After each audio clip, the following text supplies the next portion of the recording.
Y'all know what it is. Y'all know who it is. It's the GOAT. Cut, you killing them.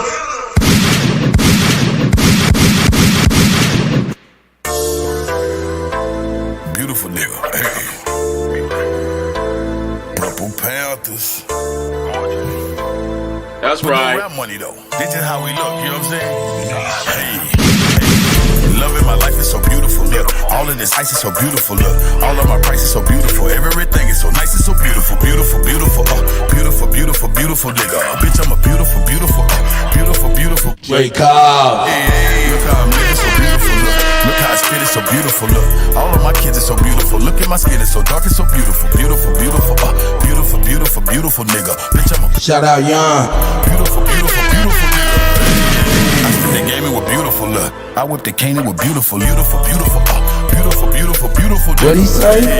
I spit the game with beautiful, look. I whip the cane with beautiful, look. I hit the motor dame when I was young, cause they saw that thing with beautiful. I spit the game with beautiful, look. I whip the cane with beautiful, look. I hit the motor dame when I was young, cause they saw that thing with beautiful. I spit the game with beautiful, look. I whip the cane with beautiful, look. I hit the motor dame when I was young. My OG. Beautiful, beautiful, bitch, I'm so big, beautiful, look. My bitch so big, beautiful, look. I'm in the streets every day and we dealing nothing but them good pharmaceuticals, look.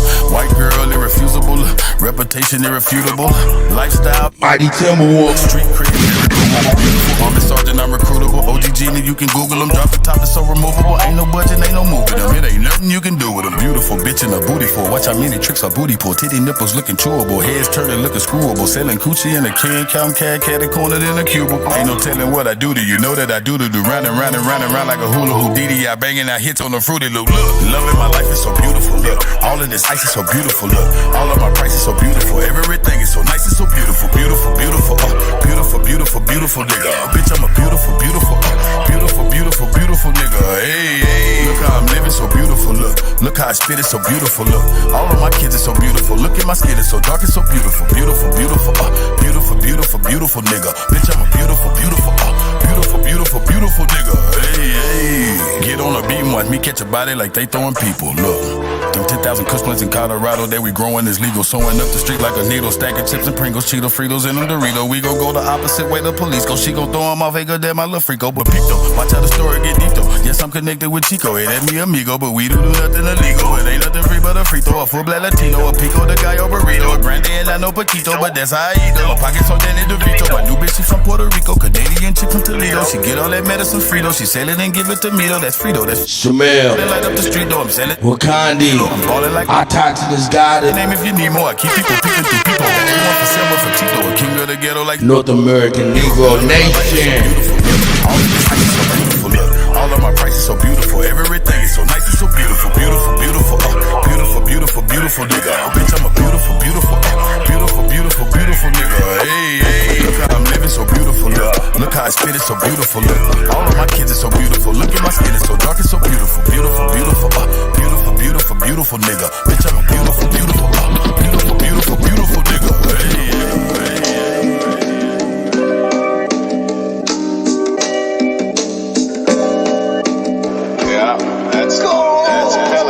Drake Cobb. Yo, I think I found the formula. Me and Channel 7, we on the this is not a think I found the formula. Me and Channel 7, we on the this is not a warning, bro. I think I found the formula. Me and Channel 7, we on the this is not a warning, bro. Yo, that's real shit.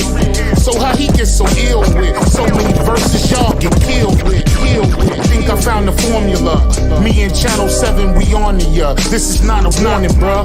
Yo, that's real shit. So how he get so ill, so many verses y'all get killed with. Yeah, venomous bars deployed till we recoup shit. Niggas whack as hell and they producers can't even loop shit. I never been a chef, but boy are these niggas stupid. The letters on their contracts, jumping around and moving. I keep around for a minute. Y'all mad cause y'all losing. You niggas is human, I'm a mutant. I tell you what I'm consumed with. Making it to the top, there's bodies everywhere. Let me get the mop. Well, if we talking this shit, you know what they say about how you use your lips. Mine is a 50 clip. I spray y'all down. Pray on my prey, I better say y'all's now. Lower your heads and everybody bow. Yeah, Knowledge yourself. It's only given to a chosen few. It's on, so tell us what you wanna do. Yeah, we beat the odds. Channel 7 and Drake Cobb. We spray y'all. Y'all know y'all can't fuck with the God. Knowledge is only given to a chosen. The war is tell us what you wanna do. We beat the odds. No 7, Drake Cobb. We spy. You know you can't fuck God. Cheer. Bar for bar, all these rapping ass niggas so below par. I swear they be some awesome golfers. Look, shit get crazy and Shy apples. what a shark, now they all some dolphins. That's a hole in the head, they all in coffins. Channel 7 picked the pen up, endorphin sparking. I burn the stage down, used to call it arson. You gon' have to give my pen a pardon. My skin is made of carbon, so I blend in with the darkness. You know my steel stays sharpened. Nigga, you just a target.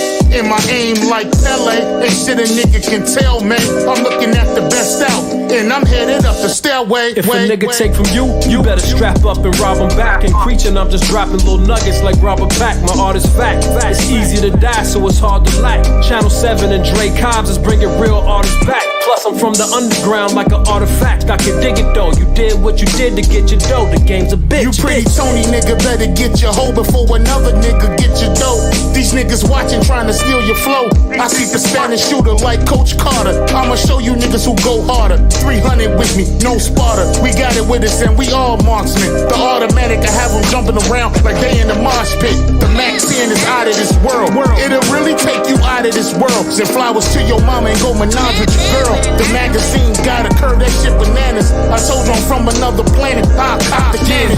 Knowledge yourself. It's only given to a chosen few. The war's on, so tell us what you wanna do. Yeah, we beat the odds. Channel 7 and Drake Cobb. We spray y'all. Y'all know y'all can't fuck with the God. You gotta keep that same energy. Gotta keep that same energy. I had some partners turn to enemies. Still in my lingo, turn to mini-me's. 4-5 XD with the lemon squeeze. I cocked this bitch and up it so fast. You think I told them freeze? These niggas out here talking like they hot. Not even timid. Asked for something, it took a lot. They're just a man to me. When you ask for something, gave you what I got. You still a man to me. Don't ask for something, it took a lot.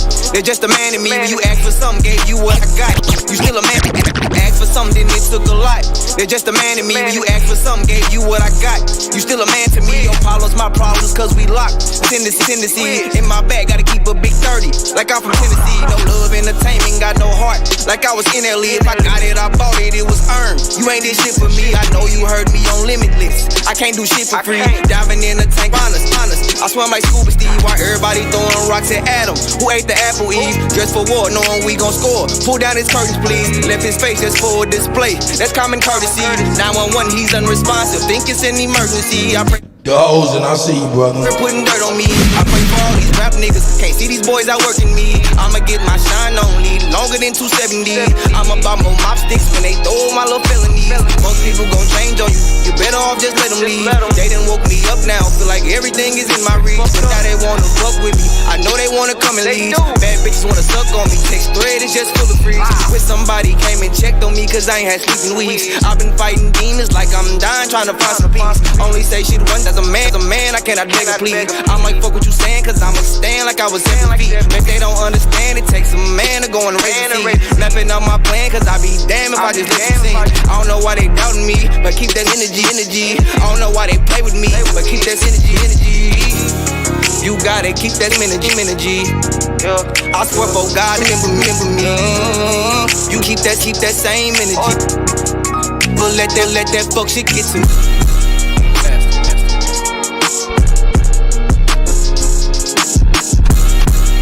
It's the go. Cut, you killing them.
Mic check.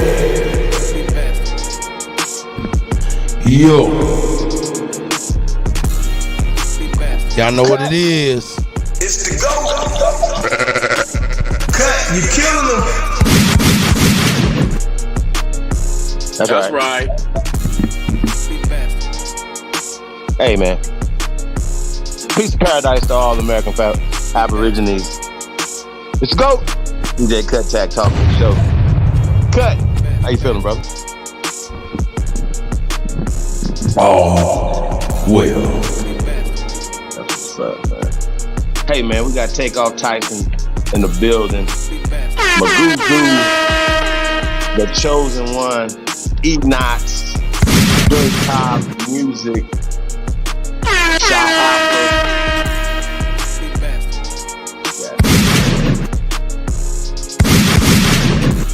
Thompson and Goddess is in the building. North American Negro Nation, Jan, Shamel, Mighty Timberwolf. I'll say peace to all American Aborigines, man. Shout out to all American guys, man. Appreciate you guys tapped in, man. Do us a favor. Share this on all your social media platforms. Tell a friend, tell another friend that you tuned in to the greatest of all motherfucking time. Let's go! DJ Kuttack Talk Mix Show, man. Let's do it, man. Let's get it.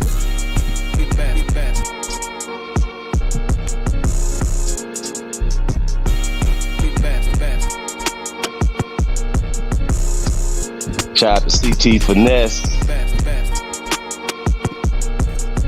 Flip St. that beat. Louis. Flip that beat live. Then let it go. Cut, be cutting up.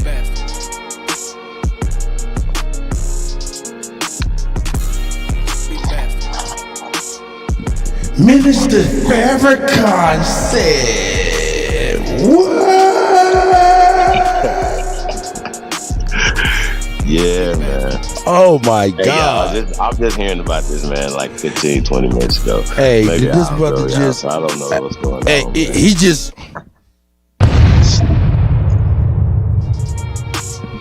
He dropped the bomb on him. New era. Fishing with Camo Joe. Peace of guys, man.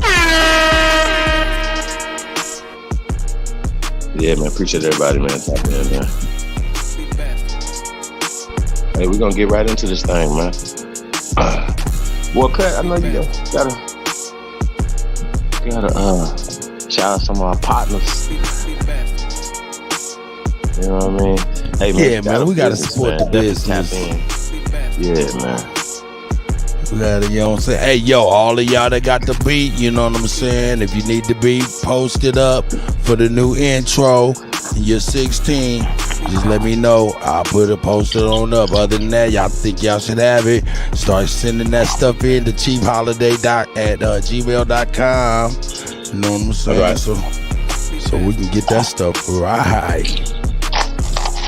Yeah, man. All right, let's get this crack. Y'all got some new music too, man. You know, let us know. That's right.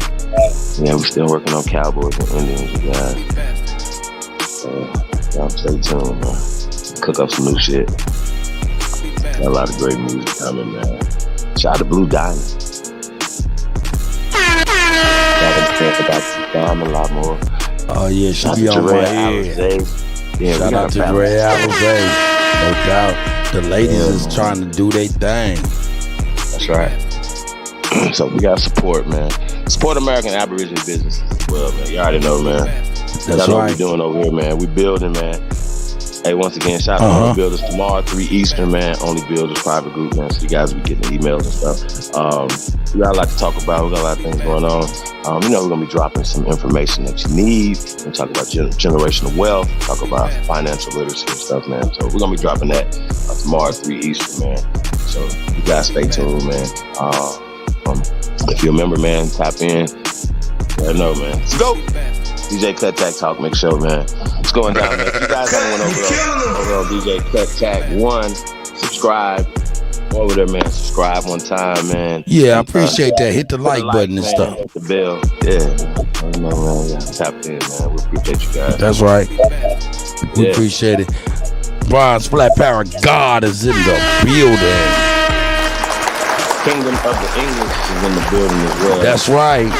New era, grassroots. Man, come on, man.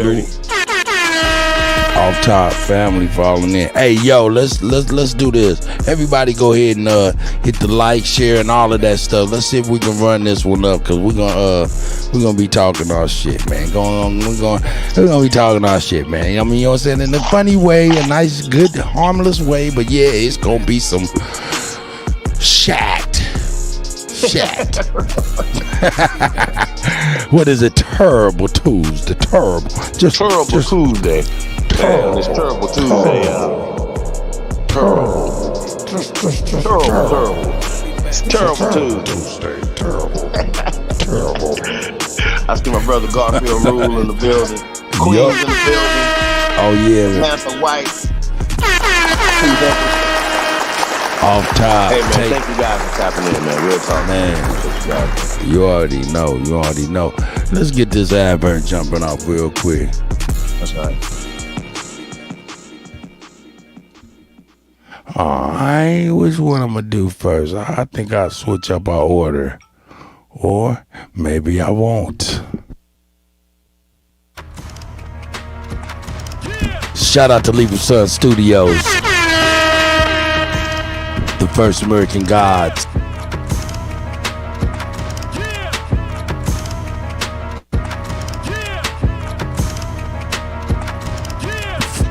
Full-length animated movie coming soon.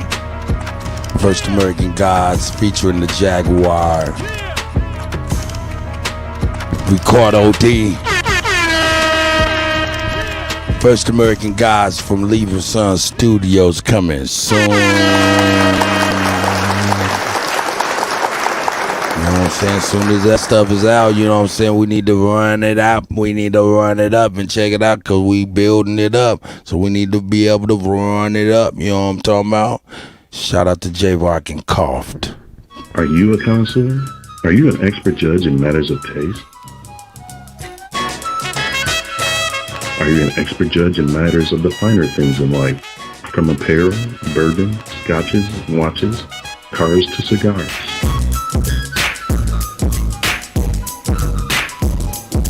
Are you a knower of what's the best of the best? Do you embody a lifestyle of upper echelon in a society of leaders, winners, and bosses? Well, if you are, then you know a connoisseur is an honor reserved for a chosen few. To be a connoisseur of the finer things is like the highest honor of honor. Connoisseur, the finer things. It's not a brand, it's a lifestyle. Shout out to J-Rock and Coughed. Connoisseurs of the finer things.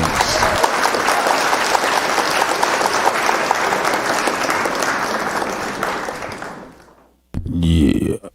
Shout out to Co-Figure and Big Game Hunting. Hold up. Before I even start this, hold up. Yo, Chief. Yep.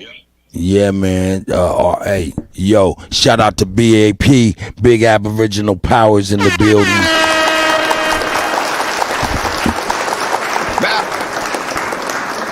Bap. Big Bap is in the building off top. Big Bap, boy, hit you with that big slap. Yo, I'm talking about. Hey, yeah, man, Co-Figure, man, hit me up and was like, yo, man. He was like, yo, man, there was some sales like about anywhere from 10 to 15 books or something like that. He said, you know, and he's like, they just come out the blue, you know what I'm saying? Because I told him we've been running this ad. He's like, man, I think them books come from you guys, man, and y'all people, man. So shout out to our people who's picking up the Big Game Hunting from Co-Figure TV. What's up? Shout out to the guy, Co-Figure TV. Yeah, man, shout out to Co-Figure TV. We're going to run this ad.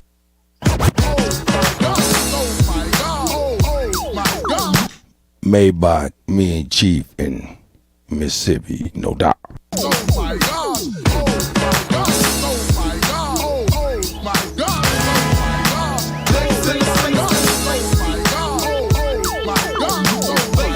Hotel family, it's your brother King Yahshua, the Minister of Defense and co-founder of Nation Liberation, the Big Game Hunter.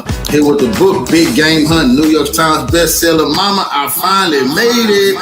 Written by my little bro, Matthew Daniel, that's King and Pooh. What does it tell? It talks about a lot of people make claims of police corruption, but they rarely ever uncover the necessary documents to irrefutably prove their claims. Although they may be correct, the lack of physical evidence and an inability to present the information in a coherent narrative leaves them, the accused cops, enough wiggle room to hide behind the terms like slander, defamation of character, and conspiracy theory. Well, dear reader, those days are over. This work, Big Game Hunting, is clear proof of corruption within the Texas City Police Department. Matthew Daniels lays out his case using eyewitness testimony, newspaper articles, emails, court records, arrest records, and testimony from the Texas City Police Department police officers themselves, which proved beyond a shadow of doubt that there was corruption within the Texas City Police Department that was not only sanctioned by the administration but covered up as well. Matthew Daniels eloquently documents the war that was waged along with his brother Joshua Daniels against the Texas City Police Department, and he details how the two of them went big game hunting and mounted the heads of several prominent people on the wall. Read it. This work is explosive. Matthew Daniels shows that the same Texas City police officers who were charged with arresting the criminals were the worst criminals around. This definitely is a must-read. Big Game Hunting. Mama, I finally made it. That's right. That's right. That's right.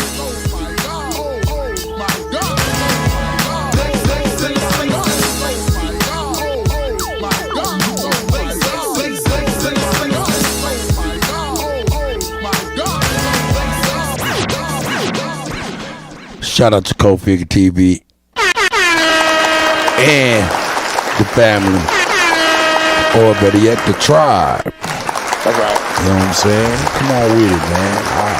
I'm wrong. Shout out to Lucky Two Sticks up in the building. You know what I'm talking about? Magas up in the building. Let me lick shots for the guys. You know what I'm talking about? And also, we got Gretchen Helm Publications, man, so y'all can support Gretchen as well.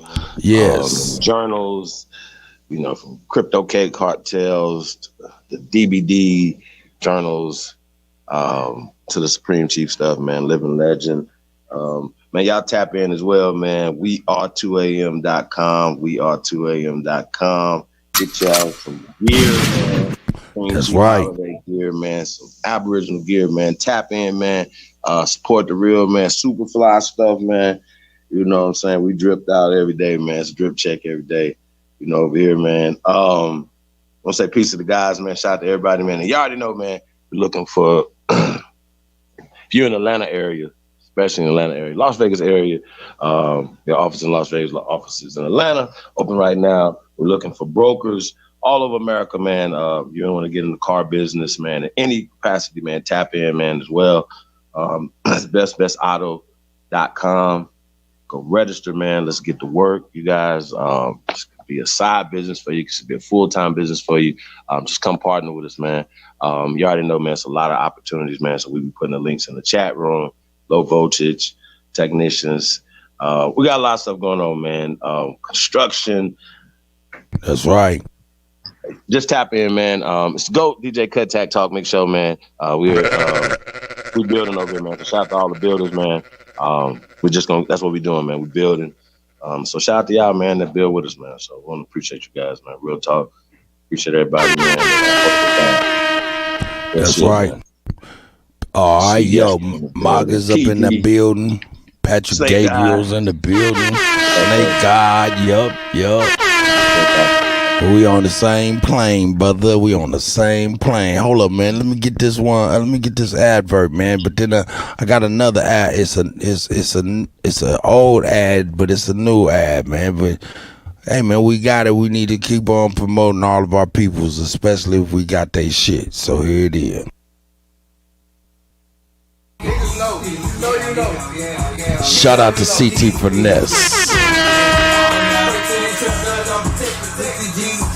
Break to the trap, guys, I'm protected while I feed streets. My phone threw me my first package and he said yeah, make what you can. Turned to 28 to 56, came back and hit his hand. You always pay the plug, that showed you love, that shit make you a man. Put on the plug, you niggas dumb, you still in front, tell me understand. Knock off the 4-way at a text, so I went right back and cop the A. Got it going like this a race, Joe, you run some dosey cake. Hotline blinking, had them thinking Hey man, get y'all share on, man. Share, man. Get a mass share jumping off. when we meet up, ain't no lacking, concentrate, can't throw We appreciate y'all.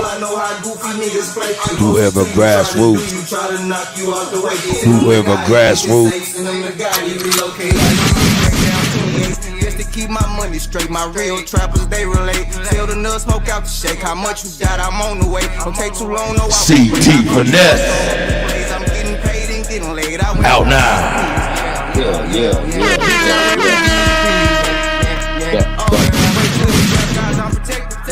Let's go. DJ Kuttack talking the show, man. It's going down. You killing them. Wink. All right, man. I got one more, man. You know what I'm saying? It's oldie but goodie. Hey, man, we're getting all of our adverts out of the way. I hope you guys don't mind. You know what I'm saying? But we're getting all the adverts, even the old ones.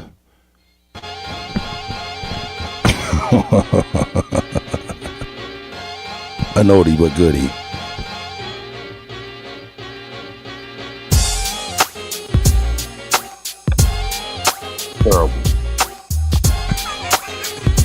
Turrible Tuesday. Shout out to Jay the Waiter. Turrible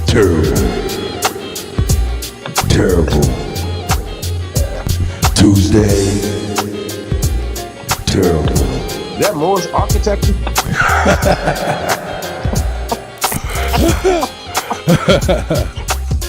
Shout out to Big Chief Funky Crackers. Added one more model, so we'll have 4 models. Jay Nelson,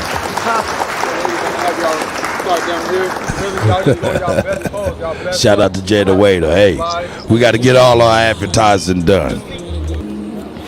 It's too motherfucking hot. To get all our advertising jumping off, baby. There we go. Turrible.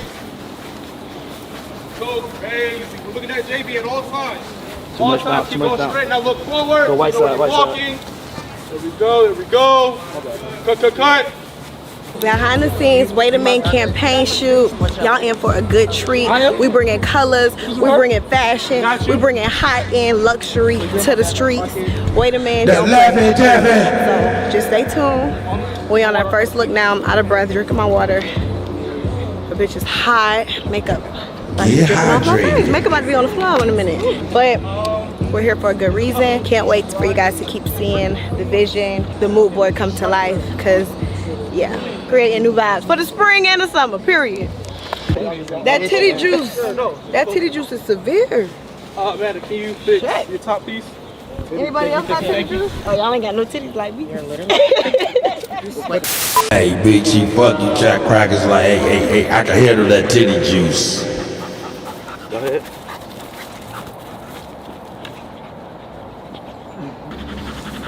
Keep petting him. There we go, and the rat. White girl in a white world.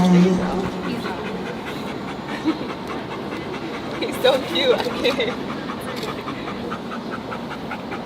There you go. Look at you. Got stands on the side, you might be crossing.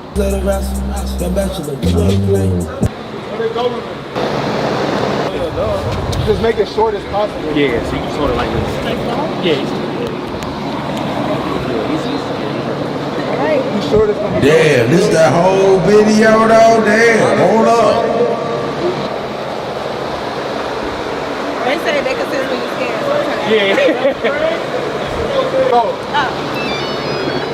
Well, we don't need behind the scenes, girl. Just get to the advert. So I'm really. Oh yeah, I played the wrong video. I'm Mona. Oh. I'm Kira. All right. Yeah, and we are the Wait a Minute Rangers. Hey man, we out of here, dog. We out of here. Shout out to Jada Waiter, man. I played the behind the scenes. That's the Cuddy messing up. I done got the ladies out there looking crazy. Shout out to Jada Waiter though, man. They ladies, hey man, she doing big things with her fashion line. You know what I'm saying? She got that lappy tappy. You know what I'm saying? That highlighted color. How you ladies out here looking like some glow sticks and shit.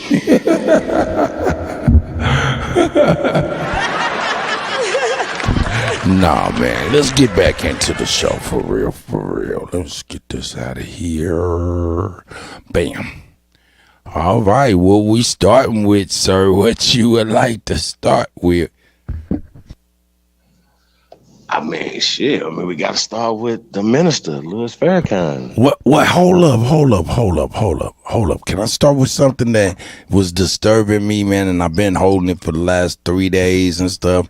And we was in our groove and stuff, and it just didn't feel appropriate to bring a downer down. But man, I got to bring this up, man. I got to bring this up. We got to talk about this family or tribe. For real, this is ridiculous. Families in the building. Yeah, licking shots. Man, I don't know if you guys remember this. In fact, let's get some mood atmosphere jumping off, man. Let's get some atmosphere jumping off here. Yeah.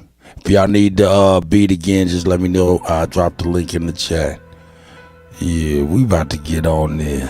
Here we go. This is cool. All right, man. Let me get all this cracking here, man. This disturbed me, man. It disturbed me since the first time I ever heard this, and I think you guys have heard about this as well. Let me turn this damn beat shit down real quick. A little loud. I don't want to fight with the beat. Let's not fight with the beat. How's that? If I need to turn it down more, y'all let me know. You know what I'm saying? Y'all DJs too. You know what I'm saying? Straight up. This is for you.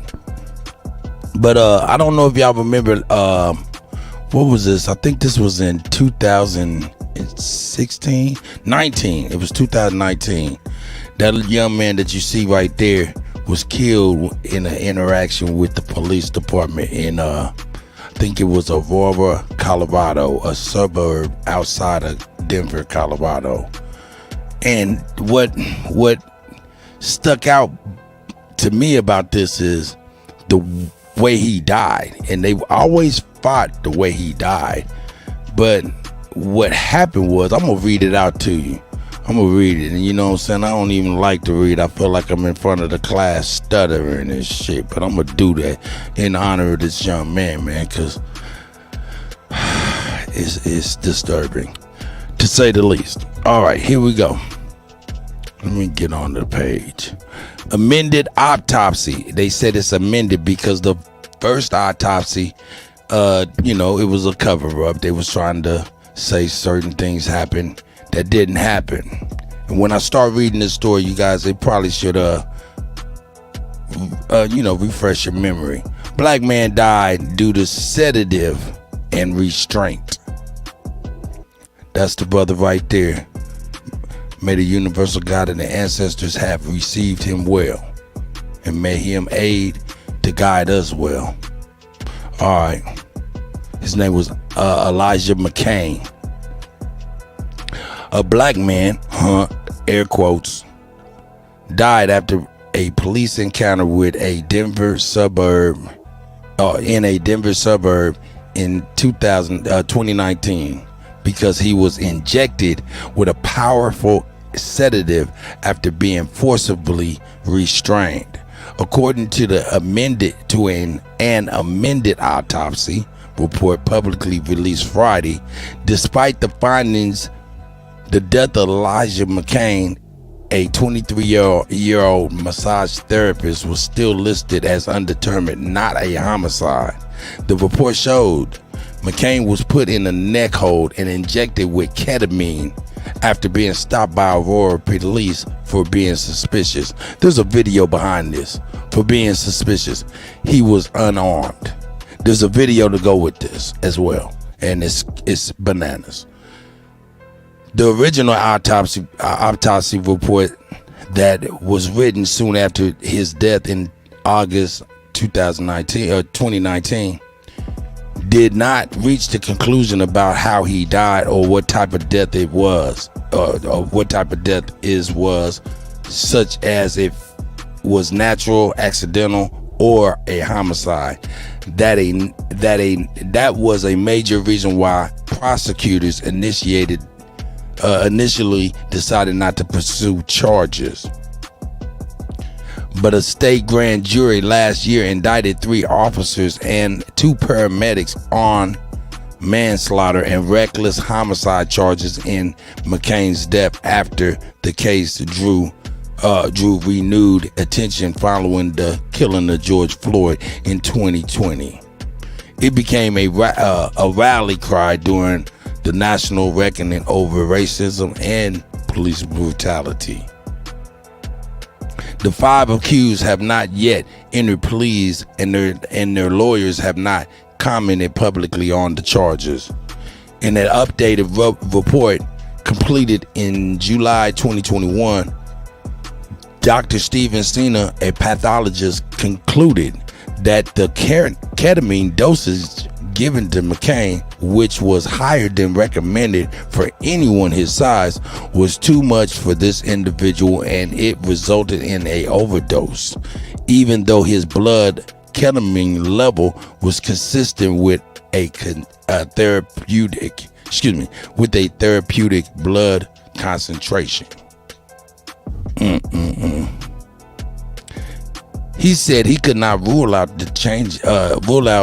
that changes in McCain's blood chemistry, like increased lactic acid due to exertion while being restrained by the police, contributed to his death, but concluded there was no evidence that the injuries inflicted by the police caused his death. I believe that Mr. McCain would most likely be alive, but for the administration of ketamine, said Sina, who noted that the body camera footage, which I seen is bananas, shows McCain becoming extremely sedated within a few minutes of being given the drug. Sina acknowledged that the other reasonable pathologists with different experience and training may have labeled such a death while in police custody a homicide or accidental, but that he believes that the appropriate classification is undetermined. I am not going to attempt to even try to befuddle this man's name up, but Muslim man attorney for McCain's mother, Sheena McCain, declined the request for comment. Dr. Carl Ringren, whatever, I just went on in on him. A forensic pathologist in Washington State questioned the report's focus on ketamine, saying all the available evidence, they trying to dance, including highly critical independent reviews of McCain's death commissioned by Aurora last year, point to McCain dying as a result of compression asphyxia, a type of suffocation from officers putting pressure on his body while restraining him. He was struck by one passage in the city's review, citing the ambulance company's report that its crew found McCain lying on the ground on his stomach, his arms being handcuffed behind his back, his torso and legs being held down, with at least 3 officers on top of him. Now, this was a little man, believe it. That scene was not captured on the body cam footage, the report said, but much of what happened between the police was not because of the officers' cameras came off as soon as McCain was approached. The cameras did continue to record where they fell and captured people talking. Just because McCain, who said he couldn't breathe, could be heard making some statements on the footage does not mean he was able to fully breathe, Wingren said. Ketamine, which slows the breathing, could have just exacerbated McCain's condition, but Wingren does not think it was the cause of death. Yeah, bullshit. Man, I'm not about to finish reading all of this dumb shit, man. I'm not about to do this. They trying to pay this lady 15 million just to get on out their hair. You know what I'm saying? But what really need to happen for real, and why I'm bringing this up, is I want you to know that these policemen ran up on this man, and they had a syringe with some shit in it, and they ran up on that man and struggled with him and injected him with this syringe. That's alarming. The police can administer drugs now? That's what happened to this young man. That's what happened. And they're arguing whether or not the ketamine that the police used was what killed him. I'm like, what? What? Yeah. Yes. This is a practice that they do in a rural Colorado, like when they run up on people and they ketamine them. That's why. Now, this is my thing. That's why I'm bringing this up. Why is ketamine? What is ketamine? Let's get to that. Ketamine. Let's look that up. We're gonna look up what ketamine is right now. We're gonna look that up right now. I don't even know if I can even spell. In fact, here where we go. I'm gonna go to where they said it is. I'm gonna highlight it, copy and paste. There we go. Here we go. Here's my thing, right? So they're citing racism and all these other things, right? I mean, but this is we're citing a lot of misconduct and cover-ups within the police, right? I know one thing that needs to happen, that the police shouldn't be overseeing the police. Because when you watch these little movies and shit, they like the police, they hate the internal affairs. It seems like there's no fucking internal affairs nowhere doing nothing to these police officers. So even deterring these motherfuckers from doing all the shit that they do to the people. The people need to be in control of the police officers. That would balance it out. Need to oversee the police. This is stupid. It's a stupid as hell. Yes, sir. All right, this is ketamine. Ketamine is a synthetic compound used as a anesthetic and analgesic. I can't even say that. Analgesic. I don't know what that is. During drug, as also illicit as a hallucinogen. Its origin is in the 1960s. It's a blend of ketone and amine or whatever. Man, that's what ketamine is.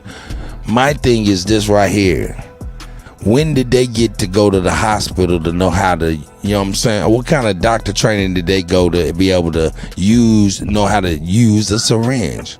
Wait. So why he had to be sedated? Like, what is happening? Like, how you know this man and how you know him to be? Well, do you want me to go to the video or the initial story to give y'all some more? This is like obviously this is a year and a half later. I'm gonna need a little more background. No doubt.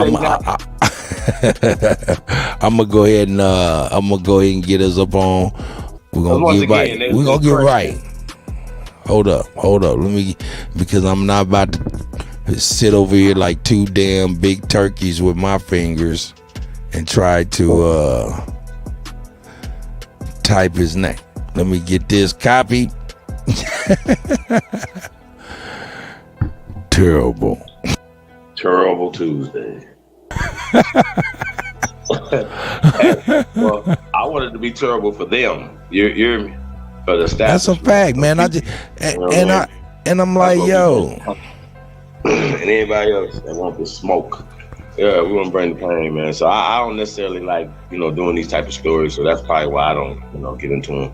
But it's important to for us to have some solution with this, not just be like, oh, it happened. What's what we can do?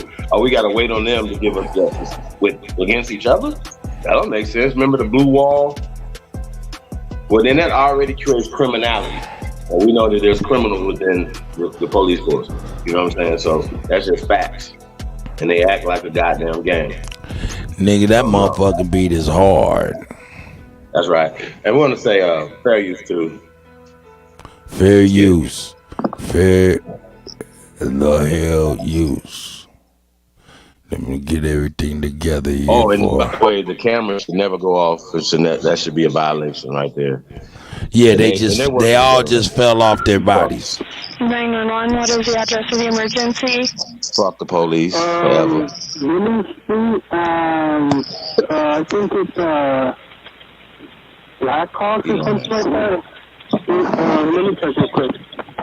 Well, actually, damn, this is something I've never seen before, but this right here says raw body cam video here. So, this is gonna contain crazy videos. Warning, crazy videos. You might want to turn your kids away, turn yourselves away if you don't want to see something real crazy, but it ain't too bad, but it's real crazy. Here we go. And whoever called the police on this young man got the young man killed. Understand, like what somebody said, I can't even think, but he said this and it's very true. When you call the police on a black man, you're calling a gun.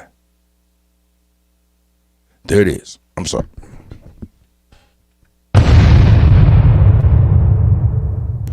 All right, this is the police call. Okay. It's Billing Street and Black Hawk Okay, is it Black Hawk Way, Black Hawk Street. Okay, give me 1 second. Just repeat that intersection for verification. Billing Street and Black Hawk. Okay, are you sure you're not on, give me 1 second. Is it possibly Evergreen? No, this is Aurora. Okay, well, no, I understand that. I just don't show you anywhere near a Black Hawk. It's Black Hawk Street. Ooh. Hey, well, that let it be known that she can pinpoint where he at. How she contesting where dude is at? Like dude don't know where he at. It's crazy. Okay, just stay on the line. Give me 1 moment. I don't show you. What I'm saying is, I don't show you Keith anywhere Tolliver, near I Billings see and you. Blackhawk. Dozy. Billing Street and Evergreen Avenue. Okay, that's Christopher where I show you. Kier. Okay, what's Creer. the phone I number see you're you, calling brother. from? And your name? Juan. And your last name, Juan? Okay, tell me exactly what happened. So there's a guy. He's walking. Let's see. Juan called the police on a brother walking home from work. That's what he was doing, walking home from work. That's what they found out he was really doing. So he was just walking home from work. But Juan called the police on him.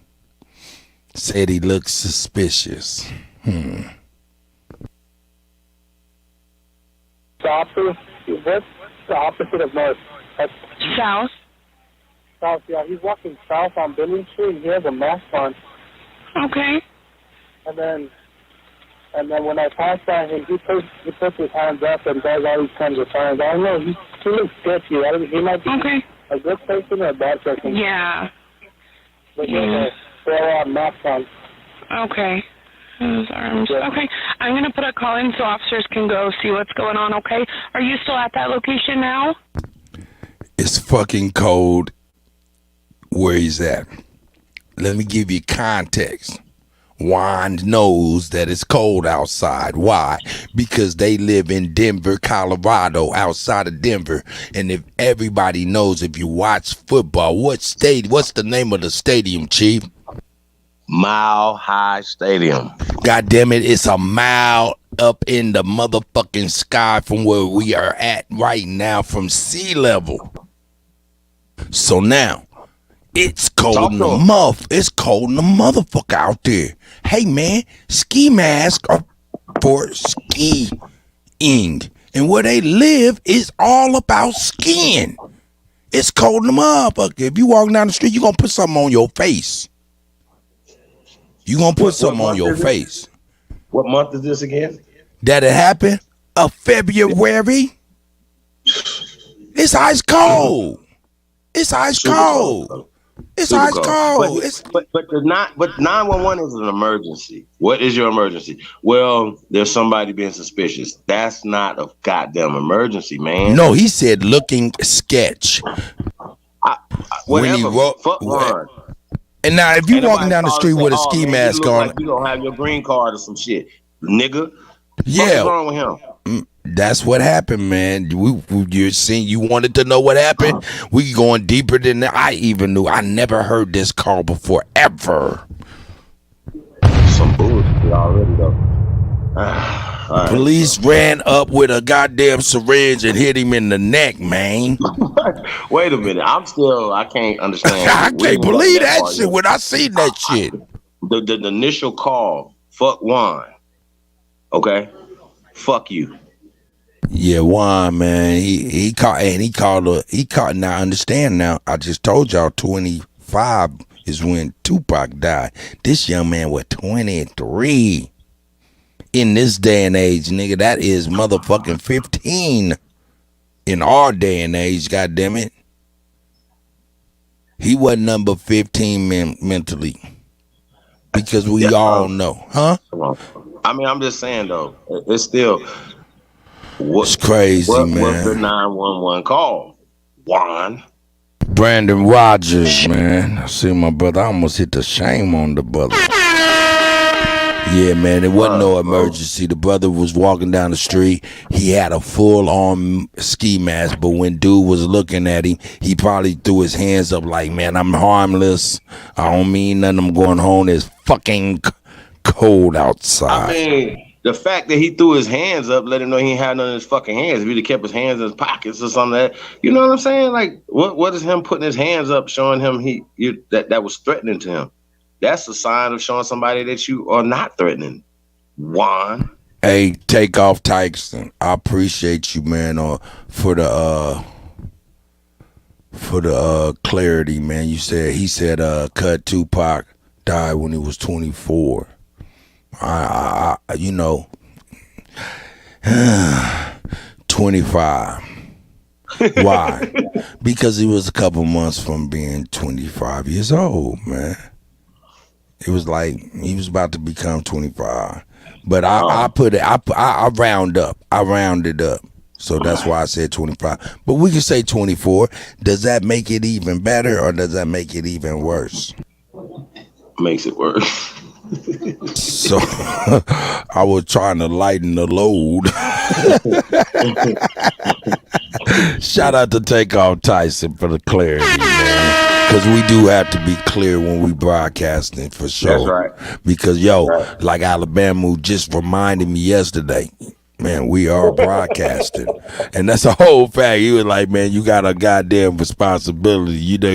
You called out a mound and all we see is a nappy dugout. You know what I'm talking about? Shout out to Alabama.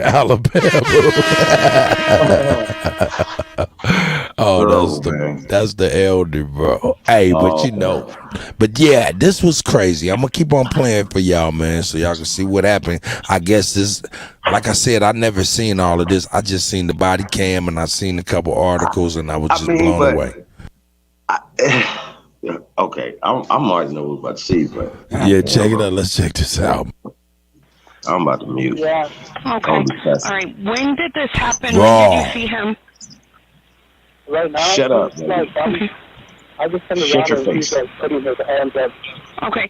Don't approach him. Okay. If you need to, just drop. That's a whole fact. Keith Tolliver. Shout out to Keith Tolliver. That's what I mean. Like you compare Pac's mentality to this young man's mentality. These kids today, man, I ain't even gonna lie, man. I'm gonna tell the truth, man. Right now, I'm gonna tell the truth, and I'm gonna tell the truth. What? Didn't the operator tell Zimmerman not to approach Trayvon? Oh, did he say approach him? Go back just a little bit. No, she said don't approach. I see the letters. Don't approach him. Yeah, don't approach him. Yeah, they always tell you don't approach. But I'm gonna tell the truth right now, Why man. would you tell somebody that's afraid of somebody that had to call 911 not to approach them? Just like Zimmerman. Look. Juan. Look. I'm gonna divert right now because we gotta get a kind of, like I said, man. A lot of times, young people right now look at decisions made in the past without the context of the environment, right? And how the environment shapes decisions made. You know what I'm saying? Whether they're good or bad, that's relative until time goes by and you see the ripples of your decisions. Well, brothers, you know, when they come out and they dealing with these kids, they be like, man, damn, these kids, man, they don't want to do nothing. They depressed. They this, they that. You know what I'm saying? What's wrong with them, man? When we was doing woo, woo, woo, we was, you know what I'm saying? And I'll be like, yeah, there's a clear difference between the kids of today and the kids like we were and who we were, and we can't even put that really responsibility on them because they got a chance to actually be what we didn't be. We had to grow up fast. The difference between, and I'm gonna tell the truth, this is real. The difference between these kids today and the kid and us growing up and the kids that's growing up that grew up around us in our time was Ronald Reagan, man.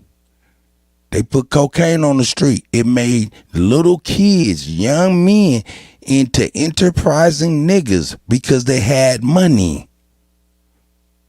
It showed them math skills that the schools never showed them. I mean, this is just true. You know, I'm not bigging up drugs or none of that stuff. This is what I lived and witnessed. It made people smarter people that the school couldn't reach. So, man, yo, I hate to say it, we don't have something that can just get their interest that can get them money while they're young and pique their interest in their pursuits and stuff. You know what I'm saying? The key thing, we got to get these young people money early. We got to get them money earlier than what we thinking about. We got to get them money. That's the key. That's what I'm thinking. I'm sorry I went off on a tangent, but that's real, I think. That's my thoughts. I'm sorry. What you think about that, Chief?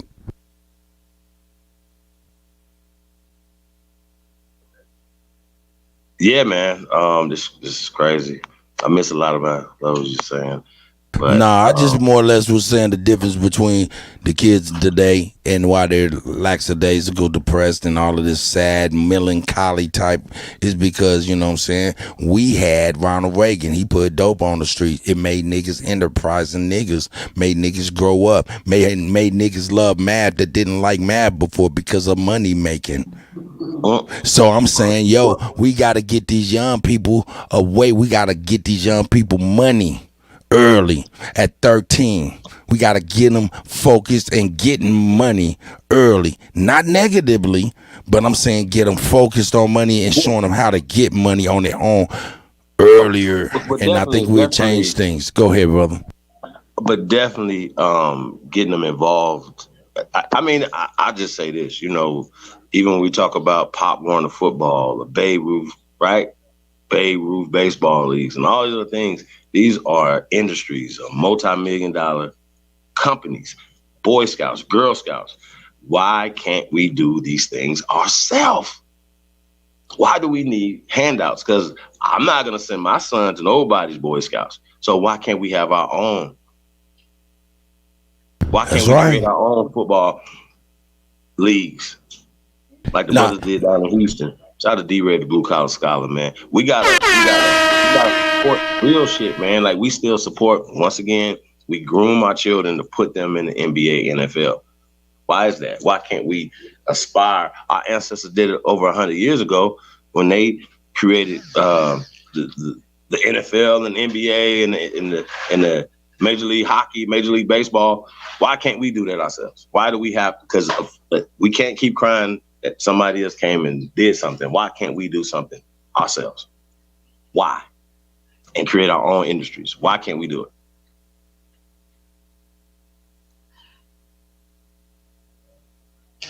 It needs to, y'all gotta make this make sense. You have to make this make sense. We It's got to all get these young men. We got to get that.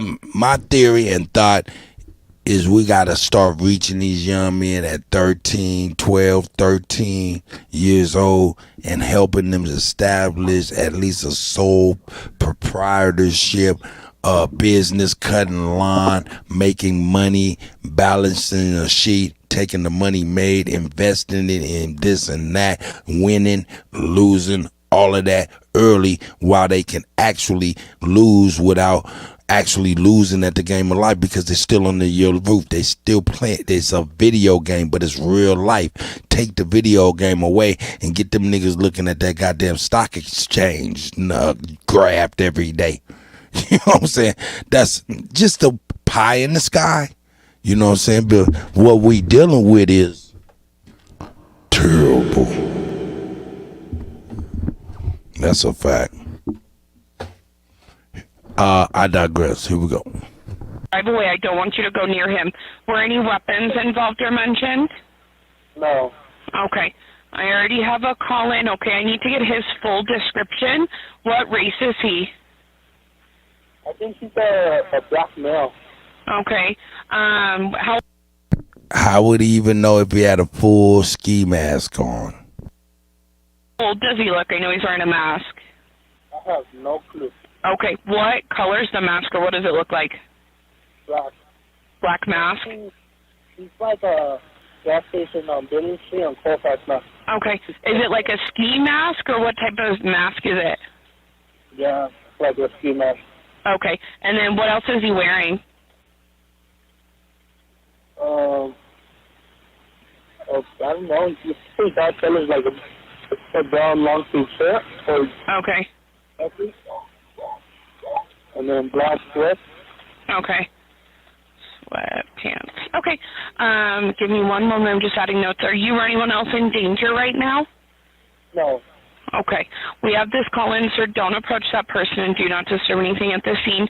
We are going to have officers dispatched to check the area and try to locate him, okay? Okay. He's walking towards the gas station on Billing Street, Colfax. Yep. I let them know that, okay? So don't follow him or anything. We're going to have officers come check the area, okay? Okay. Just call us back immediately if anything changes or if you have any further information. Sounds good. All right. And do you need officers to contact you, sir? No, it's fine. Okay. Thank you. Call us back immediately if anything changes. Okay, well. Thank you. Do me a favor, stop right there. Hey, stop right there. Stop. Stop. Stop. Stop. I have a right to stop you because you're being suspicious. Well, okay. Turn around. No, Turn around. actually, your hands are Turn around. Stop. Stop tensing up, dude. Stop tensing up, bro. Stop tensing up. Let go of me. Stop tensing up. Stop tensing up. No, let go of me. Stop tensing up. No, I am an introvert. Stop Please respect the tensing up. boundaries that I am speaking. Stop tensing up. Stop. Relax. Stop. I'm going home. Relax, or I'm going to have to change this situation. Stop. Leave me alone. Stop. Can you please? No, can you leave me alone? No, we're gonna. First off, you guys started to arrest me, and I was stopping my music to listen. Now let go of me. Let's get over to the grass. Lay you down. I intend to take my power back. If I intend to be a censored, I intend to be censored. Just grab your gun, dude. Stop, dude. He said he just grabbed your gun, dude.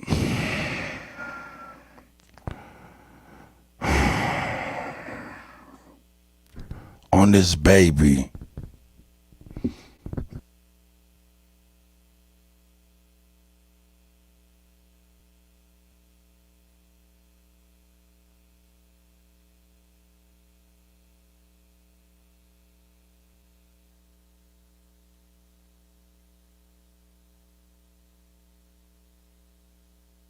Of me. No, let go of me. This isn't gonna go well. No, I am an introvert. Please respect the boundaries that I am speaking. Relax. Stop. Relax. Stop. I'm going home. Relax, or I'm going to have to Leave change me this alone. situation. Dude, hey, Leave me relax. alone. Sir, can you please? No, We don't wanna do can this, you all right? leave me alone? No, we're gonna. First we're gonna off, talk to you guys started to arrest me, and I was stopping my music to listen. Now let go of me. Get over the. Let's get over the grass. We're gonna lay you down. Okay. Come on. Not gonna be an arrest. I intend to take my power back, and I intend to We're be. gonna go forward with him. Okay. I intend to be censored. Stop, dude. Hey, you notice everybody took their, they just took their, I don't believe those body cams just fell off. Nah. They like, man, take this shit off and let's get busy.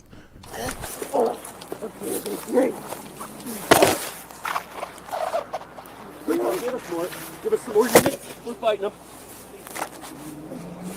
Stop, dude. You got him?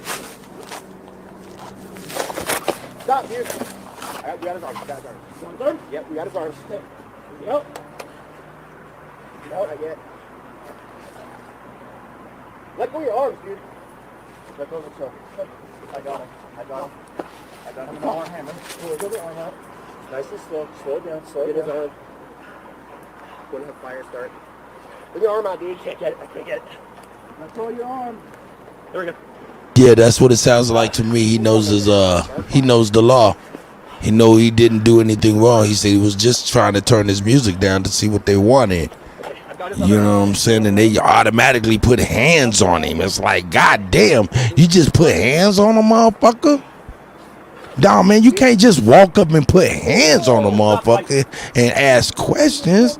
That ain't right. Taser in a second. You're gonna get tased in a second. Stop fighting. Stop fighting. You're gonna get tased. I got his arm. Man, they're killing this young man. Okay, hold on. Out. Yep. Stop, dude. And they over here talking, yeah, dude, stop, man. Ain't nothing. Just relax. He can't fucking. Man, I can't keep hearing this shit, man. I gotta skip on past this shit.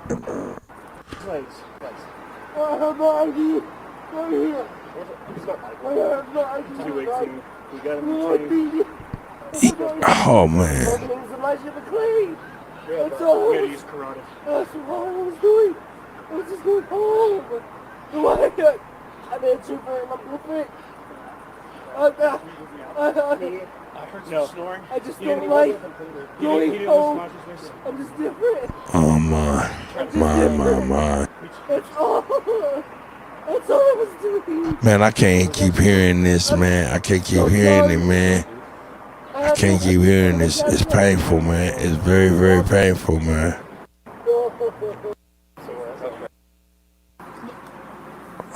They're still on his back. Move your camera, dude.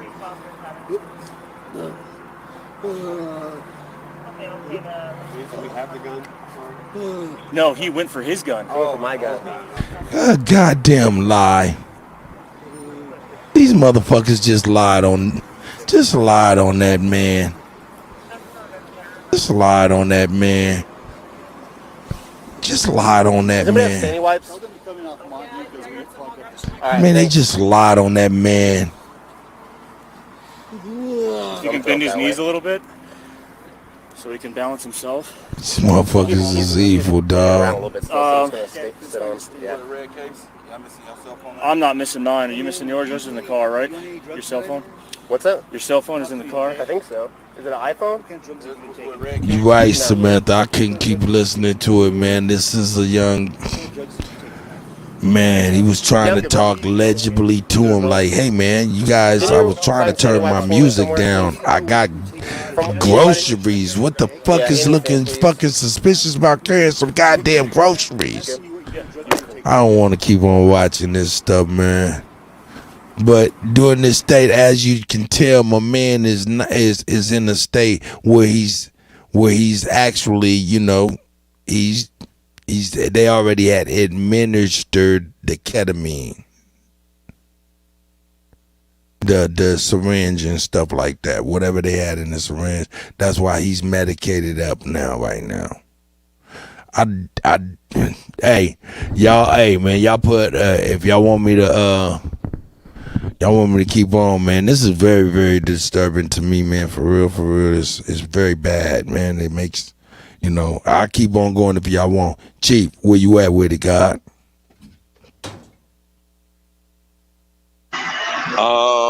Man, this is terrible, bro. This is off top, man.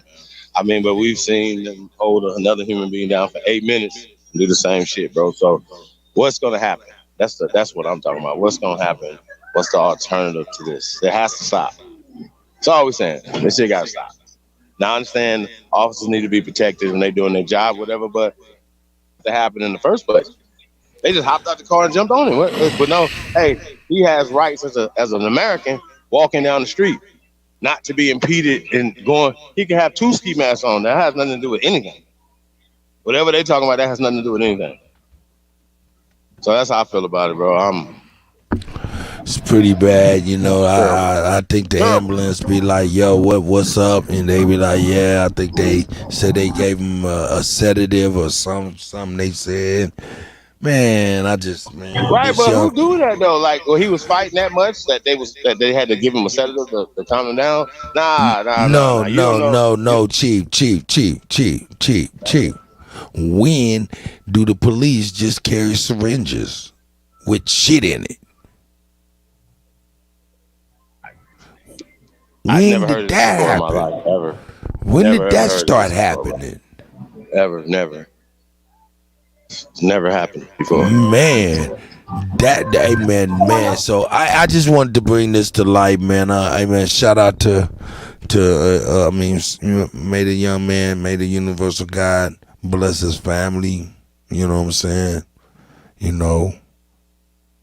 Man, this was just a terrible thing, and I wanted to bring that update that they did upgrade it to murder on those police officers, and they can stand trial for, it was homicide. They upgraded it from undetermined because they tried to say it's undetermined. I think it was a chokehold. It wasn't the ketamine. As I was reading, y'all see, that's what they were trying to argue, that it wasn't the ketamine that killed the young brother. You know what I'm saying? But the superseding pathologist, he more or less said, hey, yo, that's bullshit. Yeah. Hold up. J.R. Bill, shout out to J.R. Bill. He said the police didn't give it to him, the paramedics did. I had to do more research. Thank you very much for the clarity, because this stuff is always ever evolving. You know what I'm talking about? But thank you very much, J.R. Bill. We had to do more research. It ain't no thing, but it's all disturbing regardless to anything. The man had a box of Chinese food, probably some sodas in another bag, and then they ran up on him. He was trying to turn down the music on his iPod with his little air things in his ear. You know what I'm saying? To see what they were talking about, and before you know it, they were yoking him up. That's crazy. That's crazy. Yeah. I seen the paramedics were charged as well. You know what I'm saying? I see that didn't make no sense. So I'm glad for the clarity, brother. I appreciate it. But I'm not gonna keep on going through that. Chief, we're gonna change this shit on up. In fact, we're gonna change this shit on up. We're gonna move on and move on. Cause that's disturbing. Where we at with it, guy? What you want?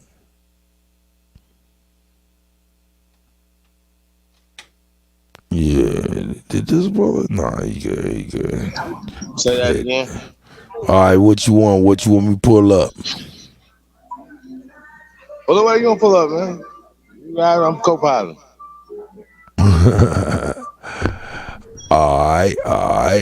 Here we go. I might as well dive into there. Louis Farahkhan said what?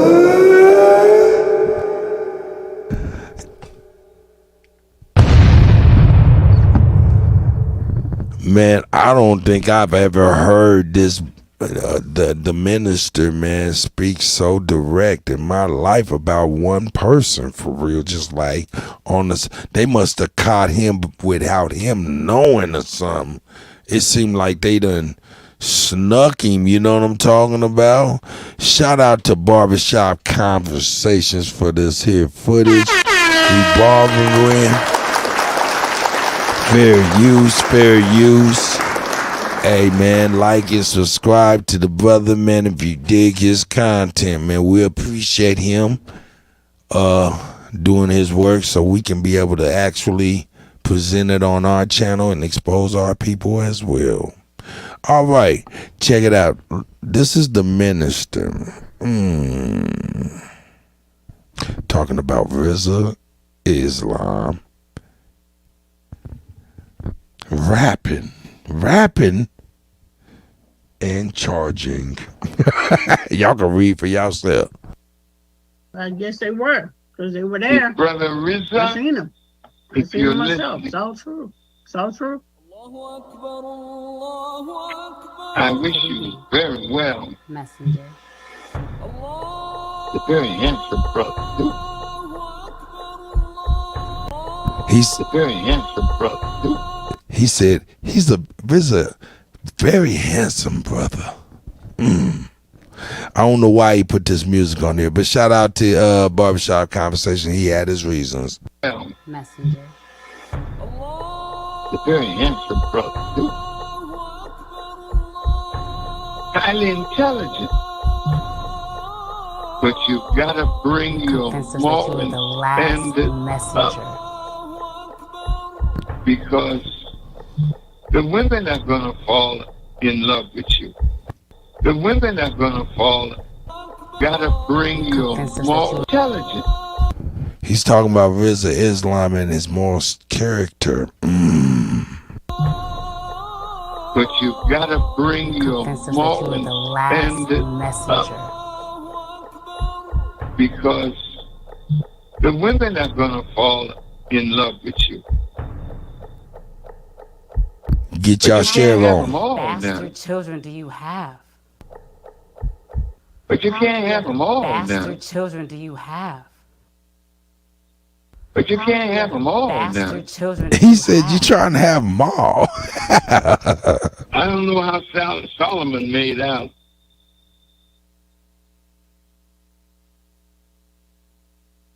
I don't know how long he lived either. I'm sure killing himself with the 1,000 concubines. What? I'm not envious of Solomon. And you know, when you understand who a woman is and what a woman is, please, brothers, don't mess with them. Don't mess over them.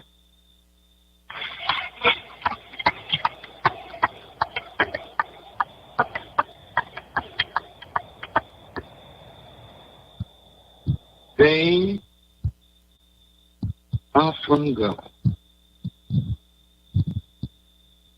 but they can be from the devil if you don't treat them right.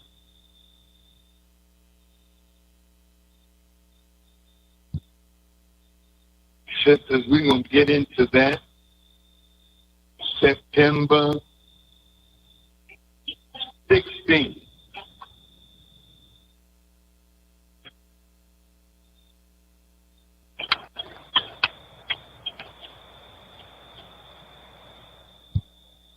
The sister is charging you, Brother Rizza, with rape. That's a horrible challenge.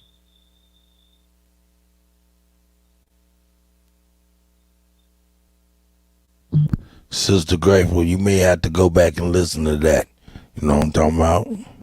But that's For some reason, he had a movie playing over top of it. For some reason, but yeah, this is one continuous audio of him talking about the brother Rizzo. So, But to my sister, you look with yourself. You were engaged to that man. According to what I read.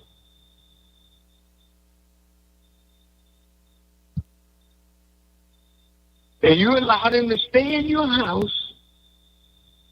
Empress Nada Musti. You allowed him to lay down. And Sister Grateful. Shay Pink, the Hosen. Yeah, I see all the family.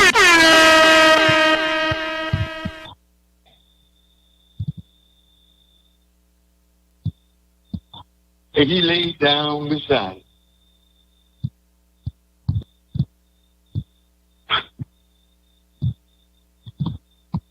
What the hell is going on here?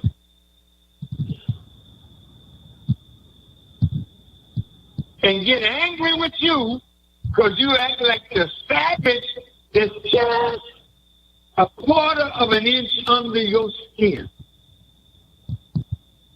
See, you bring the nigga out of us and then act like you did nothing.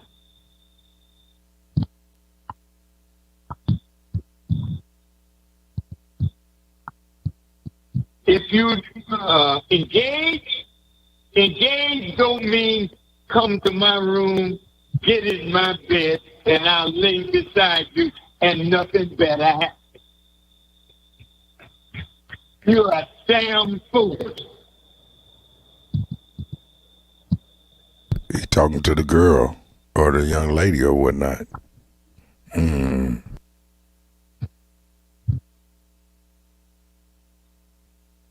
Now, when you started acting up like you wanted something,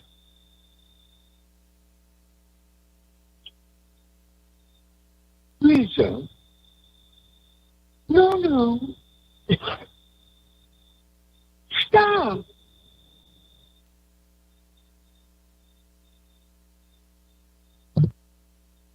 See, when you get this nigga up in a man, and you were telling stop. Well, what the hell are you doing? Getting me in this condition mentally and telling me stop. You got to be a hell of a man to get that close. Hey.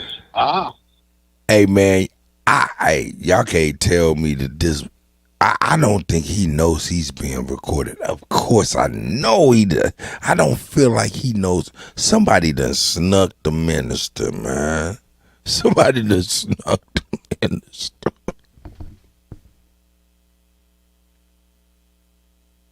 And that's a damn shame. Damn. Sisters, you need to mind yourself.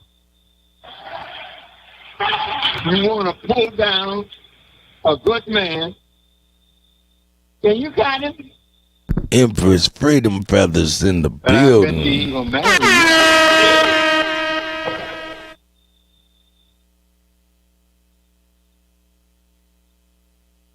If you want a man, don't give him a damn thing but the greetings.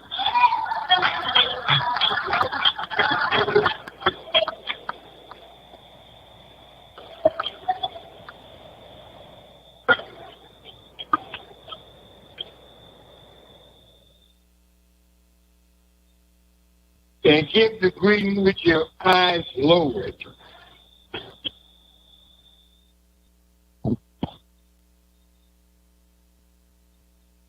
Our women are beautiful, man. You can't lay beside one of our women.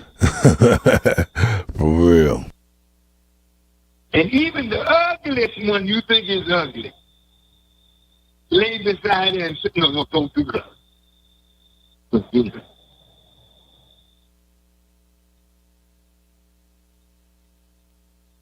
You better come to the class, FOI class, and learn how to be a good man. So, Brother Rizza, I very much love you. And I respect the good work that you do. But don't mess it up by being immoral. Because you're handsome and highly intelligent and you win arguments. Good. But you can't win an argument with God and His law. And you're going to have to answer to the law. Shout out to C. Roberts. Shout out to C. Roberts. But let's yeah, man. Yeah. Grateful over there going bananas right now. She said, I told you it's chopped. I told you it's chopped. It's chopped from what, though? I'm saying, though. It's chopped from what? It's chopped from Farahkhan speaking about Islam, sis. Yo, this thing is, this thing has been floating. I ain't chop it up, player. Oh, shout out to Mike Prentice, man. Prentice, excuse me. Yeah, you know what I'm talking about? You know what I'm saying? Yeah. Let's get into a little bit of yeah, we're gonna get into, let me actually go here. Boop. Here we go. Boom. Boom. We're going to take us a small commercial break. Downtown. Shout out to Joria Alizé. Talk to you about going to Hamilton. Is this true? Period. Okay, so real quick, do you mind if I leave my pet dragon Lola outside? Aboriginal reacts. I see you, family. My pet dragon, her name is Lola. Lola, my dragon, fire breathing, big old wings. She fine. Hey, man, put some fire emojis, some scissors in the chat. Put some fire emojis, some scissors in the chat if y'all want me to go ahead and share the link so y'all can jump on in early. Put some fire emojis, some scissors in the chat, and I'll do just that. I got my light on. I got eagles. That motherfucker flies here. I like being in the air, Lola and stuff. We be out here. I also got Gorilla. You know what I'm saying? He be beating on his chest. He beating the punani up. Listen. You smoke? Yeah. Go ahead, flame up, baby. My type of businesswoman. Absolutely. I got an eagle. Okay, so what does this eagle do? He just stay fly and just shit on niggas all day long. So I mean, it's just really whatever you want. I got it all for you, baby. I got the lions, the tigers, the bears, all that jazz and stuff and shit. What you need? Let's check this out. Yeah, man. Some young lady he was engaged to said he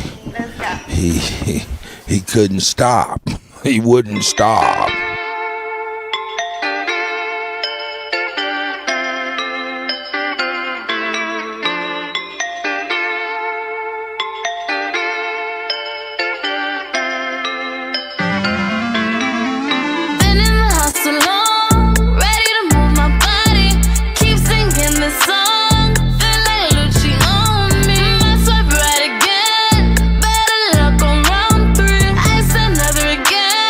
Chapter 2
What you know, nigga? Nigga. We about to get into some real crazy shit after this. Oh, look.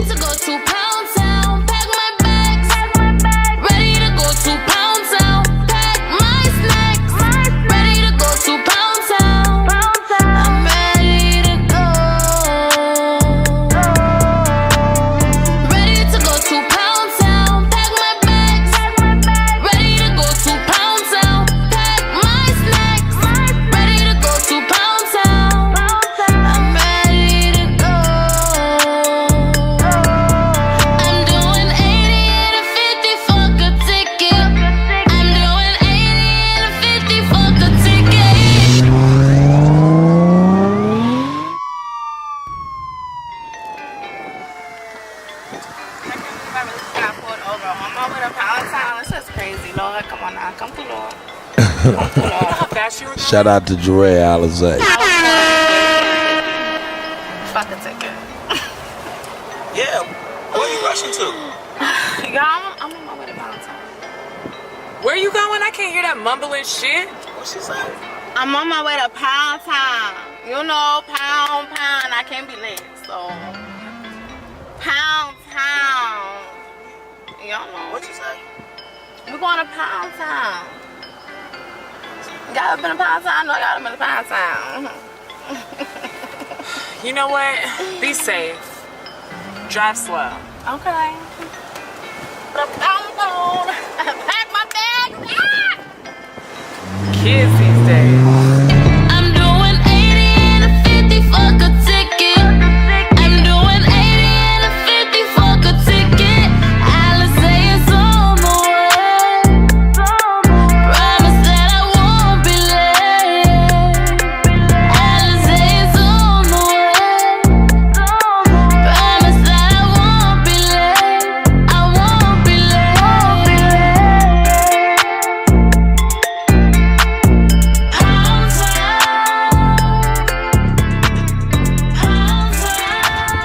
Shout out to Dre Alizé.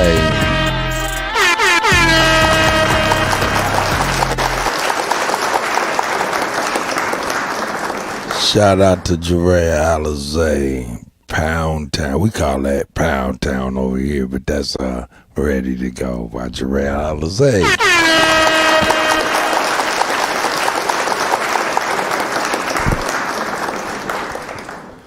What you about to talk about, nigga? Kata. You a kata. What you talking about, you a kata? I want to talk about you motherfuckers, man. Department of Justice 47 in Minnesota's Somali community charged with stealing $250 million in COVID-19 funds from child nutrition program. What? You nigga. You ain't nothing, nigga. Isn't that what they say to us, man? Look at these motherfuckers here stealing from the baby's food and shit. Look at this, man. Let's get a look at him. Hey, man, I don't know if y'all can see my mouse. Can y'all see my mouse on this? This brother in the middle kind of look like LeBron James, African LeBron James up in this motherfucker. Man, look at these niggas.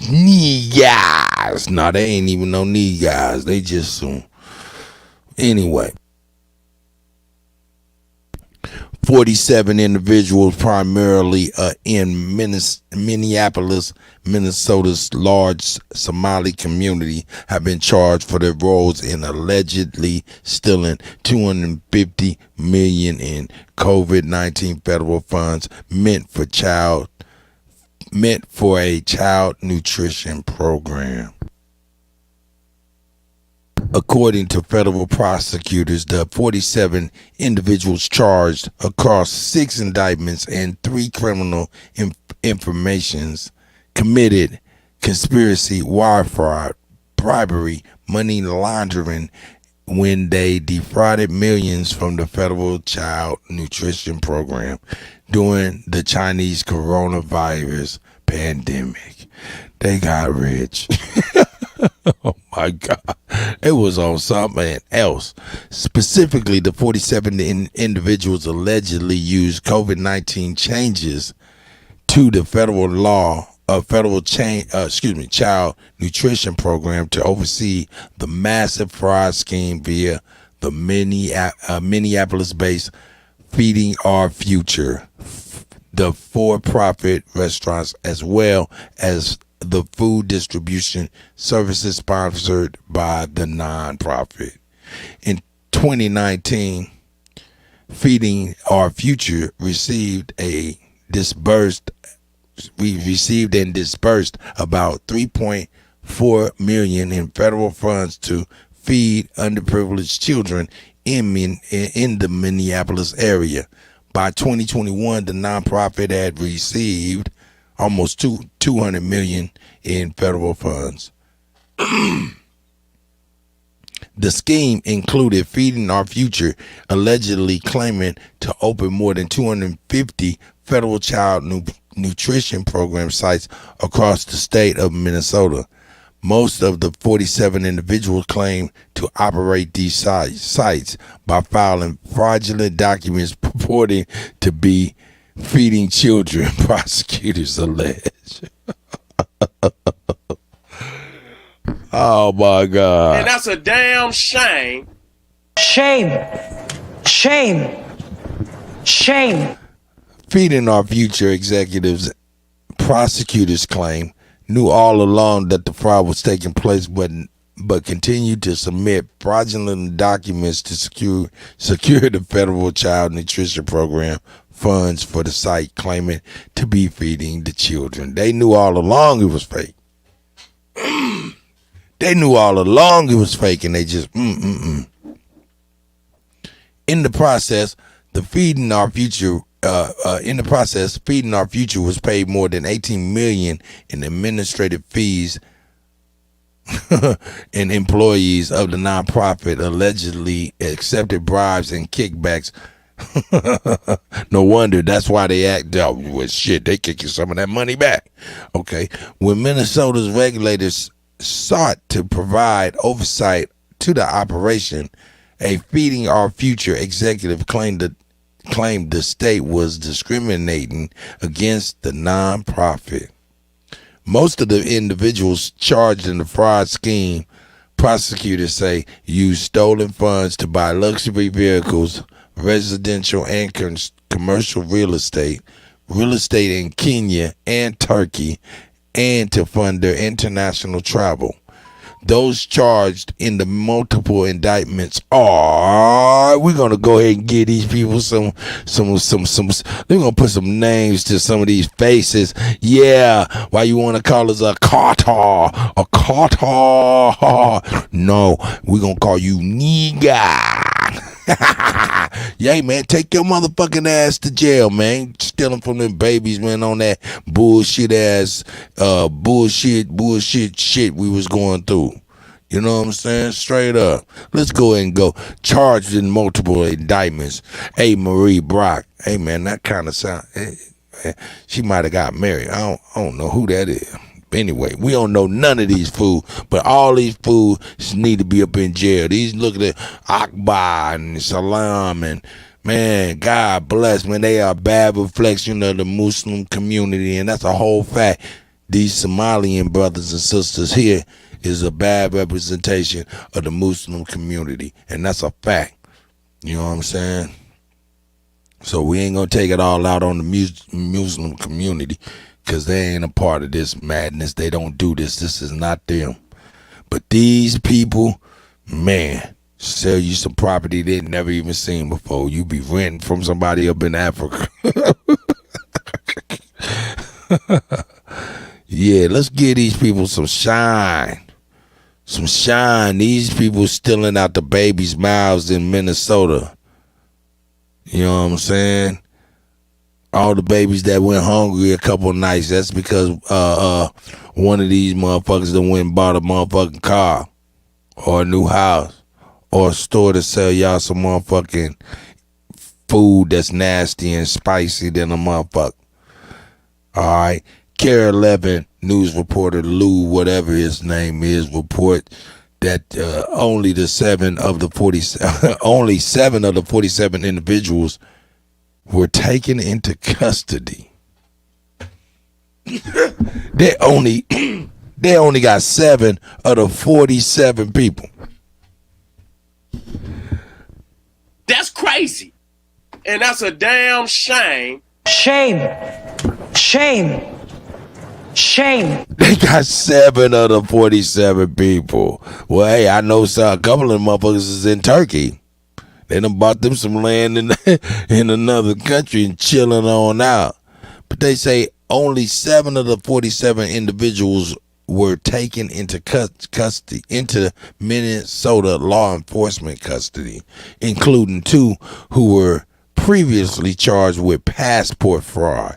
So they were like, man, let's get it all. Some of those have since been released from jail pending trial. Another individual is in custody after she booked a one-way flight to Ethiopia. Hey, old girl, so I'm getting little. I'm in the wind. After she booked a one-way flight to Ethiopia. Three of the charged individuals have already left the United States. They're like, we out here 5,000 G. That's a car. But yeah, let's get some light to the people we do got. You know what I'm saying? Look at these faces. Yeah. These is fat. Hey man, they over here stealing out the babies' mouths. Standing out. Hey man, for real. Hey man, they stealing out the babies' mouths, man. During the time where everybody was kind of crippled and couldn't do a lot and make a lot, these funds was probably, to feed some of the underprivileged children that couldn't eat and found it hard with parents losing jobs and shit like that. And these fools over here stealing. All right, I just want to bring that to the table, man. You know what I'm saying? Enough life for the scumbags. They scumbags. You know what I'm saying? That's a shame.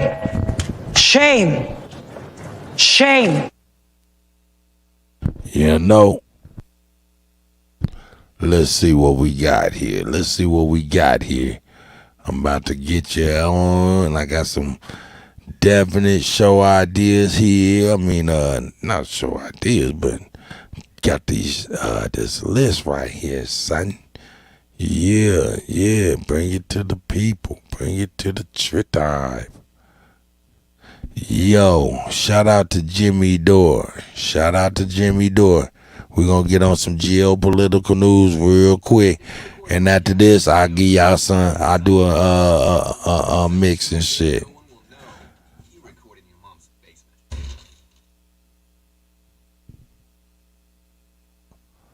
All right, let me pull it up. Here we go. Shout out to Jimmy Dore. You know what I'm talking about?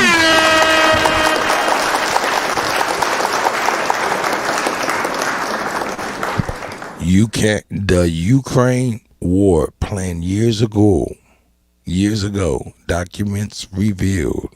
Let's peep it out. So I wanted to tell you about, there's the RAND Corporation. Fair use. You know what the RAND Corporation is, right? So they're the ones who do all the dirty work for the government. They're the ones who had the Pentagon Papers that got stolen by Daniel Ellsberg, and then he released them, and it blew the roof off the Vietnam War that we'd been lied to by 4 successive administrations. Caitlin Johnson tweets out, I feel like we don't talk enough about the fact that the 2019 study commissioned by the U.S. Army found that the U.S. could advance its geostrategic interests in Eurasia by baiting Russia into overextending itself in wars against U.S. proxies in Ukraine and elsewhere.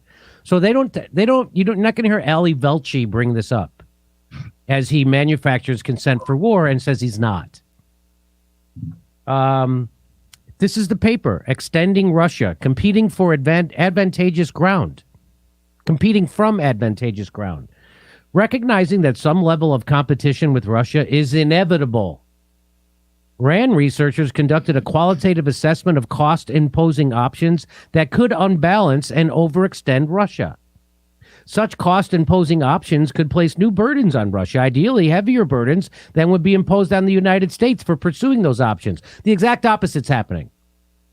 Russia's doing better than ever. The West, the United States, is having high inflation, high gas prices, energy prices. Imposing deeper trade and financial sanctions would likely degrade the Russian economy, especially if such sanctions are comprehensive and multilateral. Thus, their effectiveness will depend on the willingness of other countries to join in such a process. But sanctions come with costs, and depending on their severity, considerable risks. Providing lethal aid to Ukraine would exploit Russia's greatest point of external vulnerability. But any increase in U.S. military arms and advance to Ukraine would need to be carefully calibrated to increase the cost to Russia of sustaining its existing. So do you see what Rand? They're laying out what we did. This is another economic war with another economic foe. And so we're pretending we're fighting for liberty and to save Ukrainian people when we're actually instigating them to invade Ukraine so we can use that as an excuse to ramp up our sanctions and commit an economic war. That involves a real war. That's what we're doing. And it's all right here in this paper, and nobody ever talks about it. Let me bring in Jackson. Why do you think nobody ever talks about this paper?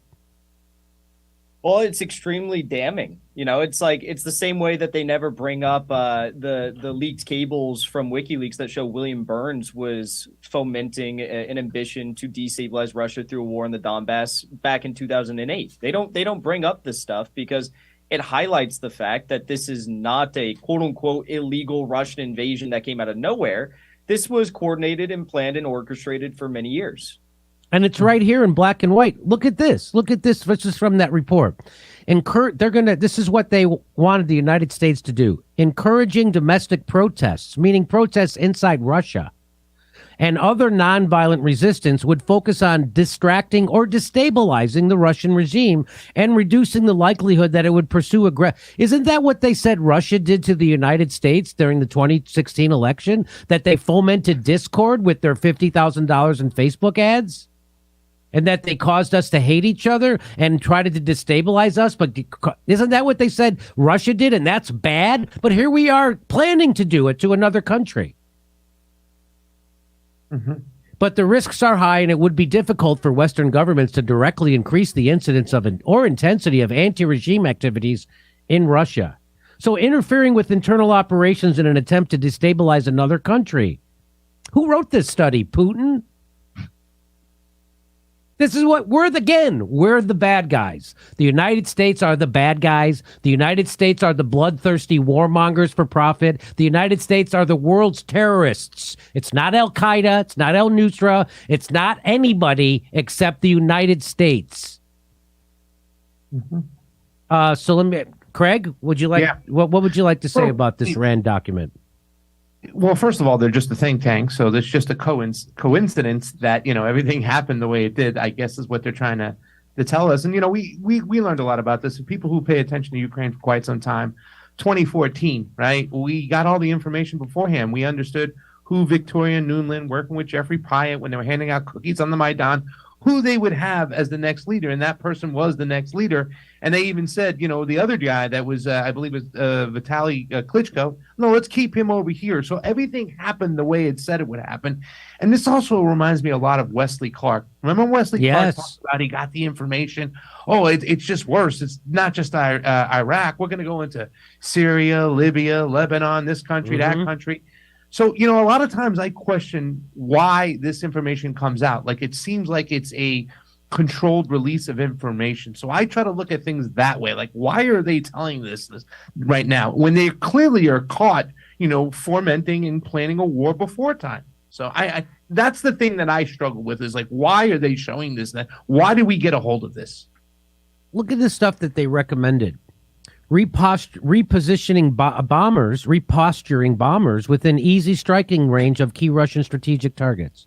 Well, reposturing fighters so that they are closer to their targets than bombers. Deploying additional tactical nuclear weapons to locations in Europe and Asia, repositioning U.S. and allied ballistic missile defense systems to better engage Russian ballistic missiles, and goad Russia into a costly arms race by breaking out of the nuclear arms control regime. Mm-hmm. More stuff they wanted to do, increasing U.S. forces in Europe, increasing European NATO members, ground capabilities, and deploying a large... This is also they can goad Russia into doing what they did in Ukraine so we could have a proxy war. So we could beat them. So then we can then institute economic sanctions and we could have them, we could beat them economically. That's all. So we can sell more liquefied natural gas to Europe. We're the terrorists. Most of the options discussed, including those listed here, are in some sense escalatory, and most would likely prompt some Russian counter-escalation. That's what they want. Thus, besides the specific risks associated with each option, there is additional risk attached to a generally intensified, you mean like a fucking war? And our economy getting crushed the way it is? Finally, although Russia will bear the cost of this increased competition less easily than the United States will, both sides will have to divert national resources from other purposes. We're doing it to ourselves on purpose. Mm-hmm. On Ukraine, this is what Brand said. Proxy competition of this sort is not new. The renewal of such maneuvering marks a return to a form of geopolitical competition that some analysts argue took a brief hiatus after the end of the Cold War, when the United States was left as the lone superpower and the ideology of liberal democracy seemed to reign supreme. The United States could also become more vocal in its support for NATO members for Ukraine. It's every fucking thing they've said in this paper we've done. Just a coincidence, Jimmy. Stop recording podcasts on Zoom. There's a new, better way. Say hello to Riverside and start recording. Craig, an increase in U.S. security assistance to Ukraine would likely lead to a commensurate increase in both Russian aid to the separatists and Russian military forces in Ukraine, thus sustaining the conflict at a somewhat higher level of intensity. They're literally planning out how to do a war for profit. Go ahead. I was listening to the Oliver Stone Putin interviews last night, and it was so funny because it just everything traces back to U.S. escalation. He's discussing the fact that, like, the U.S. pulled out of the ballistic missiles agreement we had, and if they do something, we're going to have an equal and counter response. And Oliver Stone asked Putin, hypothetically, if there was like a war in your territory between Western proxies and you guys, who would the U.S. win? And Putin just said no, they would not win.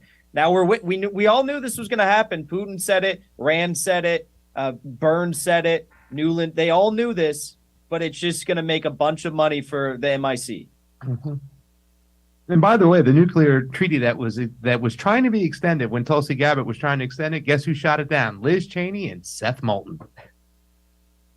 I just want to show you, this is my last thing I'll show you on this, to show you how much they don't give a shit about people. Such escalation might extend Russia. Eastern Ukraine is already a drain. Taking more of Ukraine might only increase the burden, albeit at the expense of the Ukrainian people. Hey, so the Ukrainian people are going to get effed in this. But, you got to break a few eggs, huh? To sell some liquefied natural gas to Europe. Huh? So they know who they're punishing, and they don't give a shit because it's not them. They say we're going to fight to the last Ukrainian, by the way, and they are. They even said it. They even know. They go, such a move might also come at a significant cost to Ukraine and the U.S. prestige and credibility. This could produce disproportionately large Ukrainian casualties, territorial losses, and refugees. All of that is happening. It might even lead Ukrainian into a disadvantageous peace. And that is happening now, too, because there was a potential for peace in April, and the West killed it. And now Russia is like, hey, we're done. You had your chance to negotiate. Now we're just going to do it the way we're going to bomb your infrastructure. We're going to take out your power. We're going to fuck you up now. We gave you a chance. And you kept listening to NATO, and you wouldn't negotiate, and now you're going to pay the price. Who? Ukraine. the people of Ukraine. Anything you like to add before we say goodbye? No, goodbye. Just remember. Yo, that shit is getting crazy, man. That shit is getting crazy. Shout out to Wolf, man. You know what I'm saying? Everybody here. Bring this too. Shout out to in the Guardian, which Kyle Klinsky. Shout out to him in Secular Talk. We've been on the, we knew what happened with Mississippi, but we never even knew that Chicago has been dealing with a lead problem for a long time too. And we do know lead does affect your mental, your rationale, all of that type of stuff. So might explain what's happening.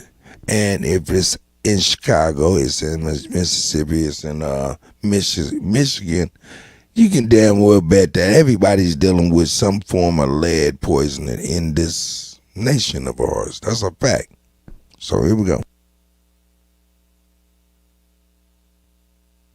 Look, in a world that made sense, this would be like a bombshell story, but the world doesn't make sense, so it's not really that much of a bombshell story. In fact, when I brought it up before the show to you, you were like, I didn't even see that. Correct. Which is like, okay, well, that's a failure of all of the mainstream outlets, because again, this is a big deal, and you're going to find out just how big of a deal it is in a second. So this is in the Guardian. They say revealed the shocking levels of toxic lead in Chicago tap water. So they're going to give us some numbers here. The numbers are out of this world. Tests performed for thousands of Chicago residents found lead, a neurotoxin, in amounts far exceeding the federal standards. 1 in 20 tap water tests performed for thousands of Chicago residents found lead, a neurotoxin, at or above U.S. government limits, according to a Guardian analysis of a City of Chicago data trove. And 1/3 had more lead than is permitted in bottled water. This means that out of the 24,000 tests, approximately 1,000 homes had lead exceeding federal standards. Experts and locals say these results raise broader concerns because there are an estimated 400,000 lead pipes supplying water to homes in the city, and the vast majority were not tested as part of the program. So they did like a little sample, and they're like, yeah, this isn't good. But then when you realize 400,000 lead pipes. This may just be scratching the surface. Yeah, so like what? We're poisoning the entire city of Chicago because we, refuse to do sufficient updates to our infrastructure. That's effectively what's going on here. Zero water. I want to give you some more. Moreover, the city, put a link up in the say, chat, the city is Anthony not Pickens, so I can moving go fast to enough it. To eliminate the potential Zero danger. water. The Guardian worked with water engineer Elin Batanzo, who helped uncover the Flint water crisis that resulted in many, mostly black residents being poisoned by lead in the Michigan city, to review the test results of water tests conducted for Chicago residents between 2016 and 2021. Chicago itself has never released an analysis of the results, and they go on to say the analysis found that 9 of the top 10 zip codes with the largest percentages of high test results were neighborhoods with majorities of black and Hispanic residents, and there were dozens of homes with shockingly high lead levels. One home in the majority black neighborhood of South Chicago had lead levels of 1,100 parts per billion, 73 times the Environmental Protection Agency limit of 15 parts per billion. Wow. Now, you don't think that house had a killer in it? How many killers done come up out of the renting that house, drinking that water? Can't have no rationale. You know what I'm saying? Can't discern. Can't problem solve. Don't have an emotional connection to something. Numb. Shit, dumb. Man, that's what lead poisoning do, man. We wonder why these youngsters probably was all violence, is because it's systematic, as we're seeing, I believe. So it's like kind of like we're just mass poisoning. Wow. Chicago, because they're not updating. Yeah, and the look, pipes are old. When you really stop and think about it, what happened with the Flint water crisis, as Jordan Sheridan has been covering in depth for years and years and years now, it's not even just like shocking levels of incompetence. It crosses the line into being malicious at certain points when like they know they need to do something about it. They don't do something about it. Same thing with the Jackson situation in Mississippi, where they knew like, okay, we're on borrowed time and this thing is going to go. And then eventually it went. And then it's just, I don't know. What are we going to do? And it's crazy that the stuff that we view as an emergency. Mind you, why you can't Use that water. They're still sending you a water bill, though. That's a whole fact. They still sending you a water bill, whether you're using it or not. You do something now versus the stuff that where it's like, meh, what are you going to do? And I mean, in some places, I heard that craziness in Flint. You know, that's craziness I heard coming up out of Flint. the best example is, of course, you know, we've given over $30 billion to Ukraine. Everything was approved like that in a bipartisan fashion because they view it as this is a necessity because we want to stop the spread of Russia and we want to nip that in the bud. And on the one hand, you understand that, but on the other hand, it's like, is there nothing domestically for like regular people that's the same level of, you know, urgency? Like, oh, we got to do something. We got to do something. Right. I mean, you think about Flint, which was actually in a lot of ways malicious and nefarious from the beginning, because this even came from, you know, a bunch of like people who wanted to profit off of a new water. I mean, I won't get into all the backstory and details, but then you have the cover up of after they knew they were poisoning the city and they still try to hide it and try to pretend. What, like man? Listen to the of after they knew they were poisoning the city and they still. She's just so easily just kind of like. You have the cover up of after they knew they were poisoning the city and they still. She said they knew that it was poisoning the city. Oh my God. I mean, you can't put it no plainer than that. That's crazy, man. That's crazy. And this is the thing. You charge people for their own poisoning. And that's a damn shame. Shame. Shame. Shame. Hey, man, that shit is sinister and straight up demonic, man. That's next level demonic and evil. Turn a blind eye, man, god damn, dog. And these are the people that we are up under, man, that that can do things like this. This is crazy, man. This is crazy. I'm not about to play this whole thing either. What I'm about to do is I'm about to play some Vonnie.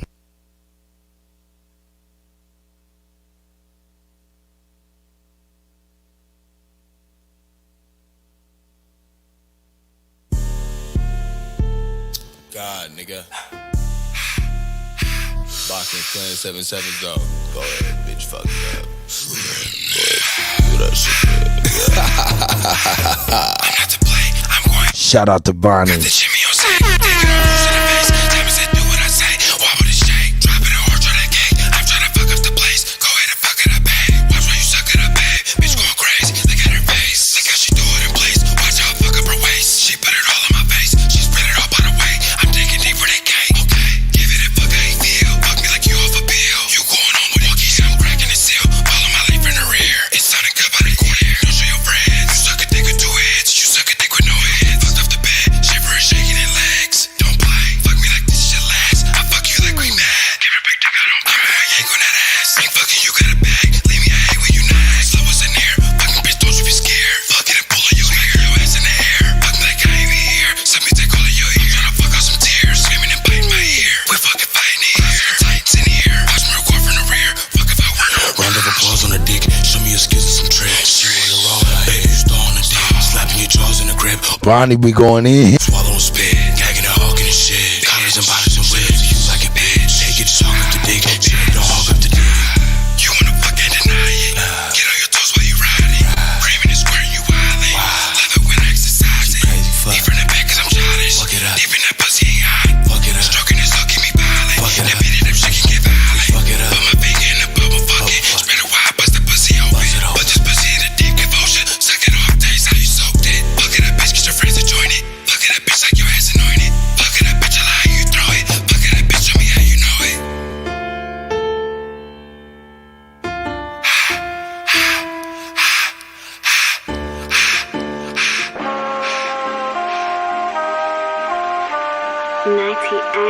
Made this shit.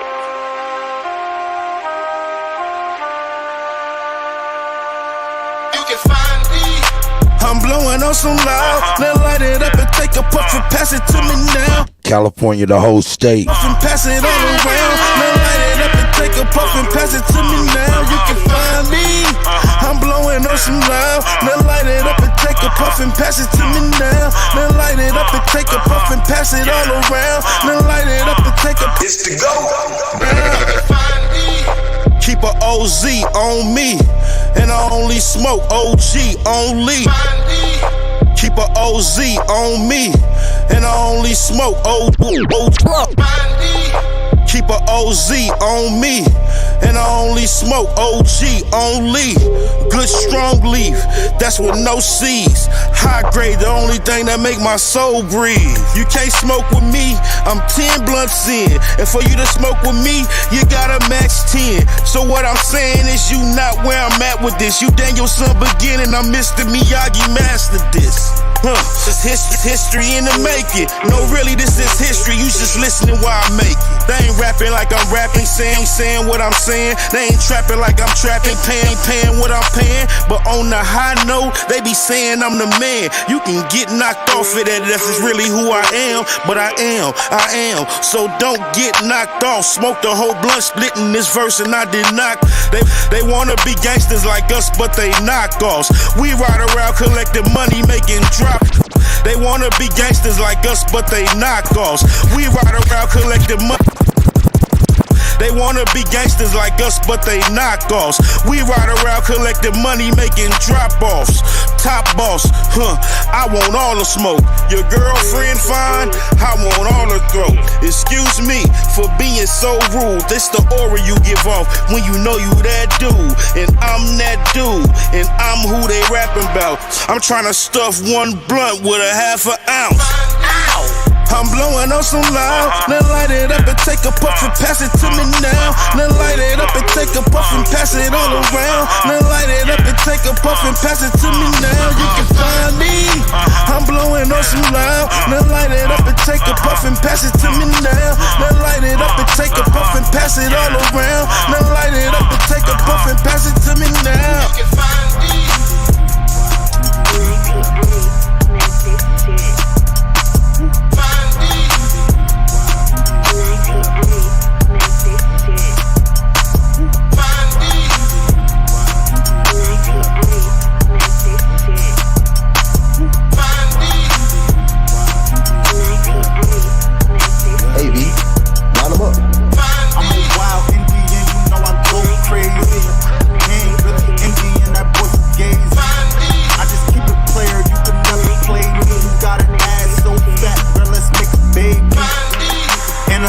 One.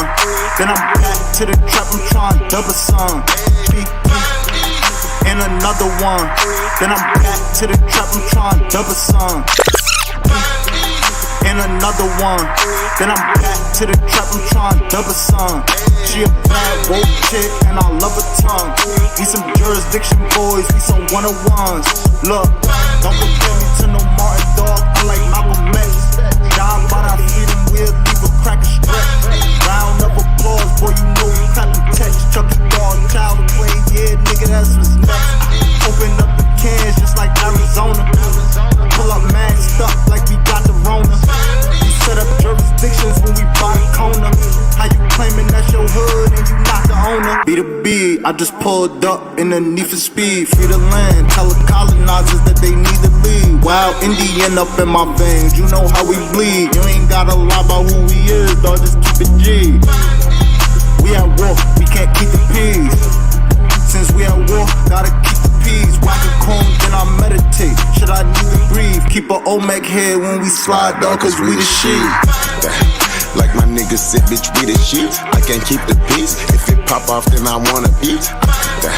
Like my niggas said, bitch, we the shit. I can't keep the peace. If it pop off, then I wanna eat. I can't keep the peace. If it pop off, then I wanna peace. I can't keep the peace. If it pop off, then I wanna eat. I can't keep the peace. If it pop off, then I wanna peace. I can't keep the peace. If it pop off, then I want the shit.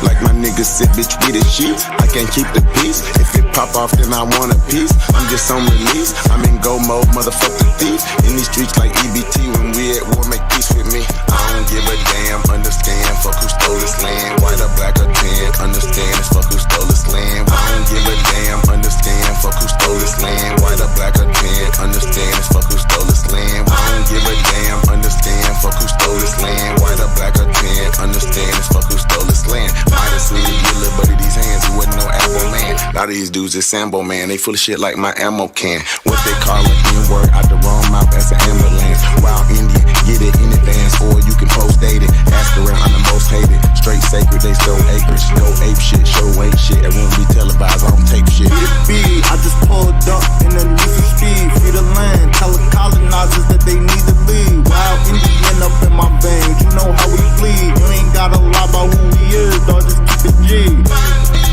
We at war, we can't keep the peace. Since we at war, gotta keep the peace. Whack a cone, then I meditate. Should I need to breathe? Keep a Olmec head when we slide, dog, cause we the sheep.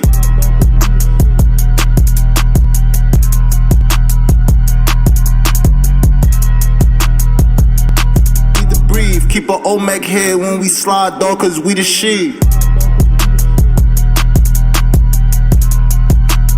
It's the go. Cut, you killing them.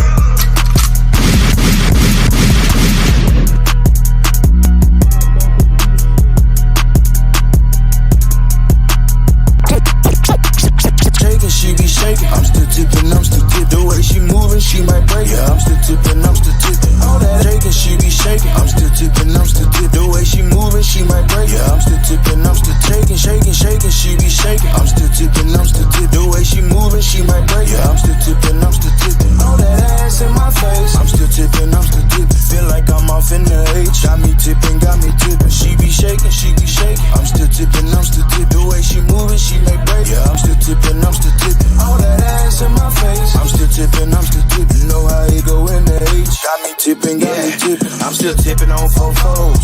Wrapped in 4 folks. Big booty, little dick, cutie. Got French tips on her toes. Got me French kissing her hole. Whoa, bitch can't do it like T. Nah, bitch ain't move like me. Got 2 left feet, can't scroll like me. Go crazy, fuck, go crazy. Yeah, it be crazy, man. I don't be knowing what I'm gonna do. It be different every show. You know, get on top and make it dribble on this dick hours and hours. Money long. Throw that ass like B, keep watching, baby, drop. Only thing stay the same is, you know. It's the go cut, you killing them. Swear like a slip and slide. She roll it while I'm inside. Like grease, it's electrifying. Yeah, only Pikachu. She be shaking, she be shaking. I'm still tipping, I'm still tipping. The way she moving, she might break. Yeah, I'm still tipping, I'm still tipping. All that ass in my face. I'm still tipping, I'm still tipping. Feel like I'm off in the H. Got me tipping, got me tipping. She be shaking, she be shaking. I'm still tipping, I'm still tipping. The way she moving, she might break. Yeah, I'm still tipping, I'm still tipping. All that ass in my face. I'm still tipping, I'm still tipping. You know how it go in the H. Got me tipping, got me tipping. What my name? Clarence Carter. Might see me with your mama or your daughter. I be tipping while I be stroking. I be tipping while I be stroking. What I be doing?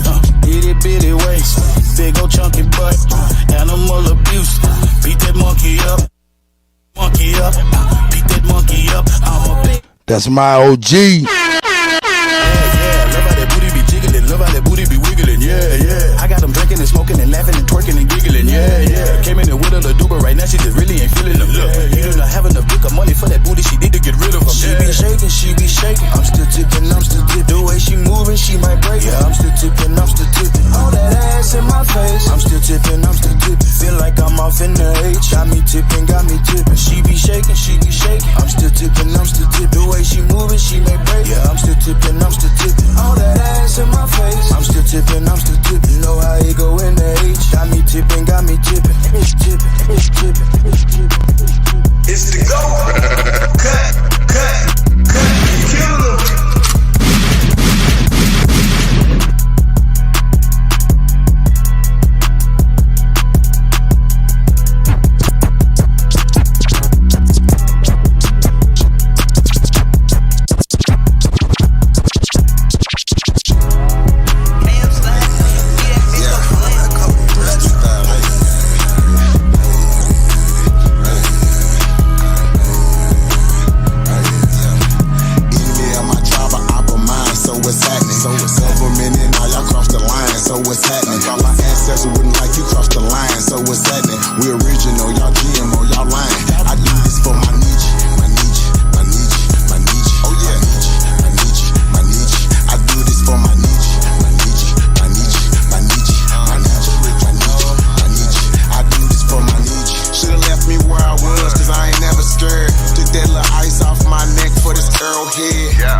My nation, my Nietzsche someone Earl said. Real Americans, still pure blood, we thoroughbred. I'm like, let my people go and just take me instead. When it's red or blue pill, I'm only choosing red. I'ma always choose my people, you can keep that bread. Our government owe $1 trillion, you can keep that bread. If it's one thing Jim Crow is showing me, I don't want no white folks ruling over me. I don't want no politicians ruling over me. I don't want no po-po ruling over me. Only somebody that's like me gon' treat me like me. I'm Iron Cherokee, the Chief and Dr. GLE. I'm still a G like DST. Might not be as G as me. You think you free, but you need remedy to be as free as me. I'm from the hood, I'm still waking up my people. They got us good, they still hating on my people. When it comes to fashion, the whole world wanna be like us. When it comes to music, the whole world wanna be like us. When it comes to dancing, the whole world wanna be like us. Foreigners are doing everything, trying to weaken us. Sports, y'all can't fuck with us. Rhythm, know we killing y'all. Anything involve a ball. Mentally, we figured out the cosmos. After all inventing shit, we smashing y'all. It's time to take through asking y'all rights by blood after all. Vatican and the Smithsonian got all our shit. Artifacts and relics still keeping us away from it. When they say that was a long time ago, that's racist shit. Y'all holy land keep stolen shit. We don't need y'all holding it. Reverse engineering our technology, controlling it. Gave it everything you got, but you can't put no soul in it. I ain't go see the new Matrix cause I'm living it. Everything is not what it seems, but I'm killing it. Can you afford to pay attention who you living with? Now they trying to mandatory vax, but is you getting it? Fall back off my knee, I'm peeping y'all tactics. This ain't no Earth war, this here is galactics. Goddesses and gods warming up like practice. We gon' put arrows on your chest like patches. Mongoloids can't style like us, them fake natives ain't wild like us. They ain't got a soul, destiny as a child like us. Nobody power like us, nobody peace pipe like us. Boxing, y'all can't fight like us, nobody lost they right like us. Wake 'em up, I'm in the way. Say too much, I'm in the way. They tryna kill us anyway, so listen what I'm finna say. Everybody, our kids, we raised y'all anyway. What that sense is finna say, everybody ain't here to stay. Is you with us or against us, ain't no in between. I'm a non-ether being, not a human being. Got fucking 1492, but all my allies what it do. Renegade got clipped for days, be careful, I advise you to. Me and my tribe are opera mind, so what's happening? Government and all y'all cross the line, so what's happening? My ancestors wouldn't like you cross the line, so what's happening? We original, y'all GMO, y'all lying. I do this for my Nietzsche. I do this for my Nietzsche. I do this for my Nietzsche.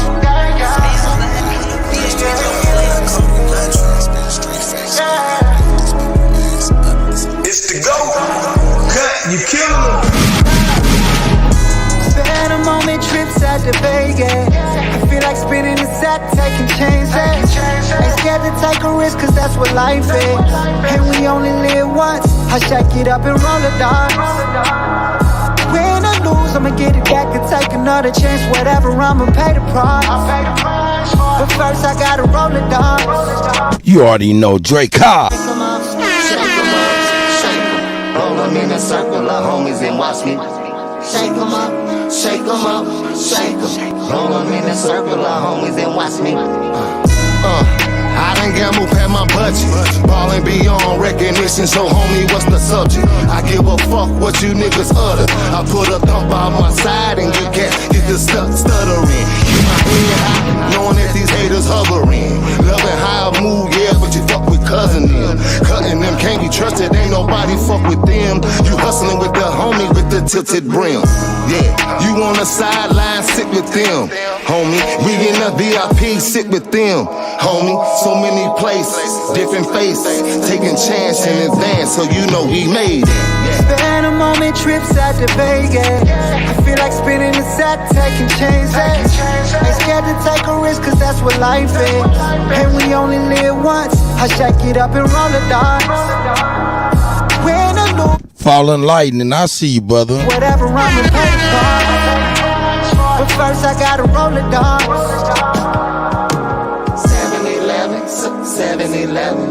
7-Eleven, came back on little phone. 7-Eleven, came back on little dough. Check it, we bought that sack dope. Safe is good and we bout to blow like sack smoke. And clean the house, that scratch low. We bout to bounce, motherfucking 6'4", and shoot whatever, and whatever, what you propose. We out here taking chances and we setting goals. The distance of race, red, set and gold. I'm on my show enough shit, homie, I got the glow. Oh, you never knew the blue flame is emerald blue. The reason why I'm choosing you. Pick a side, pick a side. You know the rules. You know it cuz shooting with the crew. Spend a moment, trips out to Vegas. I feel like spinning the set, taking chances. Ain't scared to take a risk, cause that's what life is. And we only live once. I shake it up and roll the dice. Win or lose, I'ma get it back and take another chance. Whatever, I'ma pay the price. But first I gotta roll the dice. Stocks roll the weed, let's go crack the bottle. Cause ain't no guarantee we all gon' live to see tomorrow. You know the risk that we take come with fair time. We hustle like we tryna meet a deadline. A trip to LA, I'm on the red eye. If a nigga play with LA, he getting a headshot. And all it'll take is a head nod for me to put you to sleep like it's bedtime. But I ain't letting up, no, I ain't letting up. So I hit the streets feeling like I ain't selling up. That's right. Oh yeah, cause I ain't blow yet. Still ain't got the big crib, nice car with the boat jet. It's the go. It's in my chain, no rocks in the Rolex. So I'ma grab this pot, my soda, and both flex like a certified weightlifter. I'ma keep it straight with you. I'm in the kitchen, it's residue on your cake mixer. And I'm tryna make this play for a half. I'm in the field with this nickel on me, looking like McNabb. Looking like they mad cause they favorite bitch ain't my favorite bitch. She just bad, plus she in a bag. We ain't talking money, nigga, keep it brief. We ain't showing up in court, we hold court in the streets. And according to me, I ain't nothing like them. I was raised in that water, all I know is swim. Them doctors told my other brother he won't walk again. Damn, this shit just broke my heart again. Cause that cancer killing them slowly. To know a miss, to know Miss Gretchen. Thinking about Kobe and his daughter. The good die young, work the meat lover. Mo Naga, Miss Gretchen. Shout out to y'all. We praying for your recovery. But just telling Rance how you and Zach came to fuck with me. And now I'm in the studio spazzing cause this shit fuck with me. Look, I don't wear my heart on my sleeve, but this shit fuck with me. Remy ain't easing the pain. I'm wishing Teresa was here. I gotta keep me a thing. I feel like the reaper is near. I had the key to my city before I had a key in my city. I pray for peace in my city. The shorties at war with each other. I tell them look in the mirror. See you at war with your brother. Nas once said it was written. We supposed to want more for each other. That's right. Shout out to everybody. We tribe up in here. We come together, you know what I'm saying? And we do what we do, you know, spread knowledge, love, respect, you know what I'm saying? Build with one another, you know what I'm saying? That's what we do. You know what I'm saying? That's right.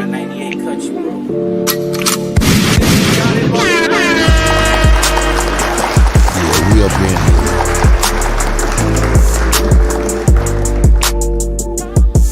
Yeah.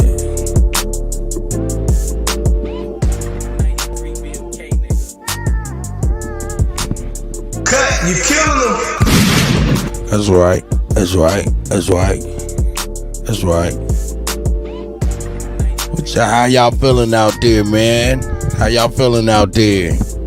You know what I'm saying? I'm up in the chat right now. I'm looking in the chat, you know what I'm saying? Let me know how y'all feeling out there. Is there anything that happened today that we ain't spoke on? You know what I'm saying? This is your time. If you want us to, if you want me to go ahead and jump it on off, you know what I'm saying? I do just that, you know what I'm saying? Hopefully y'all come with some heat. Hold on, let's see what, you know what I'm saying? I got some shit, you know what I'm saying? You need that, hey, shout out to James Colton in the building. I ain't seen you in a couple days, my brother. Shout out to Chief Morning Thunder. Of course, that's Sister Bethy. You know what I'm saying? Shout out to Sister Bethy. You know what I'm talking about? Yeah. Sister Bethy said, yeah, you know what I'm saying? I heard you had a little chaos over there. Alabama let me know. He was like, yo, man, he don't know what it was happening over there, man. And then I got your email late. He was like, yo, come and talk to this. But is that Tayshawn, the motherfucking Confederate Don? Shout out to the brother. He said he got something to happen. Put the link up in there, whatever. You know what I'm saying? Let me put the link everywhere. That way everybody got this. That way if y'all want to just come on in, just come on in. Just come on in. Just come on in. You know what I'm saying? Reshare that link, you know what I'm saying? Just in case people want to come on in. Chief, man, how you living, God? All well. Just That's enjoy right. the mix, man. Cut. Best to do it, man. Out here. I don't think they're appreciating the live mix though, man. Y'all show the DJ some motherfucking love, man. Man, I appreciate that, man. You know what I'm saying? Bonaga, what up, though? Chief Morning Thunder. Everybody tapped in, man. Tayshawn, the Confederate Don, James Colden, Peru. Peace to everybody, man. Thank you guys for tapping in. It was a favorite. Like, share, subscribe. Tell a friend, tell another friend. As you tune in to the GOAT and DJ Kuttack Talk Mix Show, man. See Gretchen in the building. Hey, man, like I said, man, tap in, man. Gretchen, Helm Publications, man. Support. That's right. Support. Shay Pink, what up, though?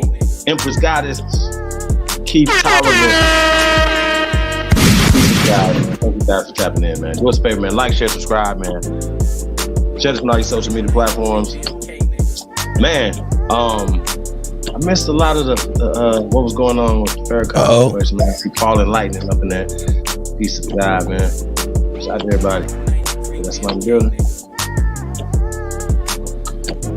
Attention's Goddess. Shout out to Attention's Goddess up in the building. Huh? Yeah. Shut your ass up. Thank you very much, Sister Beth. You know, a lot of this music, you know what I'm saying, is submitted from the artist. The artist that usually is in the chat that you guys know. You know, a lot of them you guys don't know, but it's a mixture of that. You know what I'm saying? So, as a DJ, I feel like it's incumbent on me to actually provide an opportunity for up and coming young people, you know what I'm saying, and their good music that they're making. And as a DJ, I want to make sure I'm playing that stuff, you know what I'm saying? I want to break music. That's what the DJ used to be. Now the DJ just been replaced by a playlist. He don't feel like he fit no more. Because he don't fit. If you feel like you don't fit, DJ, then you don't fit. Cuddy fit everything, though. That's a motherfucking fact. That's right. And them cats, you know what I'm saying? Hey, that's on them. But yeah, man, these are all the young people, man, that, you know what I'm saying, usually is in the chat, you know what I'm saying, like Drake Hobbs music, you know what I'm saying, Bonnie Imp in the chat, you know what I'm saying, a couple other people, you know what I'm saying, be in the chat. And that's their music, and we spin that shit. Empress Freedom Feathers is up in there. I just love saying your name, sis, and that's a fact. That's a fact. C. Roberts is up in here. You know what I'm saying? What's up, y'all? Attention's Goddess. How you feeling today on this terrible Tuesday? It's terrible. I'm doing well. Thank you. Peace and almighty power to the American Aborigines. No doubt. How you feel about some of the stuff that I done played and presented today? What do you think about some of that stuff as far as, you know, you can go anywhere. You can go anywhere you like. We here with you, sis. It was interesting. I don't have any particular criticism. I got you. I'm good. I got you. Well, I tell you what, at least we know, they can just on the spot just prescribe you some medicine and inject you. You know what I'm saying? If they deem you unruly in certain cases, I guess. I guess we could say that everybody pretty much is being poisoned in America because everybody got them same old ass pipes for real.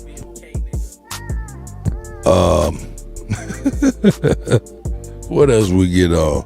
We oh yeah, and Louis Farrakhan, man, he went in. I think that was a private, like, I think that was like one of his sermons that he do with, like, you know what I'm saying, a small select group. You know what I'm saying? Because it wasn't like big, but I heard audience applause. Shout out, I don't know. Yeah, I don't know either. Oh, it was interesting. Yeah, that's right. Yeah, it was interesting. You know, all of that stuff, you know what I'm saying? Shout out to Sister Bethy. She said, I don't know what systems Cuddy got, but that sounds so fire, man. On some real. Alright, yeah. It's shoot, it better. It should cost some money. A little bit of change. She said, where's Mississippi? Mississippi on vacation. We went on her hey man, she was doing artwork, man, and doing all, man. Shout out to Mississippi, damn it. Hey man, dealing with the old man Cuddy and dealing with Chief, man. Hey man, that shit'll wear your ass out at. That's right. That's a, you know what I'm saying? Nah, she needed a break, you know what I'm saying? She needed a break. She had some things she had to do and things like that, you know. Hey man, go ahead, sis. We got this. You know what I'm saying? We got this, sis. Go on, do what you got to do. Let me see. Who else is up in the hit house? Yeah, man. Everybody's up in here. Yeah. Tayshawn the Confederate Don. We don't want to hear about how much money you done saved by changing your insurance to Geico, son.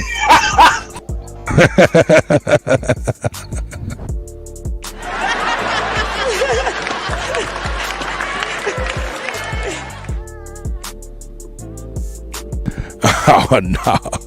Yeah, man. I'm telling you, hey.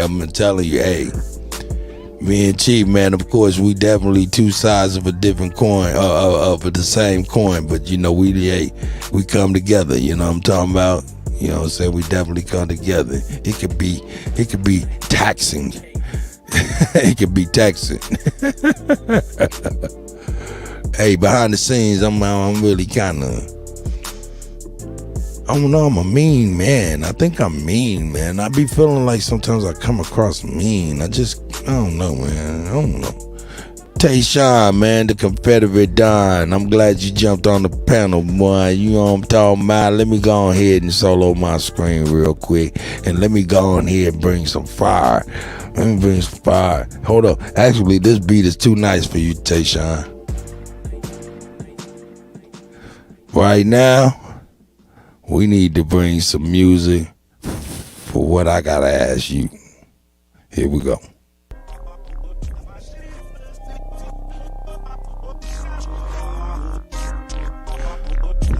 Yeah, Tayshawn. Tayshawn is Confederate Don is up in this motherfucker. Yeah, I gotta ask him some questions real quick. We gotta turn up the heat. Ooh. Tayshawn, microphone check 1 2 1 2 1 2. Y'all hear me? Yeah, Tayshawn, man, why you pull out the debate with motherfucking Not a Coincidence? What was that about? He sent me a clip all in my text message DM. I'm like, God damn it, and I ain't get a chance to ask you behind the scenes or anything, get any context. Why don't you give the people some context of what happened and why you ain't fooling with that dude? And I can understand if you just feel like, man, it's foolishness, but you know, just go on ahead and give the people what they need, man. To keep it short and simple, bro, dude is I don't want to waste my energy. Like, this dude lies so much. And I put up videos catching him in lies. And he'll still inbox me trolling saying, oh, I'm not lying. Oh, you're pseudo. Like, bro, I ain't got time for that, though. Like, that shit's corny at this point. He say he'll come over here and he want to build with us. But clearly he don't research shit. He got contention for everything we say.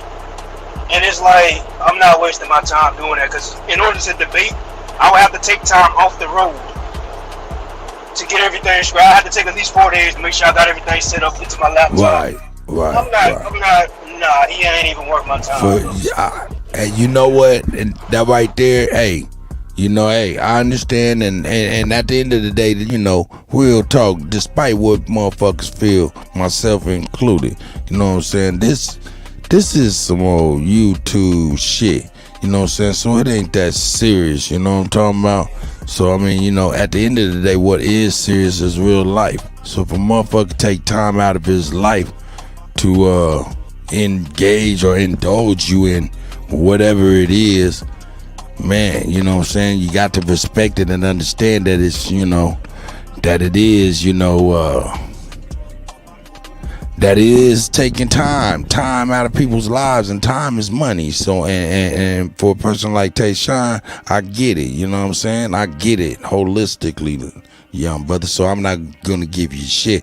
I just want you to give context just in case, cause my man hit me with that shit, like, you know what I'm saying. But I understand, man, some people, you know, it ain't even worth the time or the loss of money.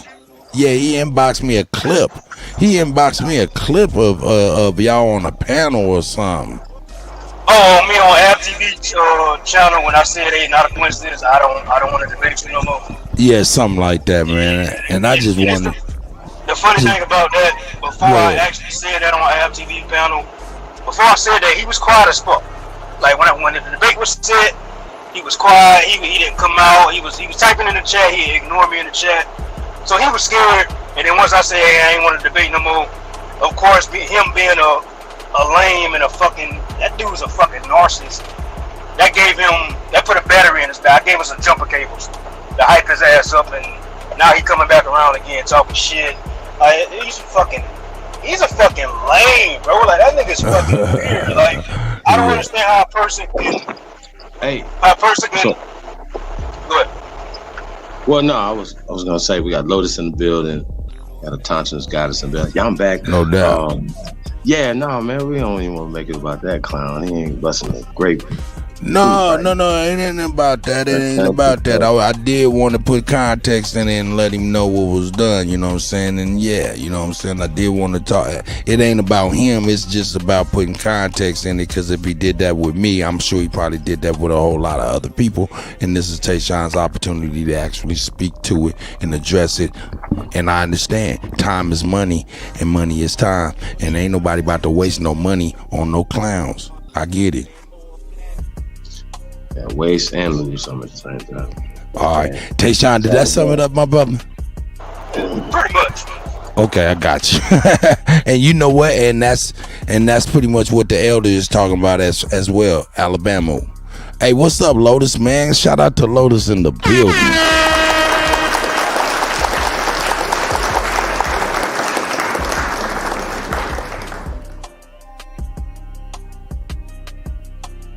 Yeah, man. Peace to everybody, man. Lotus, you can hear me, brother? Shout out to Lotus in the building. Oh, okay, he just bounced. He's gonna come back in, I'm sure. Yeah, no. Shout out to Tanya Parker, for real. She be up in here rapping for real. Gee, where we going? Tayshawn, man, was you bullshitting when you talking about you had something that happened today? Man, don't be playing with your insurance. Nobody care about that, man. As long as it's protecting you. That's all that we care about. I was bullshitting. Got you. I was just trying to make everybody laugh. I did want to talk about that first video, the first topic. Yeah, wasn't that nuts, man? I only 3 days ago they updated that autopsy report. That's the only reason I brung it as current events. You know what I'm saying? And I didn't know if anybody knew about how wacky that was. That was some craziness, wasn't it? Yeah, that made me feel some type of way, man. Like, how, like, what do we do?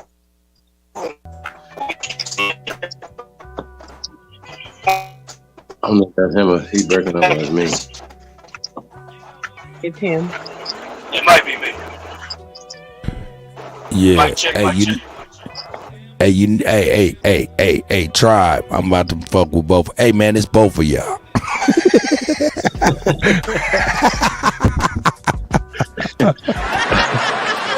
It's both of y'all. Yeah, Lotus is having connection problems, though. Go ahead, Chief. You got it. Well, no, man. I mean, we got a panel, man. I talk all the time, man. So let y'all. Yeah, our toxins goddess is back in the building. What y'all see, you know, like man, I like that beat. Like, oh yeah, I'll be sneaking some on. I'll be sneaking them on you, don't I? Yeah, it's a lot going on, man. Like I said, it's about solutions, so not just about bringing the stories and saying, okay, this is happening. What can we do to change some of the situations? We keep finding these people with their hands in the cookie jar, right? And they always they literally are saying that it's because of racism, racist policies, racist things are happening, right? The lead poison in Chicago, that's a serious thing. Why isn't this taken more serious? Did you, man? That lead is like I don't know what's going on, but they're poisoning the American people. We gotta stop saying black, white, brown, fall into the social construct, because apparently even the so-called black people feel that they should have this type of substandard water, substandard living. You know what I mean? This is not a color thing. This is a class thing. This is a control thing. But this is America, Jack, and this doesn't supposed to be happening. That's my problem I have. And it's a time out for talking about it. If everybody should be able to say, okay, is this right or wrong? Should everybody be getting clean water in America, in American cities? Yes? Okay. And if it's specific, if they're not putting the resources into the infrastructure of this country, then there's a problem. Then that's on the border of treason. Man, come on, talk about it. Man, listen, man. We ain't mad enough, y'all. We ain't. Mic check. Yeah, hey, Tayshawn, your sound is horrible. Your sound is horrible. No, I'm fucking with you, Tayshawn. Tayshawn, I'm fucking with you. You sounded great. I'm playing. All right, I'm good now. Yeah, you good. Yeah, you good. All right. So what I was saying was, oh my bad, Chief, you still going? Go ahead.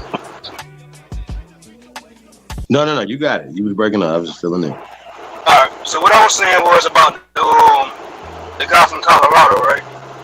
Like watching that shit, it made me feel some type of way, and I'm over here saying like, at this point, what the fuck do we do? Like, do we just sit back and keep letting this shit happen, bro?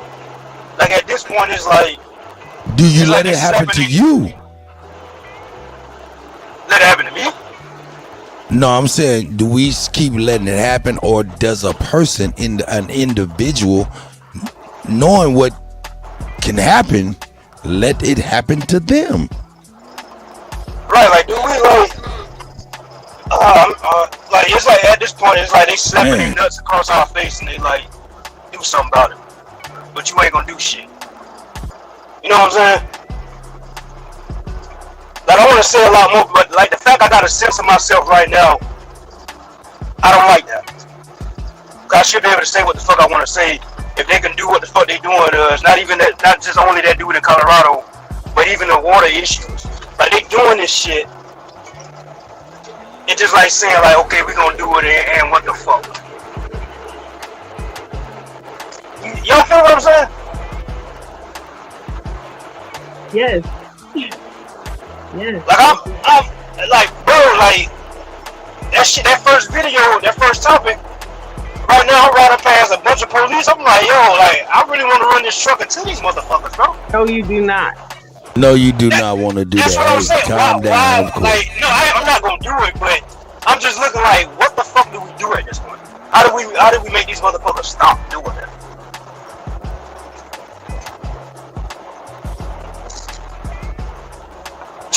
You feel me? Like, what do we do?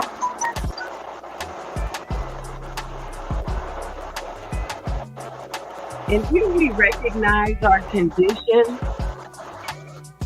and behave accordingly, this isn't going to stop. Because the trauma of 2019 we just relived it all over again, basically because they checked another box on the autopsy. None of that information was new. None of it.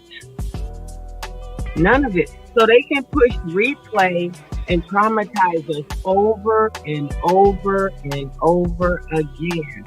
See, it just like someone had mentioned, or someone showed, it's a broadcast.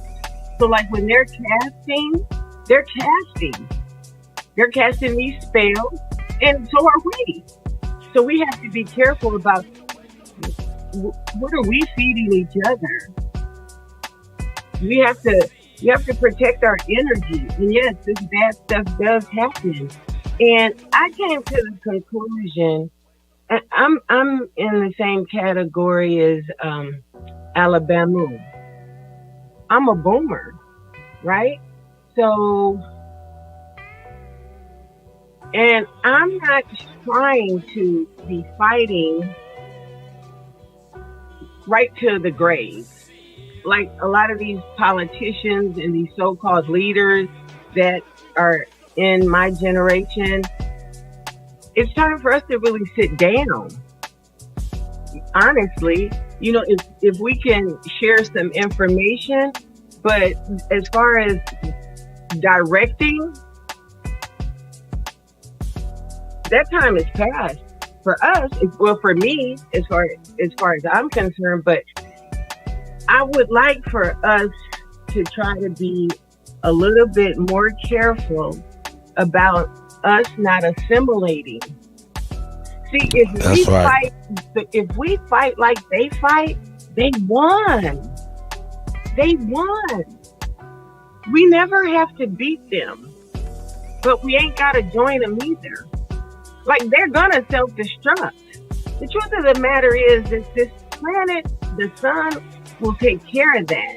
We need to just take care of each other and stop looking outside of ourselves individually for the answers, because actually it's in us. I appreciate all the books, I appreciate all the sharing, but if it ain't in you, then nothing, if it's not in a person, there's nothing you can share with them to give it to them. If it's not resonating with them, like the authentic people who are here, we're drawn here. We're drawn here. Nobody had to beat them over the head, give them a pamphlet, tell them they're going to be cursed or die if you don't follow me in my way. See, that's what they do. And when we emulate them, we lose. We can't be getting on our bellies. And I would like to say, hey, Sean, the Dawn, I love your energy so much. I love your passion. So all of you, for real. But you, brother, you got to get on your belly to box with these fools you be trying to battle with. Yeah. You got to, yeah. So low. Like some of this stuff, I heard T say once, the truth of the matter is, and I know this channel, I'm hardly ever, I let it play all night in the den, so it's playing, but I'm never awake. You know, I'm hardly ever even awake to do my little shout out in the chat, because, you know, an old ancient lady got to get her sleep. But fine wine and all of that, and I'm claiming it for real though. But I think they're still feeding off of us. They don't care whether it's negative energy. They're feeding off of us. If somebody sat down and went through any of these shows and see how much time is spent to the kid showing his tail. See, we reward bad behavior, and they know they can come and do it. And I understand, because you guys don't want to seem hypocritical, because people, I can't comment in anybody's chat except for Chief Morning Thunder, Chief Supreme Chief's channel. I'm blocked at everybody else's chat. Really? Yes, I can't get in there. I can't get in these people's chat, and the reason I know it is because if I wasn't, I shouldn't be able to post in this chat, but I can, and I always can. So that means that I'm clearly blocked in those other channels, right? And I don't have a problem with that. What I'm saying is that we have to, I would love to have a safe place. Some of us are more fragile than others. Let's just keep it above. Some people can't get the information for all of the distractions. See, you guys have it, you're sharp, you're on your toes, but and you know where the information is, you can go pull it up if you have to, you can show them you're this, that, and the third. But people who are listening, and they're just listening, when you guys are making great points and you allow somebody to come and poop on it, the average person listening isn't trying to go check out either one of them. So what happens is your wonderful point is for naught.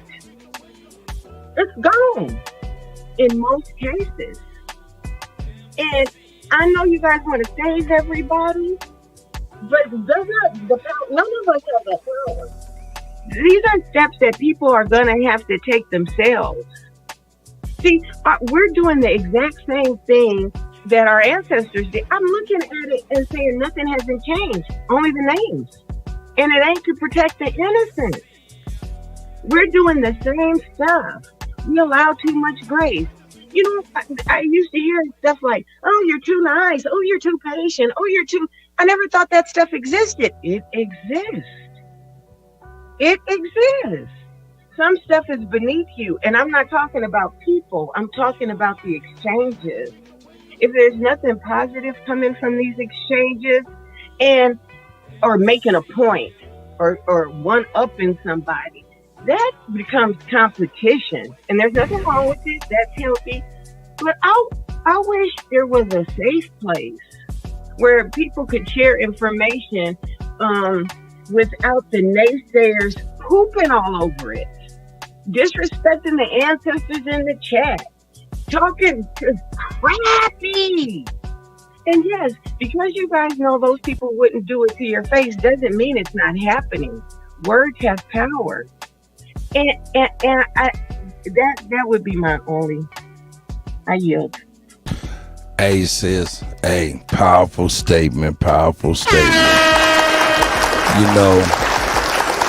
know, I tell you what, you being blocked on everybody else's chat, you know, that right there is, you know, to me, a really great thing, because that lands you here and you're open here, and you know, and what we're doing, and I'm gonna be honest with you, you know, I kind of was looking for some antagonists, you know what I'm saying, to get the debate cracking, you know what I'm saying, but maybe that is not what's needed, and that's what I'm learning as well. So when you speak, you know what I'm saying, I'm definitely taking that in personally as well, you know what I'm saying, even though you didn't even know, you wasn't even speaking directly to me. No, but that is good sometimes. I mean, yes, that's wonderful. I don't have a problem with that, because sometimes you do need a little pushback, you know? I don't have a problem with that, but I'm just like, sometimes, like, right there, when the rhythm is right, when the vibration is right, when the mood is right, these people are pros at interjecting at the right time to shut it down. No matter what question they ask, no answer you give them will ever satisfy them. They're not looking to find out information. And if they are, it's only to scrub the internet, to get rid of that stuff. It ain't because they want to go look, because they would go look. People just, or some of these people just need attention. I cannot imagine going anywhere to spend any time to break down other people and what they trying to do. That's a sickness. That's right. That's a virus. That's right. That is right. And That is right. Are you going to open up your doors to a virus? To a cancer? Because that's what it is. You can't unring the bell. See, those people introduce doubt. They don't come with the spirit of cooperation. And that's, but like I said, I never gave a damn. And about 10 years ago, I lost my, excuse my French, I gave a fuck. I don't have any of that. So I know that I couldn't lead. I would never be a leader because I've always been taught in order to lead, you gotta follow. Can't do that. That's one thing. If you don't follow, you can avoid being misled. But we can visit with each other. We can exchange with each other. You guys, let me say this, how valuable this community is. Like, I don't know if y'all know or not, but the empowerment of not having to be lost, cursed, an orphan, don't know who you are, where you are, or what time it is. So many of us have traveled this life all by ourselves.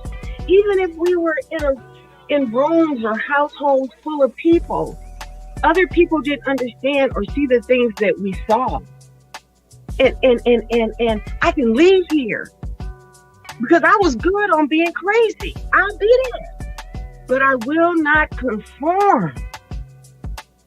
Right? But meeting you guys and hearing you guys and listening to you guys don't know how many pieces of the puzzle you've helped me to connect.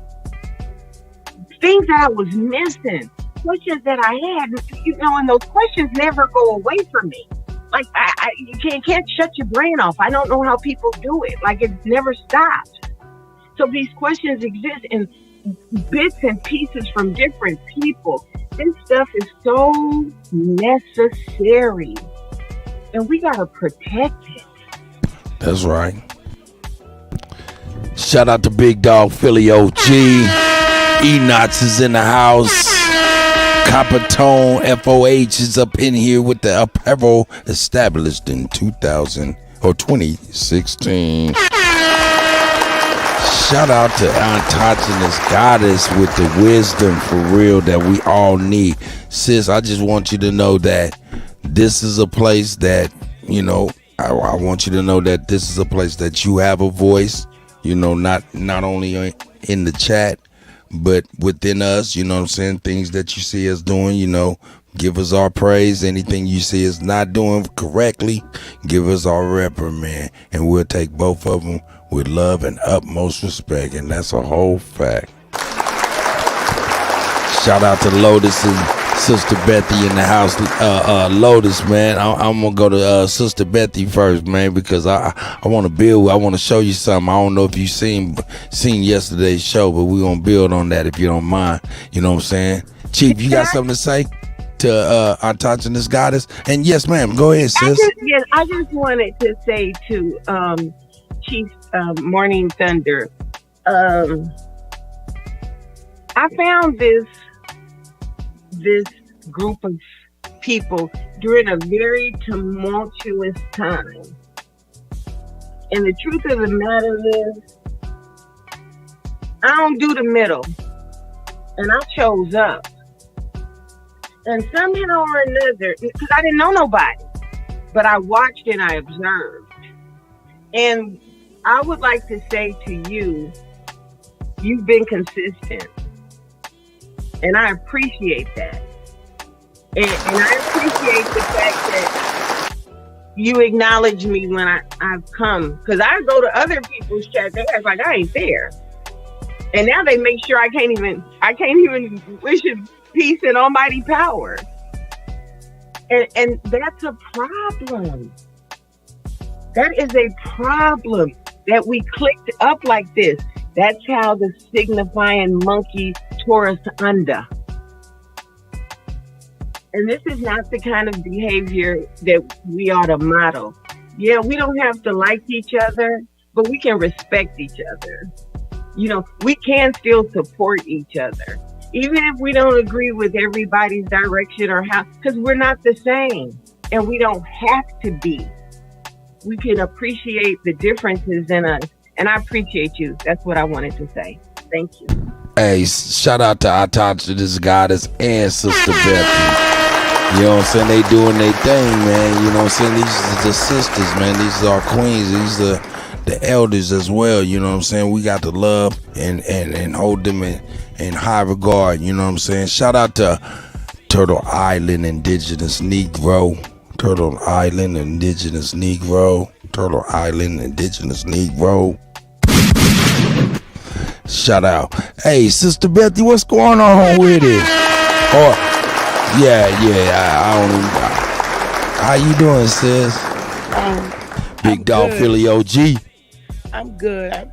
Sister, thank you so much for the compliments. It's so, that feels so good to hear. And I needed to hear that, and I really appreciate it. And, I try, but I don't do it all by myself. I just need everybody to know that, it's a collective effort, and it's what I enjoy doing. Mm-hmm. But I really came up to talk to Chief. Hey, Tayshawn. Hey, Lotus. Peace to everybody on the panel. Peace to everybody on the panel. I really came up to talk to Chief about that Peace, water Elder. thing. Chief was saying earlier about how they're, harming us with the water and what we could do. And that's very serious, because we take, even though we don't drink that water, we take showers, and that water is really toxic, making us itch and stuff. And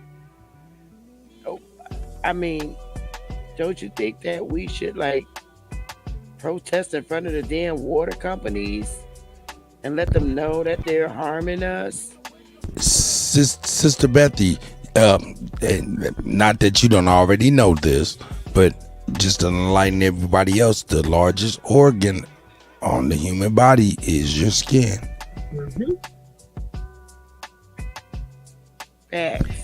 Chief, that's to you, brother. Holiday. Peace.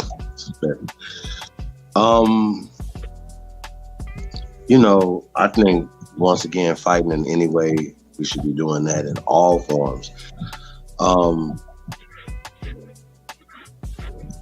First off, we got to get to who's responsible. All right, brothers and sisters. We got to hold people accountable. Try. People need to be in prison.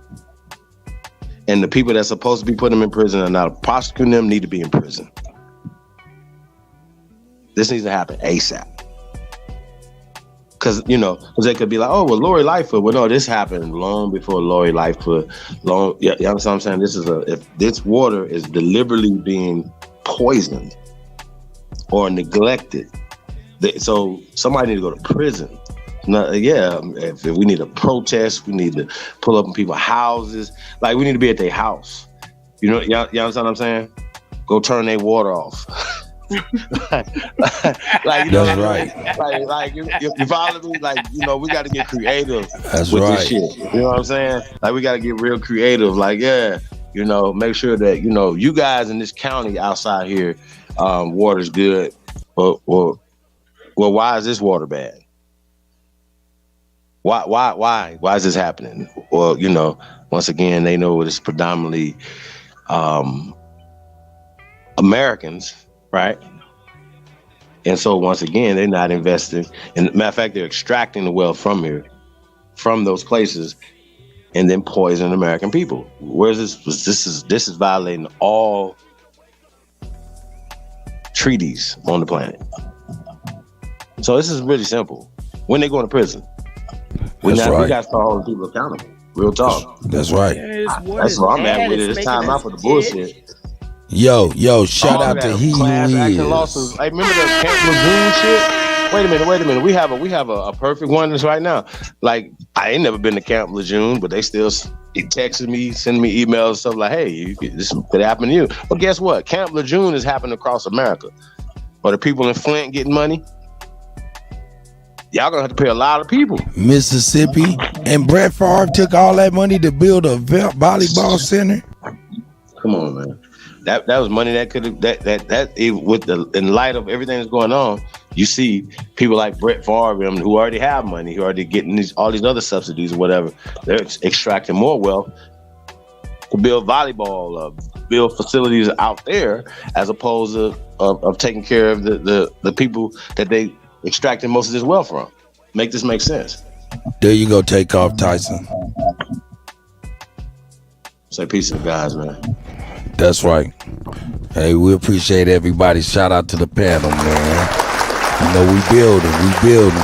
I wanted Lotus. Hey, Lotus, if you in the background looking at this, check out that, you know what I'm saying, what I did, you know what I'm saying, where I went to bring to the family, man, so you can get your insight, you know what I'm saying, on that there, you know what I'm saying. But in the meantime, in between time, Sister Bethy, I'm sorry to cut you off. Would you like to go ahead and finish your conversation? Did you have anything else you want to say? Because I was about to show something else and that's on your topic, and you can build on that as well. So here you go, sis.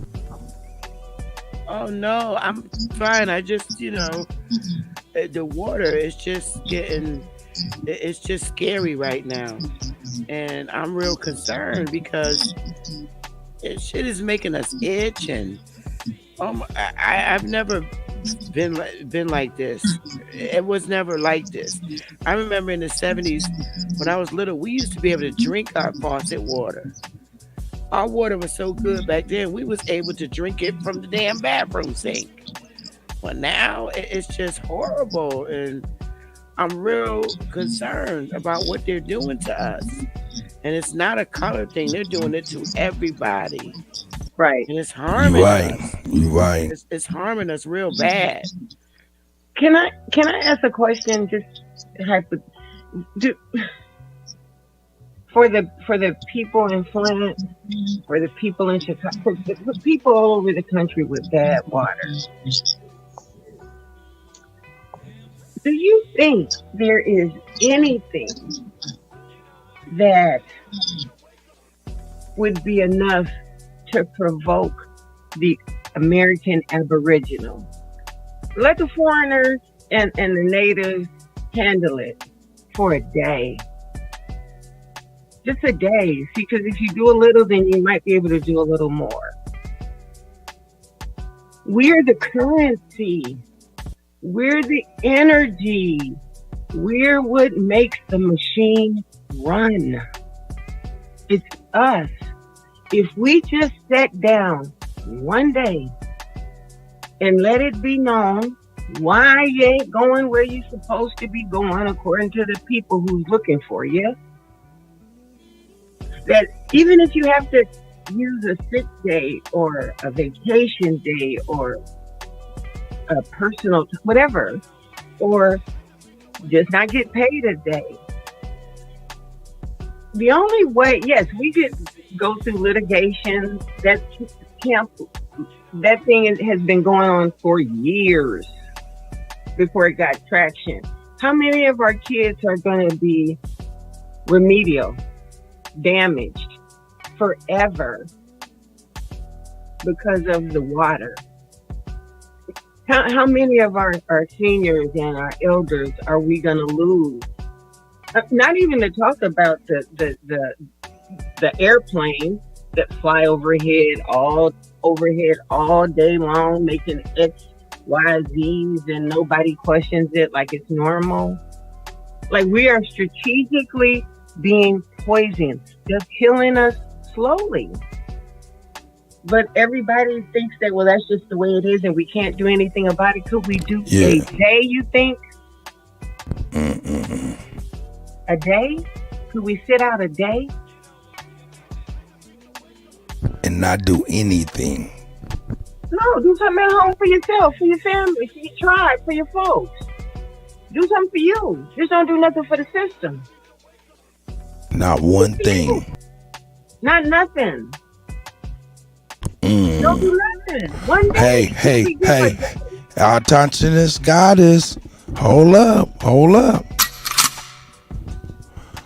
Hey, since they want to call us Black Friday, let's put that together. Let's not do anything for that whole weekend for the system.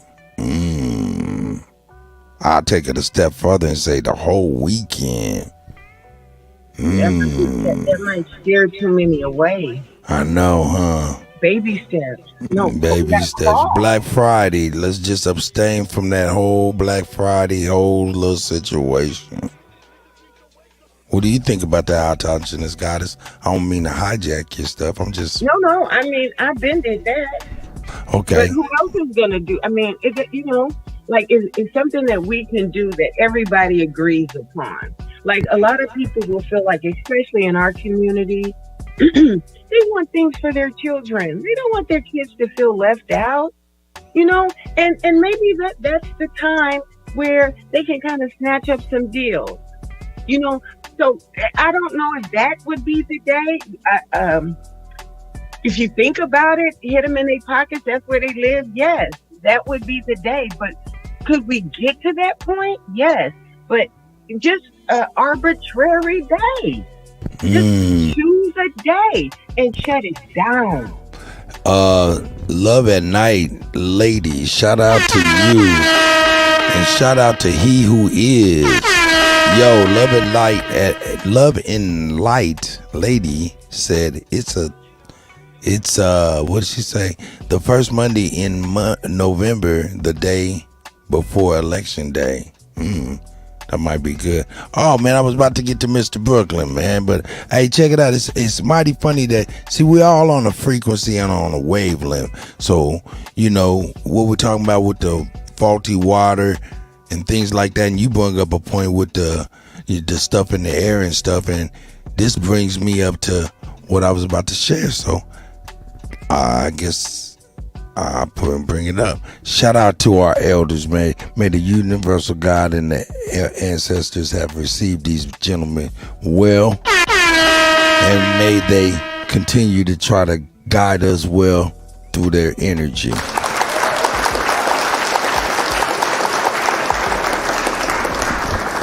Shout out to the God Prince. Let me take this music off for real. Give him respect. Here we go. I don't know if any of y'all ever seen this, but this is right here is Prince and Dick Gregory. Prince referring to Dick Gregory and a conversation he's seen Dick Gregory have. And so it's gonna show Prince and Dick Gregory. Here we go. How do I push play now? I mean, can't even push play now. Oh, brain fart. Here we go. Tell me about Dreamer. Oh, well, when I saw the State of the Black Union, Dick Gregory really moved me and a lot of my friends. I show it to everybody that comes over the house, especially white folks, because they need to hear that, so that they know more about all of us. Because what he said affects all of us. He said something that really hit home about this phenomena of chemtrails. And, when I was a kid, I used to see these trails in the sky all the time. And so, oh, that's cool. A jet just went over. And then you started to see a whole bunch of them. And the next thing you know, everybody in your neighborhood was fighting and arguing, and you didn't know why. Okay, and you really didn't know why. I mean, everybody was fighting. So he started riffing about the chemtrails, and he started to say things that hit home so hard. And I would recommend that everybody try to get what he said online or wherever, and try to get a copy of it and just listen to it. Because I was so moved that I had to write the song. And then when you leave, with all the hassle, Can you have that love? Love. I'm so tired of you black folks walking around looking all evil like that's gonna change something. Looking all mean and talking all crazy. Let them tell you about your children. If I sit here today, and these are all white folks, and they're putting some sleeping pill in my water, and I sit up here and doze off and go to sleep, and everybody told in the world, niggas is lazy. They tired. No, that's because you too naive enough to know what they putting in my water. Okay? Your children ain't violent because they black. They ain't, okay? Because you too naive enough to know what they putting in my water. Okay? Your children ain't violent because they black. They ain't violent. Most people in the world live in a ghetto. They don't kill people. What are you putting in my malt liquor, white boy? What are you putting in? Huh? Hear me. And it's your fault too. Malt liquor is made by white companies, but only sold in black neighborhoods, and you ain't checked it to see what's in it. Huh? How much lead are you putting in my neighborhood? Lead affects my thinking capacity. Lead is only one thing on the planet more dangerous than lead, and that's manganese. Lead you put, huh? How much lead are you putting in my neighborhood? Lead affects my thinking capacity. Lead is only one thing on the planet more dangerous than lead, and that's manganese. Manganese will make you kill your mama. And let me tell y'all something. If you want to see the largest homicide rate in the world, it ain't in no black ghetto in America. It's a little town in Australia where them white folks' homicide rate is 200 times what their population is. And that town just happened to be located across the street from a manganese plant. Here you go, Across the street from a manganese Sit back plant. down, Dick. Don't lose that mic, yeah. That town is located across the street from a manganese plant. How much manganese are you spraying in my neighborhood at night while I'm asleep? How in the world can a 9-year-old child find a heroin man, but the FBI can't find it, and you gonna tell me that's a black thing? Y'all crazy? What is this about? These are the things that need to change while this brother and sisters on their way to the White House. And when you see Hillary and y'all see Brother Barack, thank him for me. And you white folks need to be thankful. Because if y'all had a brother like me, y'all would really be in trouble. That's right. That's right. That's right. That's right. Okay? Ladies and gentlemen, Dick Gregory. Dick Gregory. The great Dick Gregory. Rest in paradise to the great Dick Gregory. I was so moved that I had to write the song. The other thing is the first line of the song says I was born on the same plantation in the United States of the red, white, and blue. And we live in a place now that feels just about like a plantation. We're all indentured servants, you know. When I found out there were 8 presidents before George Washington, I wanted to smack somebody. You know, I wanted to know why I was taught otherwise. Just tell me the whole story about it. I found out there were 8 presidents before George Washington. When I found out there were 8 presidents before George Washington, We got to let the I ancestors wanted to smack speak. somebody. You know, I wanted to know why I was taught otherwise. Just tell me the whole story. I'll fill in the blanks, but don't, you know, don't tell me something that you think I'm supposed to know. We're indentured servants and we got a black president now? Well, I don't vote. I have nothing to do with it. No dog in that race. Shake up how you wake up with a bolder breakfast at Taco John's. Hit snooze on the same old same.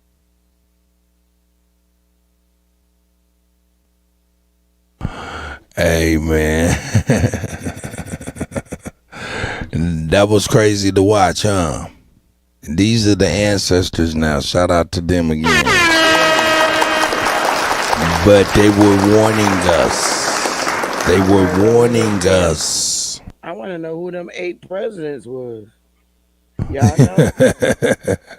I know what one of them was John Hanson, I believe.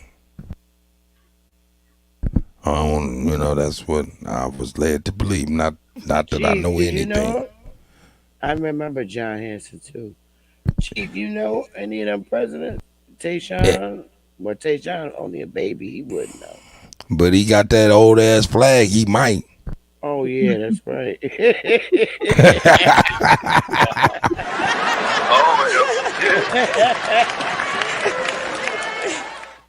Shit, he dug that motherfucker up. Shit.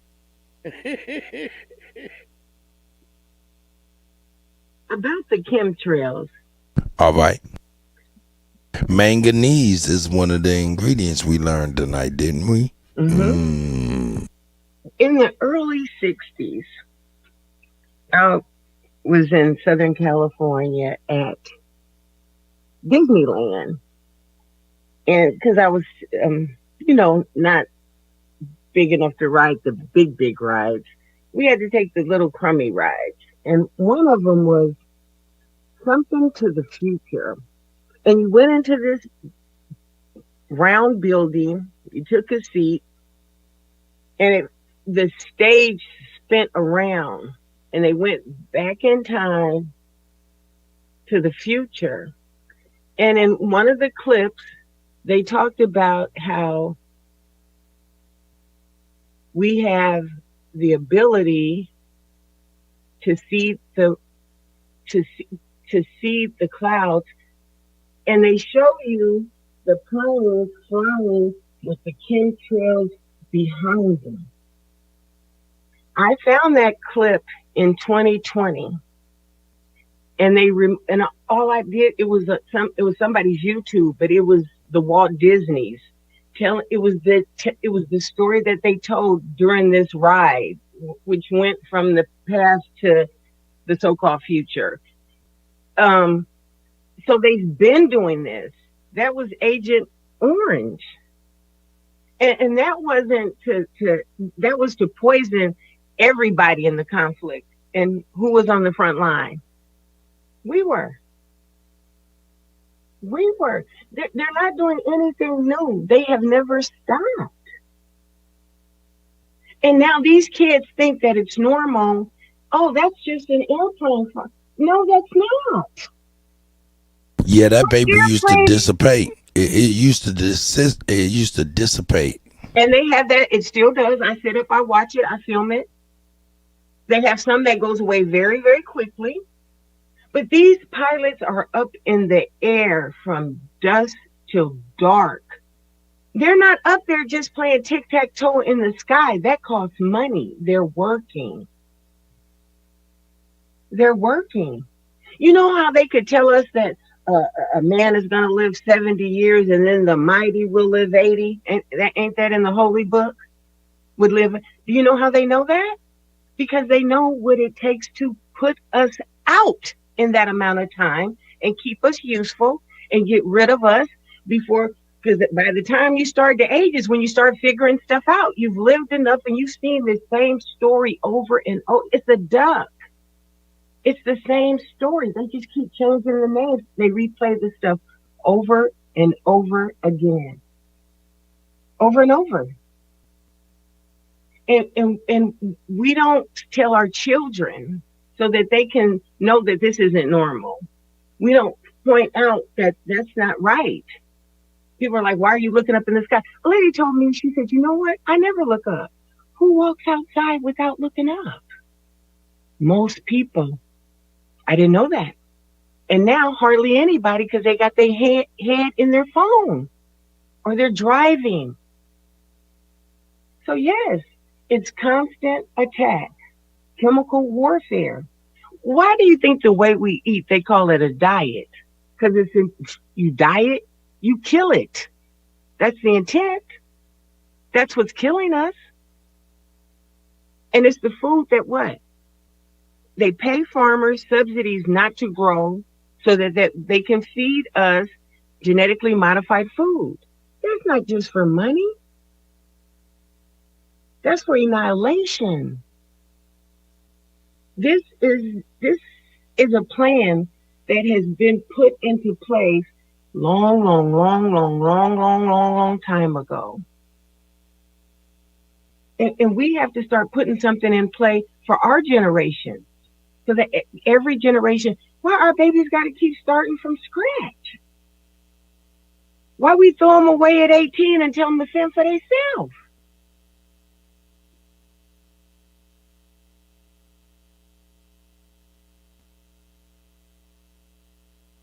We got to change. And everybody can do it in their own house.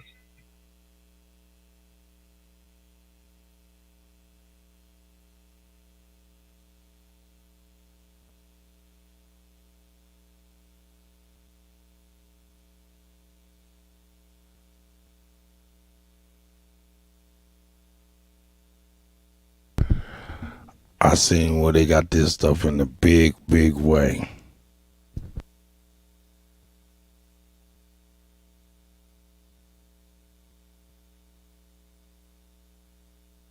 They trying to play with us, but we know they was doing this. We know they was doing this. This is that bull crap. What's he talking about? He talking about cloud seeding. This is what we're talking about. Well, this is what we talking about. They doing right now. This is a Vietnam spraying Agent Orange. So that lets you know they got this technology and they've been doing this type of stuff. You know what I'm talking about? For real. What was the Agent Orange whole purpose? What else? Agent. Okay, well let me let you know. Yeah. Okay, Agent Orange from my knowledge. Well, I mean, I can go into some other footage and show you exactly what it actually did. It mutated them kids and children over there and things of that nature.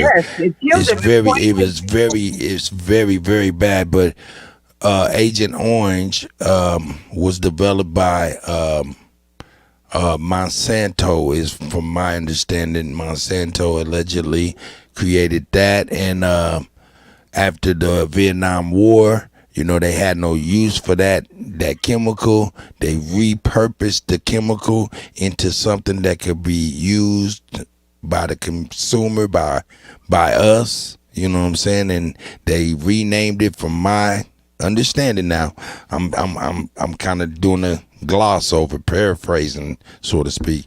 But Agent Orange, you know, they renamed it and repackaged it, rebranded it, and it's called Roundup.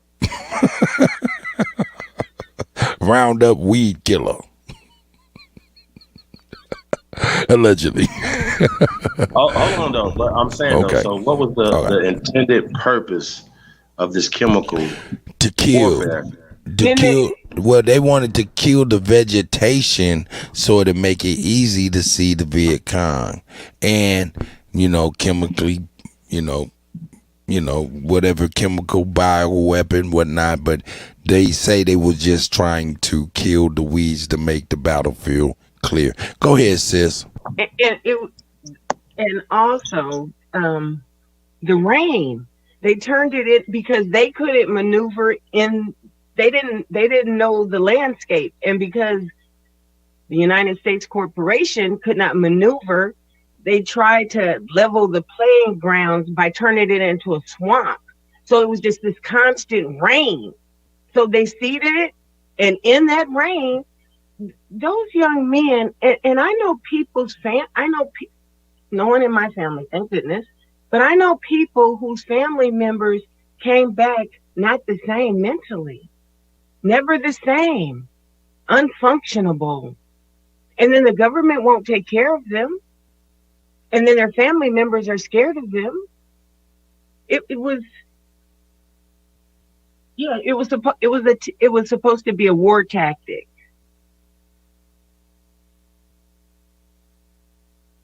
This is 30 years later. They're still dealing with this stuff. Severe birth defects to the point where I'm not gonna play too many of these things, man.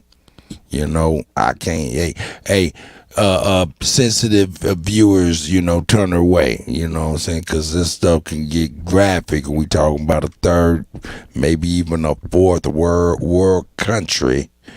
It might show some craziness. Oh, God bless the young baby. Oh, God damn. Yeah, man. And those are the babies that survive the pregnancy, because a lot of them don't. A lot of them women are barren. This is 30 years later. Right. Look at them planes. Man. And now y'all outside trying to get rid of some dandelions with the same shit. When you need the dandelion in a pot so you can keep from being sick. And then our government gives the soldiers heroin, feeding them heroin while they out there. They come back junkies and. So Roundup has a class action lawsuit. Mm-hmm. Now, when you said Roundup, I was like, whoa. This is a whole fact. Class action lawsuit, right? Hold up. Thing, right? Hold up, Chief. Let me just add one more spicy ingredient into your gumbo. Terrible. If you go in the country and you see the cornfields, you'll see that the corn and the seed is owned by Monsanto. Go ahead, brother. Well, my thing is this, right? When you put something in the ground, right, it seeps into the water. Mm-hmm. Right? Now, if somebody's putting Roundup, aka Agent Orange, in their garden or yard, or, you understand what I'm saying? Everybody else in that community is getting it contaminated. Am I losing something? Correct. Okay. Also, so when they filter a lot of this water from not only these chemicals, but a lot of the other medicines, I thought this was really nasty, that the water that comes out your faucet, right? Like a lot of times, you know, they have people who've taken drug tests, who've never taken drugs, but they drink the water out the faucet because there's still traces of waste, obviously, of the medicines that's in microscopic form inside the water that's left there from the urine, brothers and sisters. Right. That alone, that system alone, right, is nasty. Just saying. Recycling wastewater to continue to keep, we're going to clean this with chemicals and then pump it back through some pipes for you to drink it and piss it out again and do it all over again. That is nasty. That's nasty. And these same things, we're still putting it on our skin, taking a shower with it, right? I mean, we got to talk about this, man. This is some nasty shit. So drinking water is probably about to be one of the most expensive necessities in the future. Yeah, I think it was like one of the movies they was talking about, like how water, I know Time was one, how water was so precious and how it was so important. We're getting to that point. And you need water to live. So I just want to point that out. You don't need Pepsi to live. You don't need candy to live. You need water to live. That's fact. You can even do it without meat. You can do it without vegetables, but you cannot do it without water. You know what I mean? So I just think it's really interesting how this is not as important, and this will be at the top of the ballot. You know, and I know they use all these immigration stuff as distractions for a lot of things they're doing, but we're gonna have to focus on this water thing because this is important because everybody's affected by this. Not just Chicago. This is every major city, every city that has predominantly us in it. Seems like that they have not taken care of the water. Why is that? We got to talk about it because Dick Gregory was on to something. We want to talk about that Dick Gregory and Prince video, you guys. Dick Gregory went in when we talk about lead. Now, do we think there's a correlation between the lead poisoning that's going on in Chicago and the motherfucking murder rate? Can we get it? Can we get That's it? a whole fact, man. That's a whole fact. On this. And he Especially called for it the out. youth. Especially for the youth, because they know that a young developing mind is affected even more by this lead poison. You guys happy? And they know it. They know exactly how much it takes. They know how long you need to consume it. They know. All they do is measure. Because they've studied you. That's all they've done is study you. They know you better than you know you.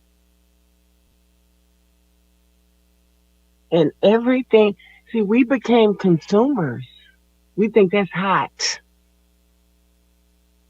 Just keep on gathering. And we can do it on our couch. Home shopping network. You just think about all the stuff that we've accumulated, that we have. And not only do we have to work to get most of this crap, now you got to work to take care of it.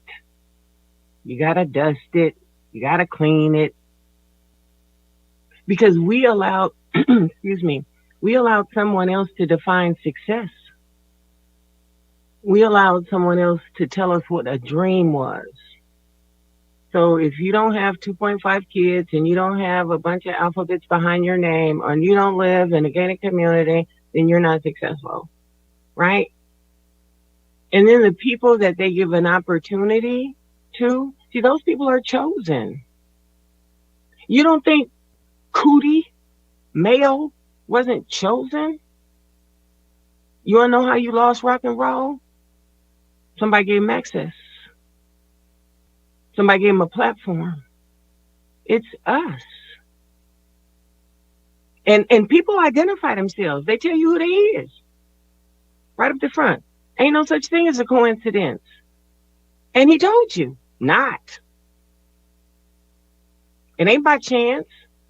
And they're not even slick with it at this point. It's almost offensive. No, actually, I mean, if I was offendable, it would be offensive. But we gotta do it ourselves. Period. Now, while people investing in the bling bling and the drop tops, and ain't nothing wrong with having nice stuff, because we've always had nice stuff and we always will. But see, what good is that nice stuff if your behind is dead because you died of thirst? How about if you got any piece of land, have somebody come out and put a hole in it. Dig for a well. There's water beneath us, especially if you're in the South like I am. And oh my God, it's the best water. See, we go from zero to easy. They killed us softly. Huh? What did Roberta tell us? Killing us softly. With his telling our story with his word. And we keep listening. And we have to use them to justify everything. No, I'm not doing that. I don't care if you never get it. If I got to get a puppet to tell you. It ain't for you. Everything ain't for everybody. How we got in this position? Because what we did, we picked up cold, damn near dead snakes. And we took them home. We fed them, healed them. And then our asses got bit. And what are we still doing today? We out here trying to gather up these sidewinders. When there's folks out here searching, they desperate.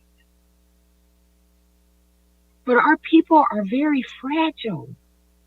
You guys, I can't share I'm going to be honest, because, well, ain't nothing else to do. I can't share half of this stuff with the folks I know. They wouldn't get through 2 minutes of it because their conditioned has been conditioned and it has been conditioned. The indoctrination is all that they have. And everybody ain't been on these hard streets like this. Everybody can't take cold hard facts. Everybody can't have their entire world crash. They'd rather stay in this effed up illusion. They're comfortable with it. They know how to navigate it. It's like a woman in a bad relationship. Keep getting your behind whipped. Because he going to pat you on the head and tell you he love you and he didn't mean it. Right? That's what we are. That's exactly what we all are. We're battered. It's the syndrome. And for those of us that you can't come to this awareness without having an inkling that this stuff ain't right. The majority of our folks think this is just what it is, and it's always been this way, but it hasn't. So, and we got to figure out ways to get the message out in a manner where somebody can receive it. And yeah, we can keep it real too. You know, I'm not saying be inauthentic, but when those other people come to disrupt, they bring the worst out in us. We get to talking real terrible. Real terrible. So I think some of that we could eliminate some of it. And I know there's gonna be banter in the back and the forth. When people get to talking about they raped your grandmama and your daddy, what? Exit stage left. Should not be tolerated. No airtime. Not for blatant disrespect. That's rude. And we should not sacrifice everybody to save a few.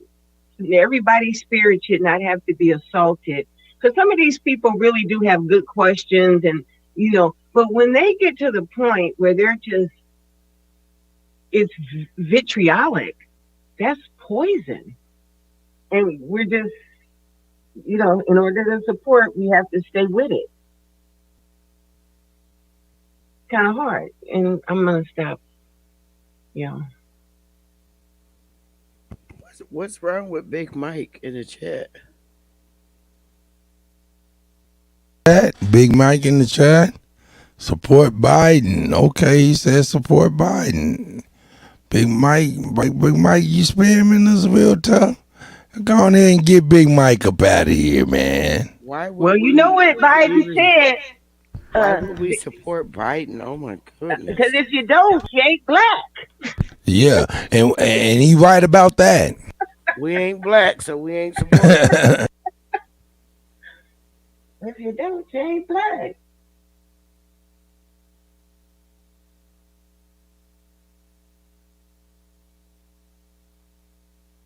But this station is a warrior station. She said that. This particular station. And, you know, it might not be for the faint at heart. And I realize I'm not the demographic for this station. But I love y'all so much. Why you say that? I think you just the demographic. We need you. We need everybody. Everybody plays a part. That's why I'm here. But I'm not the demographic. Nobody I know. I mean, you know, some of the younger people perhaps, but you know, I'm like,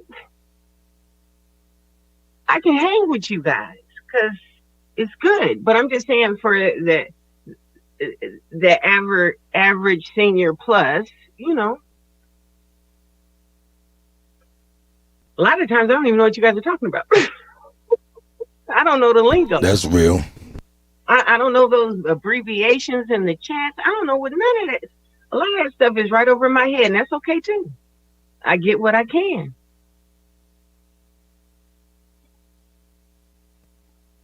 But just keep on keeping on.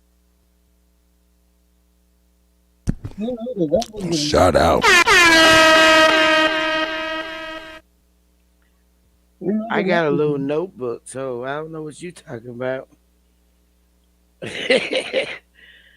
All the little brief forms that these 90s babies, they're the 90s babies. They came up with the new language. Yeah, they sure did. Well, you know what? I think we had a little bit of our own.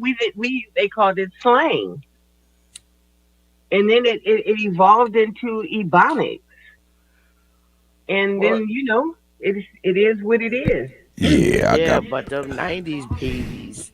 Oh, I'm sorry, Kudak. Uh, you're fine. Them 90s baby and 2000 babies. You ever seen a text from them? Mm-hmm. They don't have no syllables in their text. No question marks, no commas. Hey, Sister Betty, you remember I was on your panel with I think that was your niece and your daughter and your sister, I believe. Yep. And I was giving the youngsters, the young ladies that you guys were talking to, I was giving them a perspective because I think it was your daughter that has a tattoo around her neck. Oh my God, that girl got tattoos everywhere. Shout out to the sis, man. Get it how you live. Hey, man, ain't nothing wrong with it at all. But my point is, I was giving them an example because a lot of times the young people, they always, kind of judge decisions being made, what I'm saying, without knowing the context and the environment in which decisions be made. And they were kind of like, yo, we wouldn't have did this, we wouldn't have did that. I don't know, because the day is a whole different day. Because you with the neck tattoo, if we dropped you 30 years ago, 40 years ago in society, they would have thought you got out the joint. You remember that? Yeah. And that's true. And the nose and the eyebrow. I'm like, oh God. I thought that was an awesome deal, man. I can't wait to be involved in something like that again, man. I appreciate you inviting me, Sister Beth.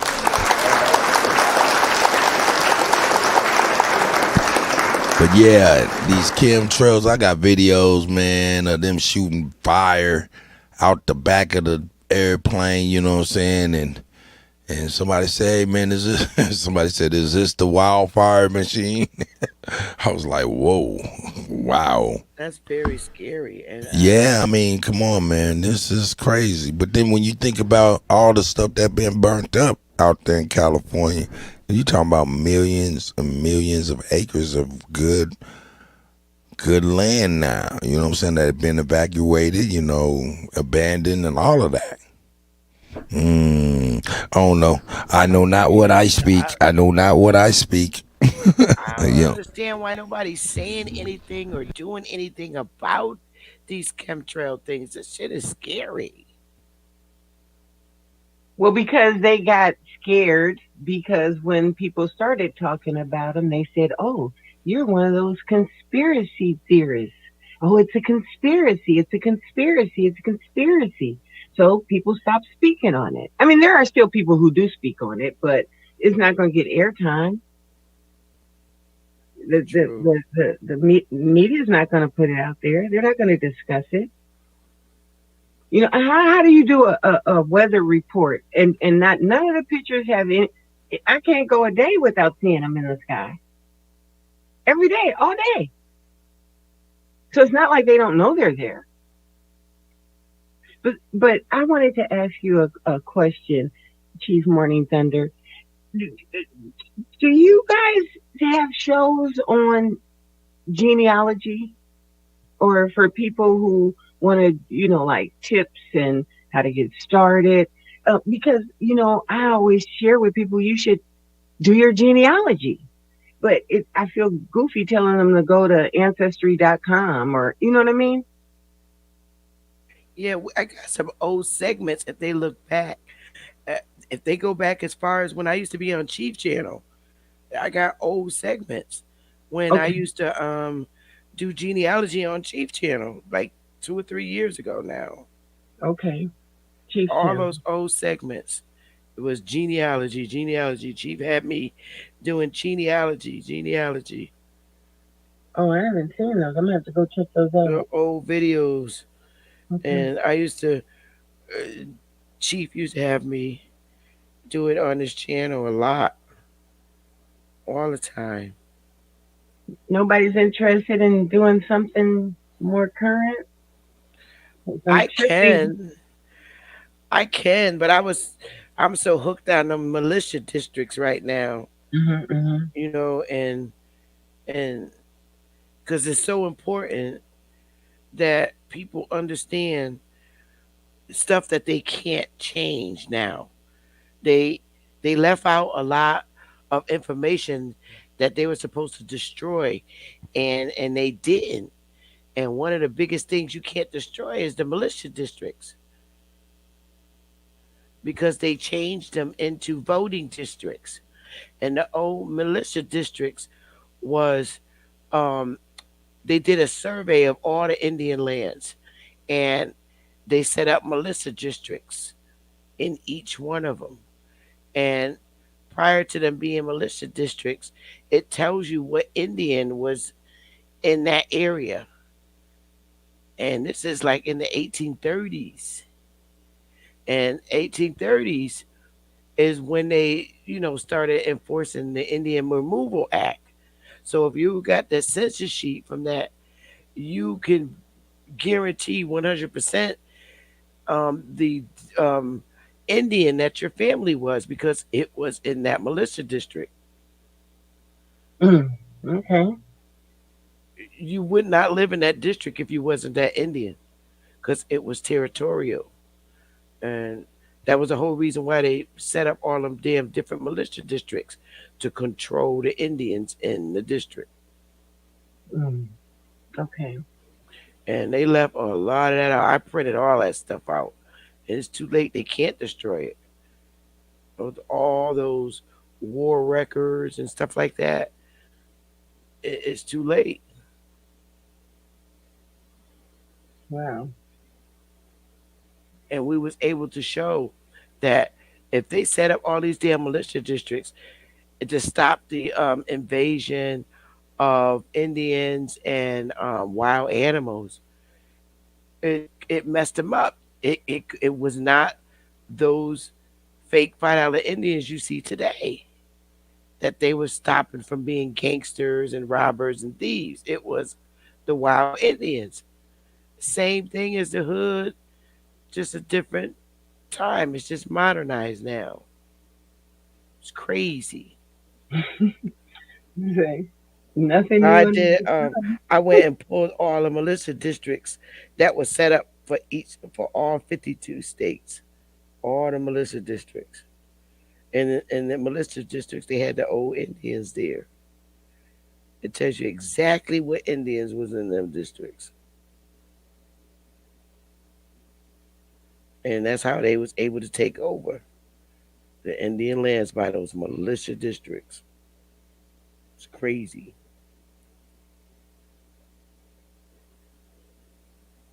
Marching up to people's house, telling them they got to get out because they ain't pay no taxes. It's horrible. Yeah, it's just a new. It, it's just constantly they change their techniques and their maneuvers. Like, for example, the way they're gentrifying it. That's just another Indian Removal Act, but in the current times. Moving people out of their neighborhoods, making it impossible because of these. Even if you own your home, Hmm. the taxes go up so much that you are paying more in taxes than you were your mortgage for a lot of cases for these older individuals. So they end up having to sell. They have to leave. They have to move away. Yep.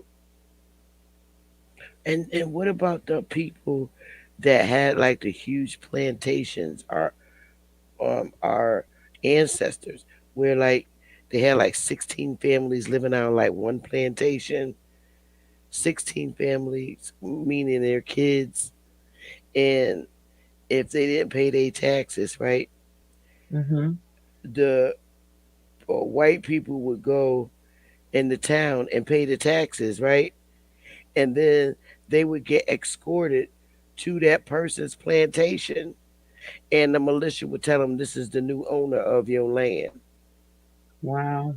and the new owner said, well, you could stay here and work the land and blah blah. It was that. It was horrible. Could you imagine that happen? Yes, I can. I mean, the militia just walking up to your plantation, telling you this, and it's a white man and his wife and they little children, and the militia walk up to your door and tell you this is the new owner. That's freaking that's crazy. Mike, can y'all hear me? I gotta ask a question right quick, Sister Vicky. Mm. Y'all can hear me? Oh yeah, we can hear you. Yeah. Well, Sister Vicky, what year was these militias? I think you just pieced something together for me, as far as my genealogy. It's I can pull it up and share screen for you. Hold on, okay? Okay, cool. Thank you.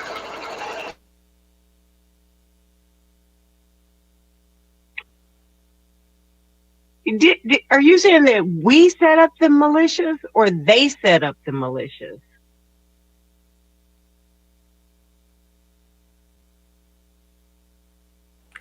We set it up together with them because they Okay. remember they wanted to control the wild Indians and the animals, protect the public.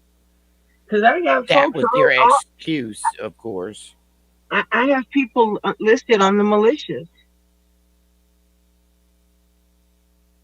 Yeah, they recruited our people, Okay. ages 16 and up to be a part of the militia to protect the neighborhood.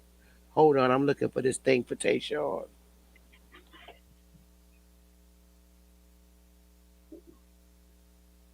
What? Wait, okay.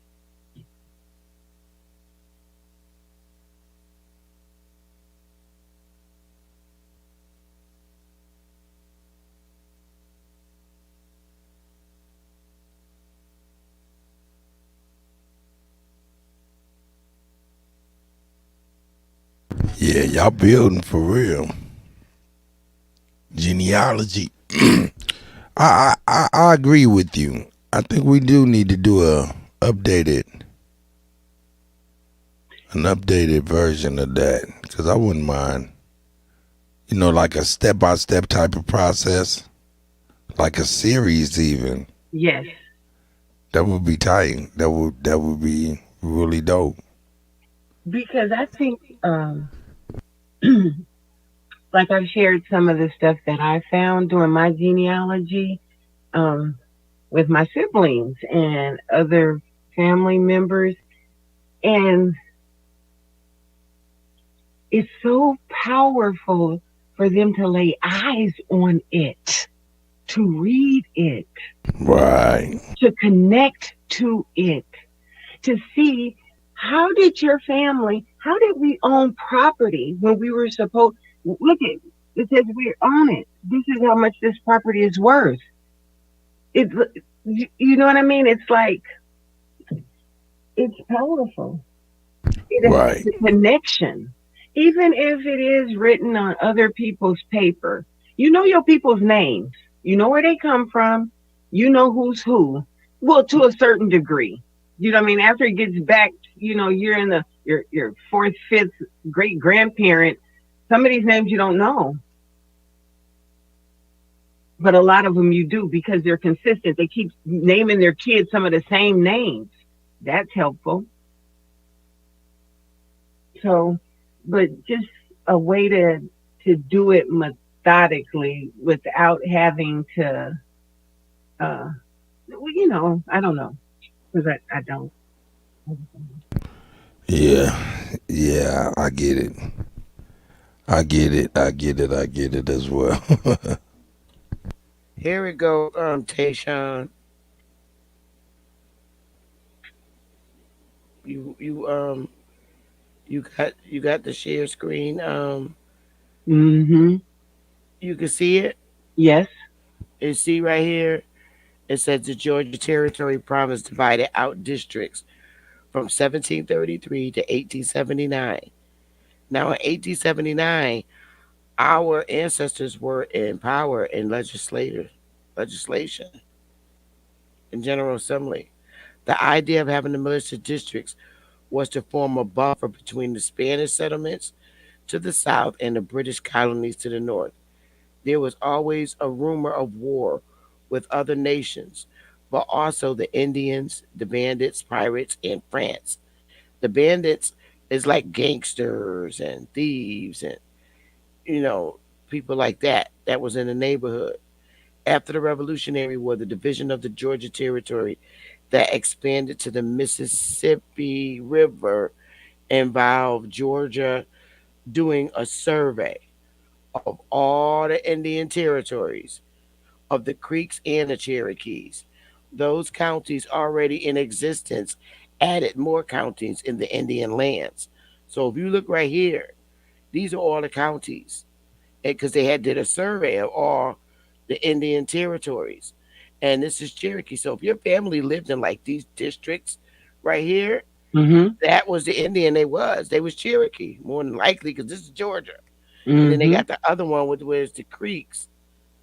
And those same numbers that they got there, they changed the number to voting districts. Those are the same active numbers. Like over here, all the Creeks live. That's how you know. And this is shit It, that they couldn't burn up. And then um um the Georgia militia districts were formed in each of the counties.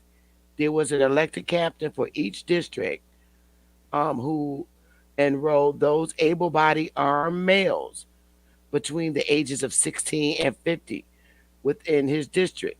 The muster days were originally intended for military drilling, but eventually involved two more, a little more than social events.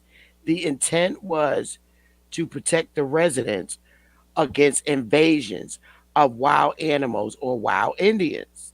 See? So who's the wild Indians in Georgia? Come on. That was not no little those little what do you call them Spanish looking people running around in Georgia invading people. That was Negroes that they're talking about, wild Indians in Georgia in the mm-hmm. 1800s. Come on. Mm-hmm. They so they set up the militia districts because they was trying to get the communities in the better living conditions because it was running wild. It was a good way to meet neighbors and keep up with the latest information about their districts. Like new counties were developed in the state, they were divided out into militia districts. By in 1804, each militia district was assigned a number, and these numbers remain in use today as voter districts.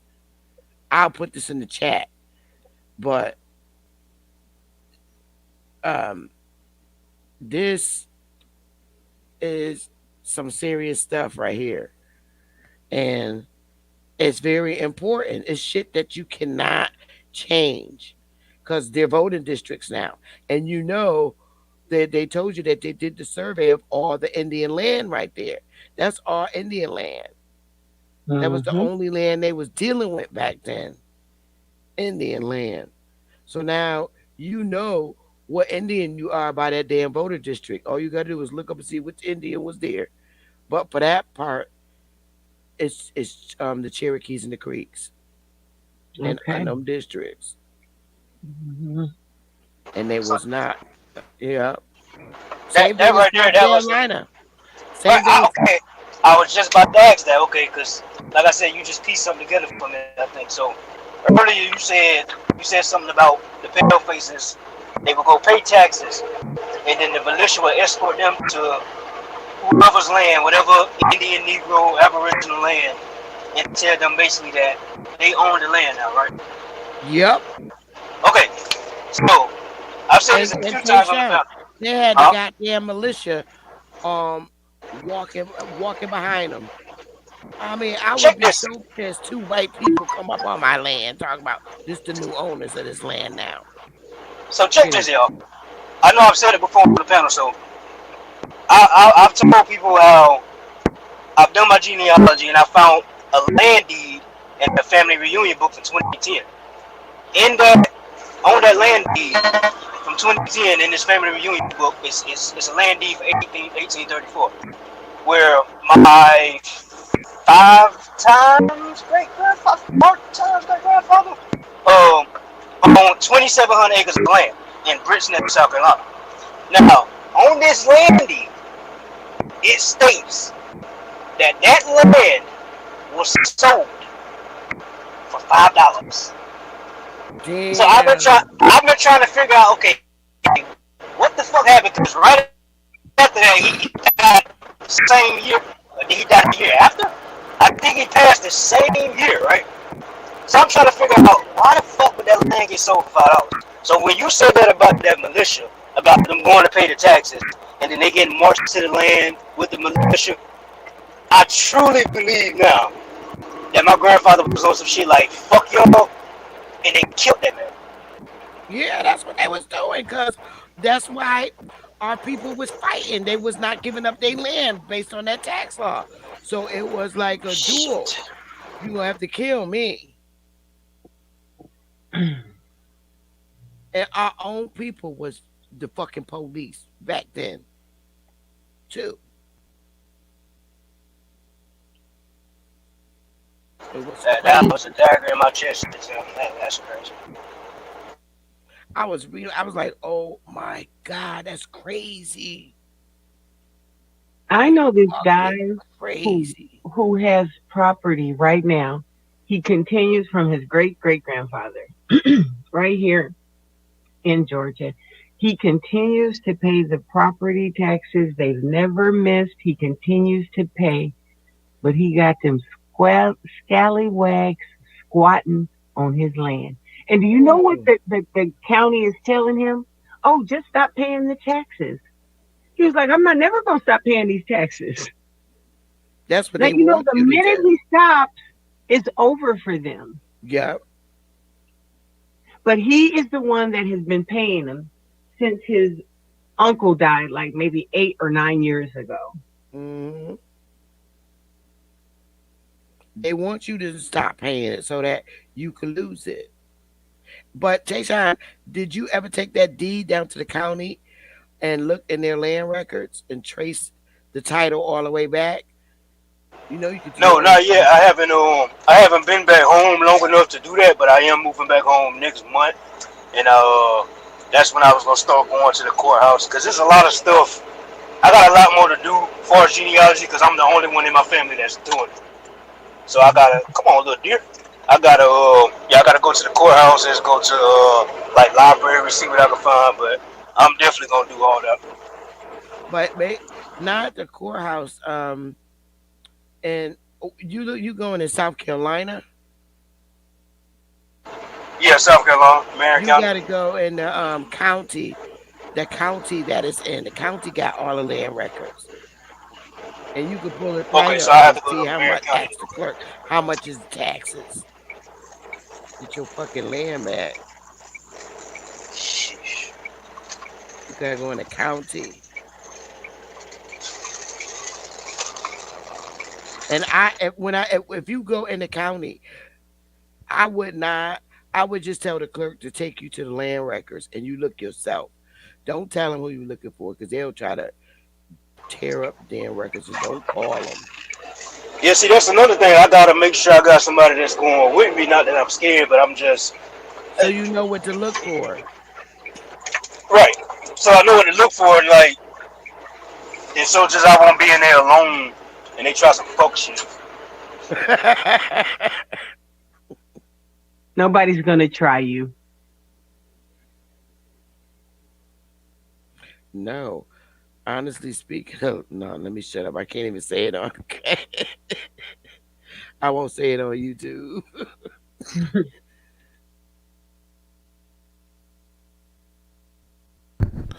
Way to share the knowledge.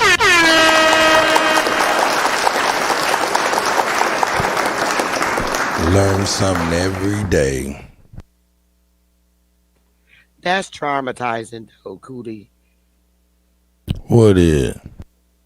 You sitting and you're on your rocking chair on your front porch, like on 40 acres, and you got your 16 family members that live in different section of the 40 acres, and the militia, aka police, walk up to you while you're on your porch and say, "This is your new owner. You don't own no." That's fucking Man, traumatizing. that's crazy. And you know what's even more sick? It's the fact that I know exactly where the land is. Cause I got a homeboy, right? We grew up together. So he's a hunter. He goes hunting for deer and shit.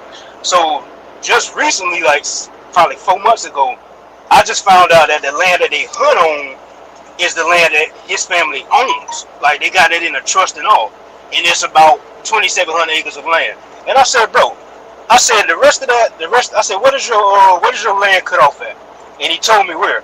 So the rest of the land, it goes around the curve. It's in the country. It goes around the curve, and it goes all the way down to a stop sign. And once you turn left at that stop sign, you're going into a whole nother county.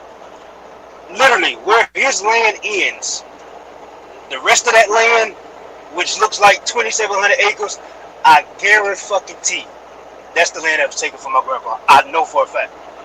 Because I was asking about like the last names that's in his family. The same last names that's in his family is also what I found in my genealogy. Backus, Graves, Woodbury. We might be cousins this whole time and ain't know it. Yeah.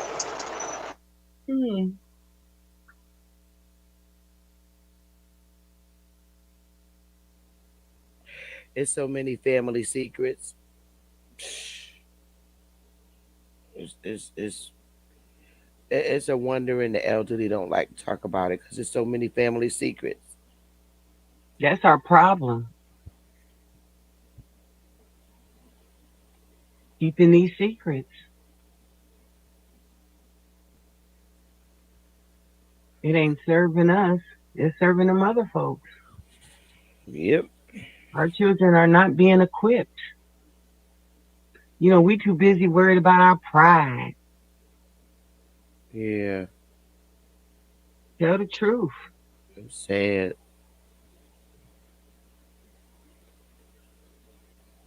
But the militia districts, when they set up the militia districts, they police stations today, but it was a horrible thing, man. I just can imagine. And then when the damn town and the militia finally get you off the land because the new owners came on, and if you started fighting with the new owner, they put your ass in jail. And then when you get out, you a damn freedman. That's some bullshit. Yeah, That's how they became freedmen and shit. They was fighting to keep their damn land. And when you fought with the new owner, because that's the first thing when you know how we do. When somebody come on our territory, we ready to fight them. And when you decide to give in, when from them locking you up, then you become a damn freedman. That's some bullshit. is that how a lot of family That's members? what they mean when they say they enslaved the Indians on their own land. Mm, Because if you own 40 acres, the new owner came in and enslaved you on your own land. You became his slave because he paid the taxes and took ownership of the fucking house. So that tell me that's not Motherfuckers. dirty. Man, golly. It's sleight of the hand. They got us with the pen. In my hometown, it's still an unincorporated town to this day. Like still. Yeah, they got a lot of unincorporated towns. Unincorporated towns. Well, the unincorporated towns is Indian lands because we wasn't part of their system. So all the unincorporated lands you see are Indian lands, unclaimed and uninhabited.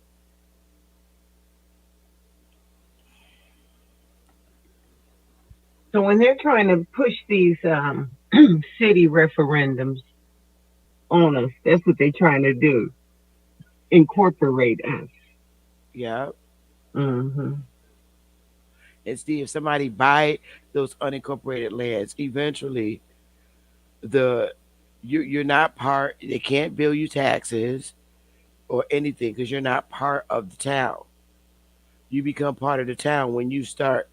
This is how they get you. If you want an unincorporated land and you own your home and you're living like in the days of the Waltons where you like candles and shit, and then Mm-hmm. after a while you be like, screw it, I'm gonna get me some lights, and then you start connecting to their systems, and then that's how they got your ass. Especially like if you live on unincorporated land, you don't have no you can't use services that you don't pay into, like the ambulance and the police department. When you call the police, like if something break out on your land, the police send you a bill because usually your taxes that you pay for your property covers the police department salaries. So you being on an unincorporated land, you're not paying into that system. So they double bill you just for coming out to visit your home to stop a fight or something. And then if you don't pay it, that's how they get your fucking land. Mm. It's crazy. That's how they get you. The minute you start using their services, like their police station or their ambulance, anything that's connected with the town, like the police stations or everything is connected with the town. The water, sewer, all of that. Mm-hmm. And when the minute you don't pay it, they put you in default, and then they put a lien on your land and take that shit. So they look for people to buy that unincorporated land because they don't want to spend the money to get. They rather have you pay the money to get, any sewerage you need and stuff like that.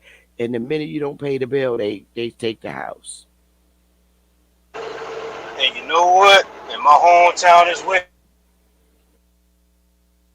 4-5 years, they've been cutting down all the trees Mm-hmm. and a bunch of fucking land now. Peace, old dude in the house. You know what I'm saying? Beast mode, thinking space. Man, that stuff is all, man, crazy, man. I was just thinking, man, not to get off topic, but about what Dick Gregory said. He said the two most deadliest things to us were lead in our brains and manganese. And we wondering whether or not it affects our thinking. Prince said, what did Prince say? Prince said, everybody in the neighborhood was fighting and they didn't know why. Wow. Mm-hmm. And he died on the elevator, Cootie Prince. They said that. And call me Cuddy. I mean, I know. Okay. Yeah, I know you all you all up there, you know what I'm saying, where they all talk kind of funny any motherfucking way. I get it. You been calling me Cootie like I got the cooties or something. I don't mean no harm. I know you don't. Uh-oh, we got Mr. Brooklyn in the house. Let's see what the brother. Mr. Brooklyn. Shout out to Mr. Brooklyn. Oh my God, we used to always be up 3 or 4 in the morning. Me, Mr. Brooklyn, Chief Holiday. Peace, Mr. Brooklyn. Oh, his audio was not connected. Yeah, it'll get working.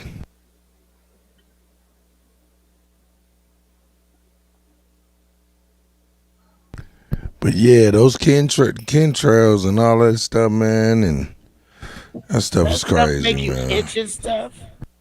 Yeah, I would imagine so because it's got aluminum in it as well. It make you get rashes and All of that stuff. I think I'm gonna take. But you know, we advice and wear a wig, cause so that shit don't get in your hair. it's at this point it's too late. Like Chief said, they need to fucking be in jail. They really do. They have the key. You know, But they are the news mute. cycle changes so fast, so that they move on to the next thing. So there's no air. You know what I mean? Like it's one catastrophe after the other. Nobody's talking about Flint, and they still don't have water. Like we think that's acceptable. We done moved on. What about Mississippi? You know what's going on with Mississippi, right? That just made the headline. Well, I just became aware of it. What else exactly is going on in Mississippi? And what part? Well, Mississippi is having a worse water crisis than Flint, for real. Jeez. And they have a melanated Aboriginal as the mayor. Yeah, and he's over there shucking and jiving while they all letting Brett Favre steal $5 million from the welfare fund. Now, mind you, Mississippi is the poorest state in the nation. Why is that? Because of what's happening. It's not. But they used to be booming back in the Black Wall Street days. They have the lowest education rate, the highest death mortality rate, the highest obesity rate.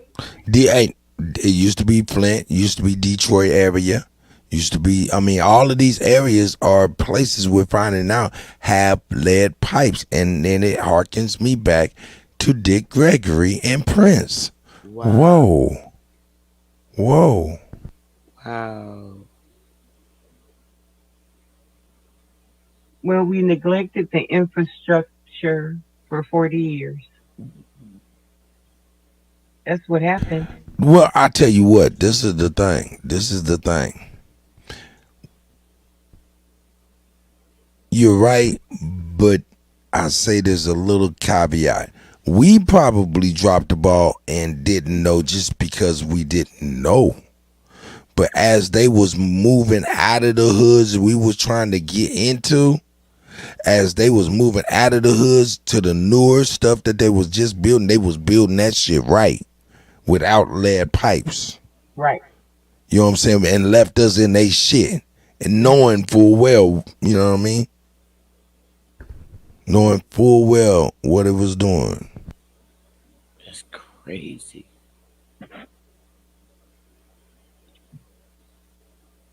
You know, the average person has no idea. Because part of the occupation is distraction. The average person is trying to feed their children, keep a roof over, keep some water in the house, keep some food in the house, get to their employer every day. They don't have time to do these deep dives. Most people just don't know. Well, I know one thing. The water that I used to drink out of the hose when I was a little boy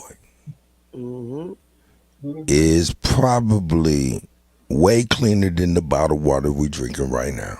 I agree. That's a fact. I agree. So that Fuji water I be drinking ain't no good. No, Fiji water, I mean, you know what I'm saying? They might be some good. You know what the best water in the world is right now? I just found out about this, and I'm just gonna, since we're gonna get on this, we're gonna get on it all the way. We talk about water, bad water and good water, right? Okay, let's get on some good water. The best water that I found out in the last month, the best water being sold in the world is being sold in Saudi Arabia and Iran. The places where they don't have no water. Get out of here. Yeah, they don't have no water out there. You know that for sure. That's a desert for real. Yeah. You know what I'm saying? So all of their water is imported because they already exhausted what is known as underwater aquifers. But what they've done, and this is just my speculation on the end part, but what they've done was they bought huge swaths of land in Arizona and Utah, you know what I'm saying, and things like that to grow certain things, right? But they found out that when you bought the land, that means you bought the underwater aquifer land The rights. mineral rights. The water, underwater aquifer land rights. So now what they did with that, not only are they doing their little crop, whatever they was growing, they made a full-fledged Fiji water company that they sell water straight in over there, the cleanest water from America. They say, yeah, the American Fiji water. It's like their Fiji water, and it's from our stuff. And being that they're depleting the underwater aquifers, they're saying it's having problems in other places. Now, mind you, Lake Mead. You know what I'm saying? Once you start draining that aquifer, the water has to go to somewhere, and it won't be in Lake Mead. The Colorado River, all of these things are at all-time lows. But that's speculation. Anyway, yeah. Go to Iran, you want some good water. Damn, we gotta go all the way out there. They'll Sister Becky said, damn, we got to go to the desert to get some water. No, because they sell our stuff to the highest bidder. That's the whole point. Wow. That's what it is. We Why got so depriving broke. us? Exactly.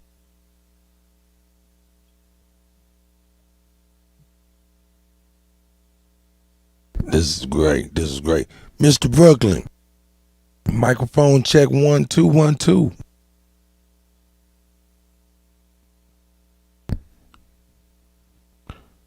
Yeah, it ain't working for him. It ain't working for him. He dropped out. Can I ask something that's completely unrelated? Sure, go ahead. I was having this conversation about like old sayings that, you know, our parents said or we heard growing up. BAP uses some regularly. I have found that within those are the messages for us. It's in all of the hand games we played, even in the jump rope, double dutch, right? Just like stuff that we thought was kind of weird, the weird little sayings that our parents or our grandparents said. If we think about them, like compile them and decode them, we've been told everything all along the way from childhood, from every nursery rhyme. And those are ours. That's our stuff. You know, they just got the copyrights. The stuff that we all did as children, and the sayings that our parents and we thought they didn't mean stuff, but they mean stuff. Like you robbing Peter, they pay Paul. That don't have nothing to do with your finances. That's what they did with that book. And our people knew it. It's just like all these little weird sayings they have, there's messages in all of them. And I've been asking people, if you remember them, write them down. Write them down. Like what your grandpa said or what your mom said. Stuff, weird little sayings that they had. There's messages in all of them. Hey, I tell you what. And whatever we do, they take it, repackage it, and give it back to us, and we think, and we think it's the newest, hottest thing, and we don't realize it's us. It's like the word Google. We think Google it's a new thing. We search engine, but way back in the 50s, the 60s, when our parents was in school, to Google somebody was to be in line going from one class to another or something, you know what I'm saying? And to take your thumb and run it up the crack of somebody's ass in front of you. That was called Googling somebody. If you don't believe me, go watch your Leave It to Beaver.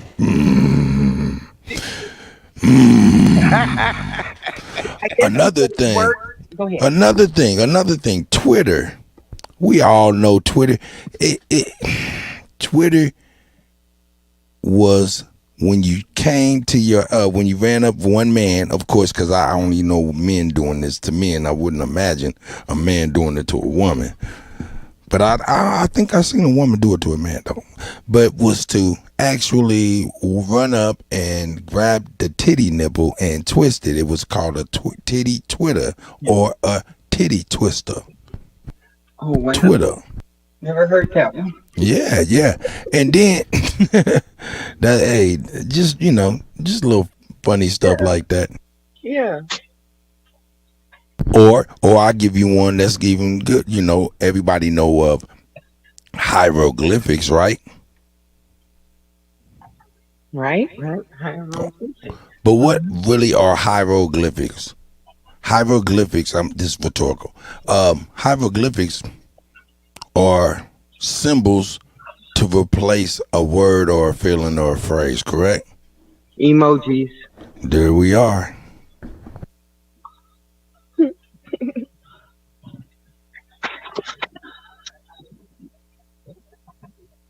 So, yeah, the titty Twitter. I don't know if y'all great grandparents, like I remember my great grandma, she used to say numbers in a funny way, right? So she would say 3 instead of 3, she would say tree, and instead of 9, she would say niner. Now, me being in the military, right? That's how they tell us to say those numbers.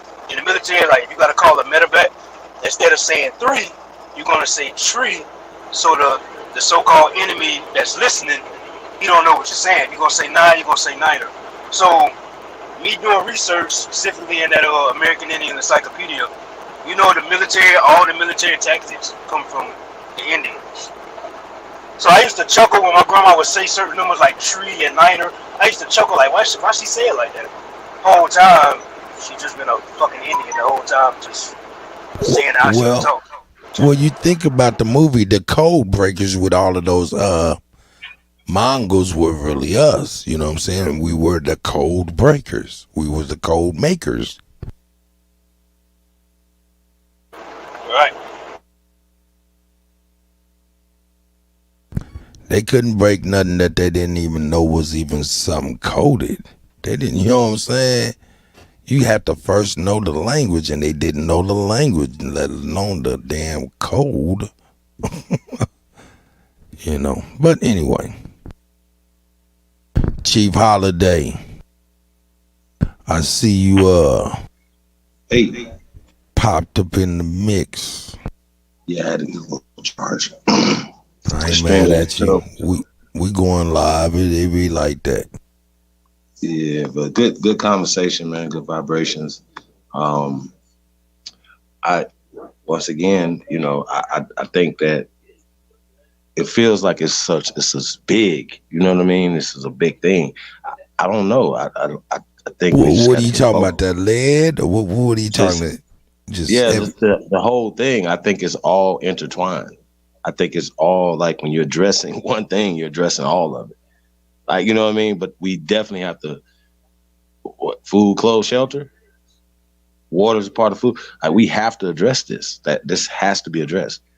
And like we did, it has to be. That's a problem. We did move past Flint, just like we'll move right past Jackson. Oh, this water's just kind of brown now. It ain't real brown. It's kind of brown. Just don't drink it. Just send more bottled water. That's not the answer. And also, we know that most pipes in everybody's houses are made out of lead, because that was the 19th and 20th century way of piping and plumbing. But those pipes need to be replaced. That lead is poisoning people. This is not rocket science. Just like the lead in paint. Remember that? Like paint, they can't sell paint on the walls with lead. Children were licking the paint, licking the walls and getting lead poison. We go on and on and on and on and on and on. Come on, you guys. What are we doing? A part of the reason for the deterioration of the lead is the stuff they put in the water to clean it. Or they telling us it's in there to clean it. I think they have other motives. They look. I've seen. I showed a video if y'all like what the water looks like when they don't add the stuff that makes it look translucent. Oh my God, it's a bad problem. This is a bad problem. And you know what? It's really, really eerie. That's why I played that with Prince and Dick Gray. It's eerie to hear the past telling you about what they were concerned with in the past. And we're not concerned today. As we see Aunt Jemima syrup coming out the pipes and the faucets of the brothers and sisters in Mississippi. This is crazy. Honestly, we care more about who started hip hop. We care about who's the best rapper. We care about who's scoring touchdowns with fantasy teams more than the fucking water that your baby's drinking or taking a bath in. You got them in there soaking in lead poison. Come on, bro. Like, what are we doing right now? Like, we don't care enough. Like, motherfuckers need to be a little bit more focused on the shit that's really real. Yes, sister. Can we cancel everybody? Cancel all the entertainers? Well, that just means that we would have to do without it. Can we survive without the entertainment? Huh? Can we not go to not a concert, not a game, don't watch none of that stuff? If we continue to support the people that are poisoning us, what is the motivation for them to stop? We have to do something different, but we don't. And all the while they messing up the pipes and stuff, James Cauldron, shout out to James again, he brings up a great point. Our inventors, you know what I'm saying? The brother who lost his life in Buffalo, he was inventing a car that ran off of water. The brother in Flint, Michigan, when the Flint crisis first happened, he took his invention up there that could pull water out of the air and have pure drinking water right there. But it was sabotaged, and he said it was sabotaged by people who had a technical knowledge of this stuff. So he said, you know, people who obviously didn't want it to see through. So shout out to James Cauldron for reminding the old head about that. Once again, we act like these law enforcement agencies are here to rule over us. They're not. We literally pay their salaries. We're literally their boss. Now, with that being said, that means the FBI too. And the CIA is not supposed to be working on this soil, but they work for us as well. The President of the United States works for us, and the senators and everybody else works for us. So we have to start having a different mindset. We are the people. That's a fact, Chief. I'm sending everybody home in the house When I go to vote, oh yes, I'm sitting your ass down for 2 years. You I be don't watching care. Fox 5 I and they be don't talking about care. immigrants like they're not immigrants. I don't care who they are. Maybe not the senators because that's a 6-year thing and you don't want to be gambling. But everybody in the house, you're not serving me and my community. See, you're going to scare me to the polls? I don't think so. Sit them down. They can go home for 2 years. It's what? 24 months. They can go home. Think about it. Put them in a corner. Time out. Show up and send them home. I'm going to vote for their opponent. I don't even give a damn who they are. I'm sending a message to the folks that I have supported. See, because I've had to apologize to my children for teaching them that crap from the time they could walk. I took them with me to vote. As soon as they could, I made sure that they did. I directed them. And then I got to Obama's second term, and I was like, yeah, I'm not doing this no more. Because you ain't showed me nothing in the first. Right? And then I let my kids talk me into, or no, I just conceded. One more time, Mom. And then, of course, we got what we ended up with. The problem is this. We have to stop doing what's safe. The people that we put in office, in my lifetime, I've contributed to, I voted for Clinton twice. 3 strikes, you're out. I did that. NAFTA and TAFTA. I'm Yeah, he responsible played for that that. saxophone. You was vibing. I'm responsible for that. I'm I'm playing responsible with for you. the people who did the most harm to us.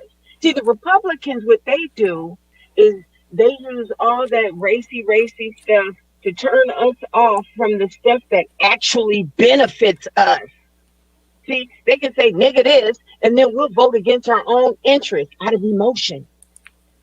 Out of emotion. But the people that I have witnessed it, I have watched you guys not keep your word for decades. I'm going to just keep on doing it? No, everybody getting sit down. I'm going to still handle myself locally according to what works for me and my community. But them folks in the house, everybody need to send their folks home. Let them go think about it. Maybe they can come back correct. You can address everybody's issue, but it take us damn near 60 years to get an anti-lynching bill, which wasn't nothing but technical.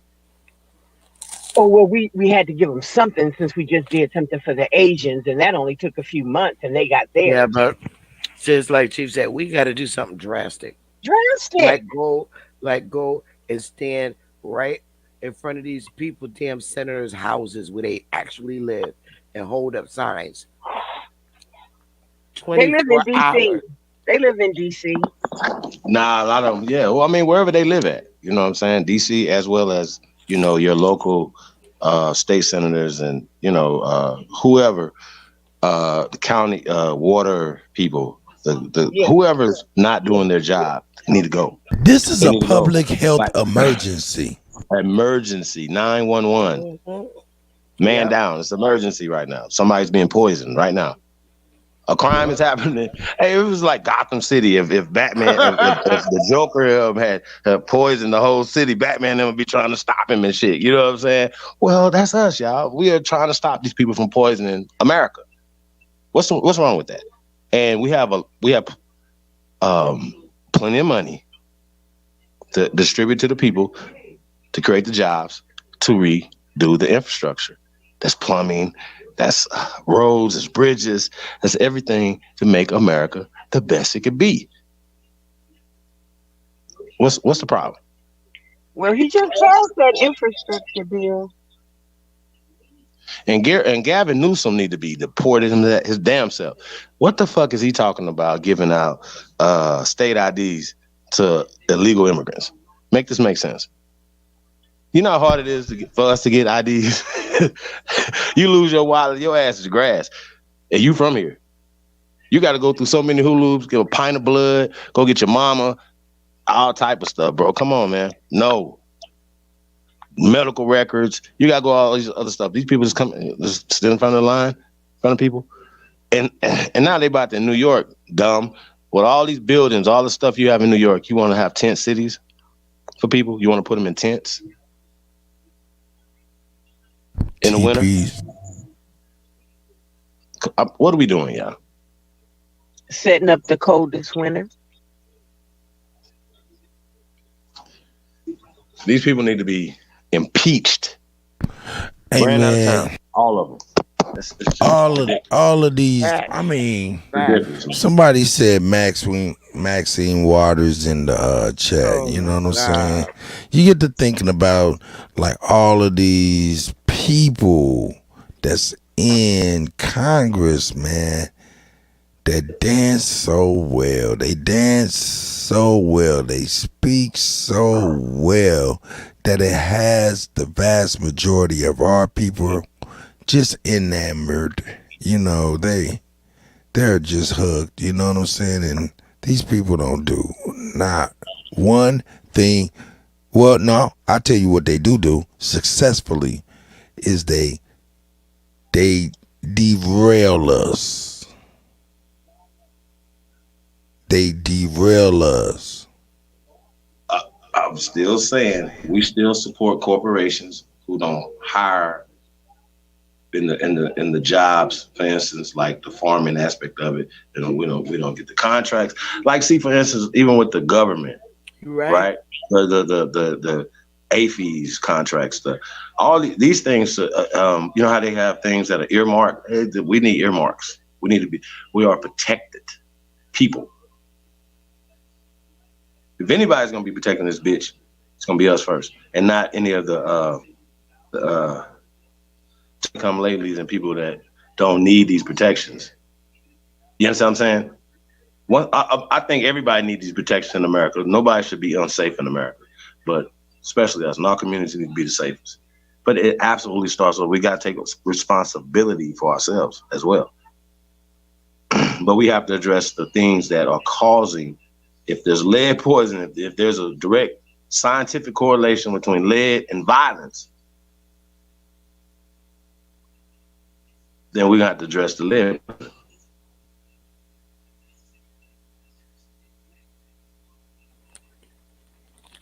We can fire them from their job. They need to be fired ASAP, all of them. And I definitely think that lobbying, it should be illegal to lobby in American politics. Yep. Because I do not believe, I know for a fact our ancestors did not establish this form of governance, right? The bill, the greatest, somebody I need to move.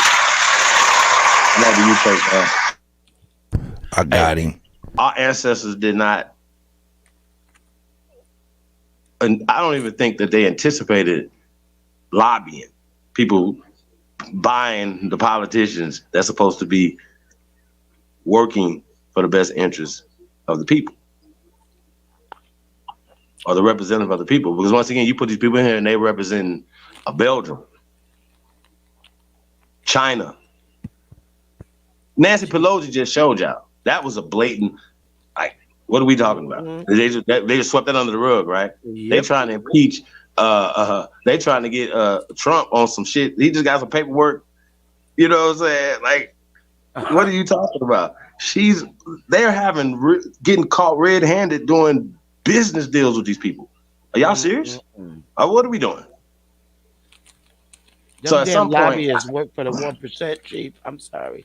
I think some point, even when we talk about the Fox side of shit, right? Because they be exposing shit, but ultimately nothing happens because the people that the corporation that they work for ultimately saying, well, you guys are just controlled opposition.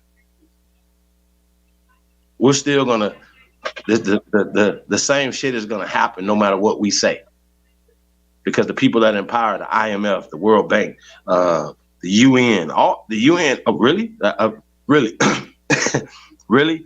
Do you guys think that when we talk about the UNDRIP and ADRIP that we actually say, oh yeah, we trust the United Nations, anything? That means that when we say, okay, we trust UNESCO, we trust these people. We do not. But what we are doing, we're holding them accountable for the things the crimes that is happening. Poisoning the water. Once again, there's class action lawsuits.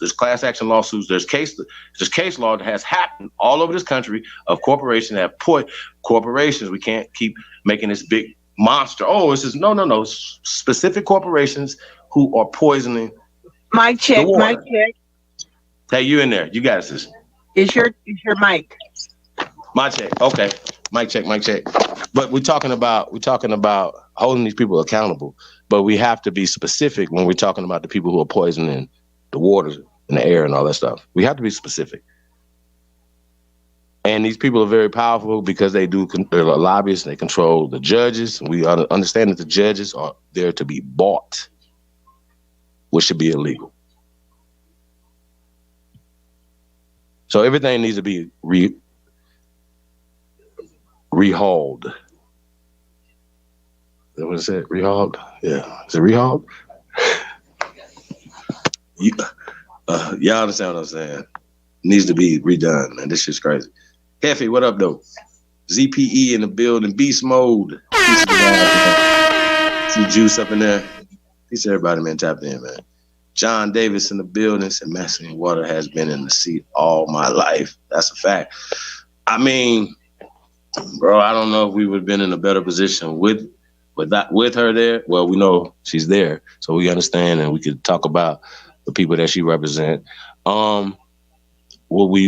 Would they have been in a better position without her? I feel like we act like we don't have any more people to put in those seats. I think that's crazy. Like, even when I was hearing, listening to you, Thompson's got this right. I think about Herschel Walker running against Warnock. Now, you would think Warnock took down an incumbent, right? The people did that. Aborigines did that, right? Now, you would think that this pastor of a church, Warnock, it shouldn't even be nobody's shit, especially a person of color, that should even think, because you people, right? People got their man in that seat. Shouldn't even be close. Man, the that's work that he's doing for his people. Come on, y'all. Like, what are we talking about?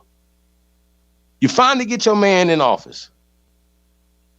He already did this one term. And he probably win the seat again because, once again, our people, we're hardwired to Democrat. Down ballot Democrat. But when you see Herschel Walker, once again, you don't see somebody that used to be a hero. You know what I'm saying? Now you see somebody that's a traitor against the race, because, once again, the Republican is a race. Y'all follow me? No, it's not. It's a stratagem. So we got to start strategizing, you guys. We're not strategizing good enough. We're not playing the game good enough, especially when we're talking about power. We don't understand that game. Really don't. One of my favorite games to play is Monopoly. Spades as well. But Monopoly though, right? And we don't understand that we could just start our own Monopoly games. We don't want to do that. It's like we want to go play on a Monopoly board that is monopolized already. Yeah, of course, we started those things, but isn't it easier for us to go start our own stuff? Hey, hold up. Do you see what done happened? Nope. Man, the water is all over Mississippi and not where it's supposed to be. It's like it's flooding the whole town, flooding everywhere.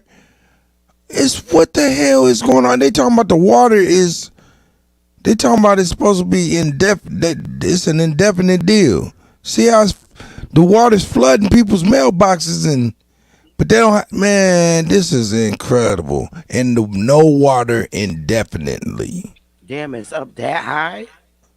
Yeah, look at the baseball field. Look at the water going. That's the water in the sewer systems. What the heck? What are they saying? They said it's just all collapsed.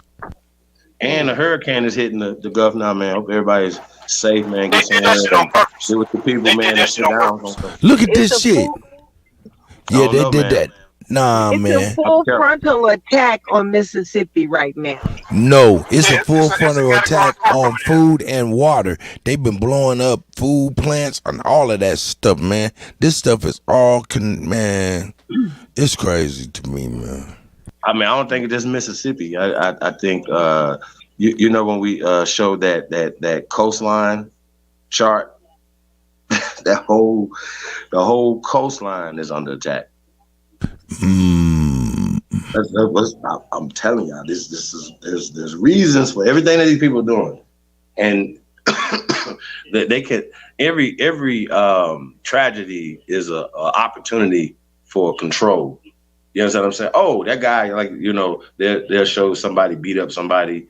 Okay, well, right there, they'll put that out there, whatever, and say, okay, crime is up and this has happened. You know what I'm saying? But then when a cop does something, oh, that's just an isolated event.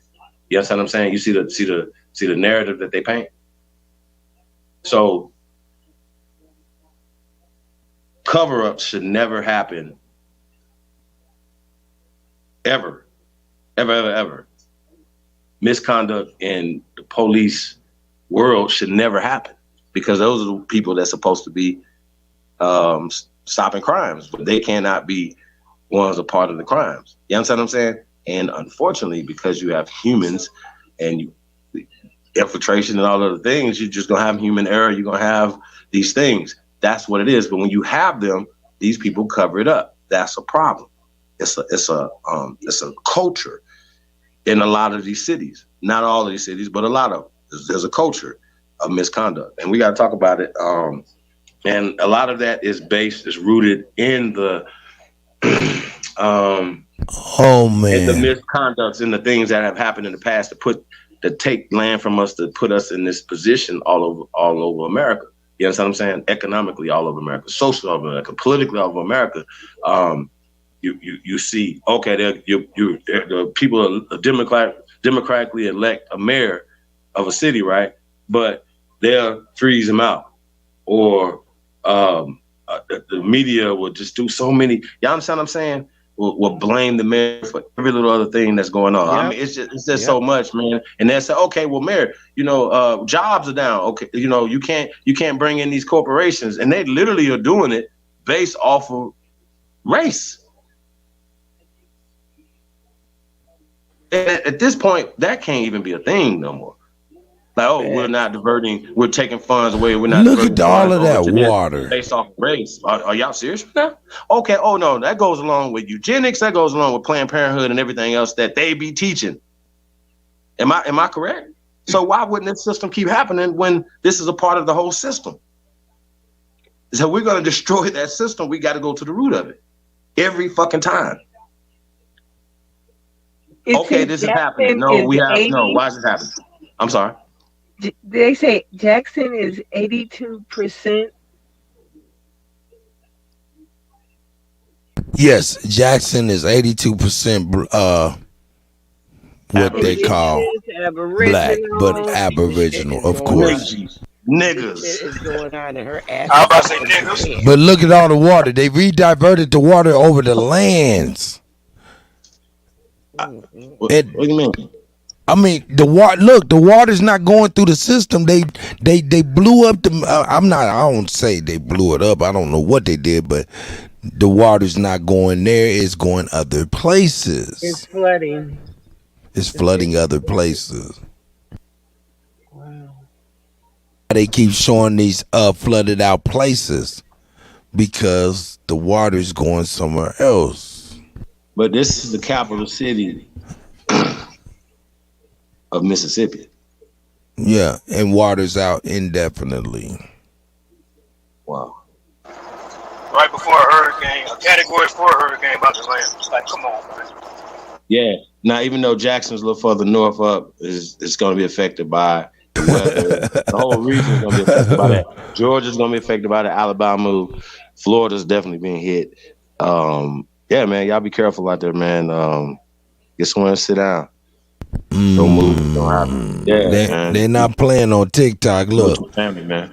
Do you know how many people will be displaced? Is Jackson water crisis racist? That's what they on. Is this racist? What do you think, Nah, sir? I mean, it shouldn't be happening in America. We got to stop that conversation too, because when they have it, oh really? That's what right. you're doing? Okay. Well, then that's a double negative for yourself, because you're pushing that. But this is happening to Americans. We're not about to keep. Oh, it's only happening to 82%. It's because there's 82% niggas there. Oh, okay. No. The governor, everybody should be held accountable in the state. Period. That's what should be happening in everybody's state. So Chicago, the water, no, it's unacceptable. The levels of lead that's in the water. Let's start there. That's right. I'm gonna let this play, man. Let's stop poisoning people. Let's get it. I'm gonna see what they're saying on this one. This one looks pretty good.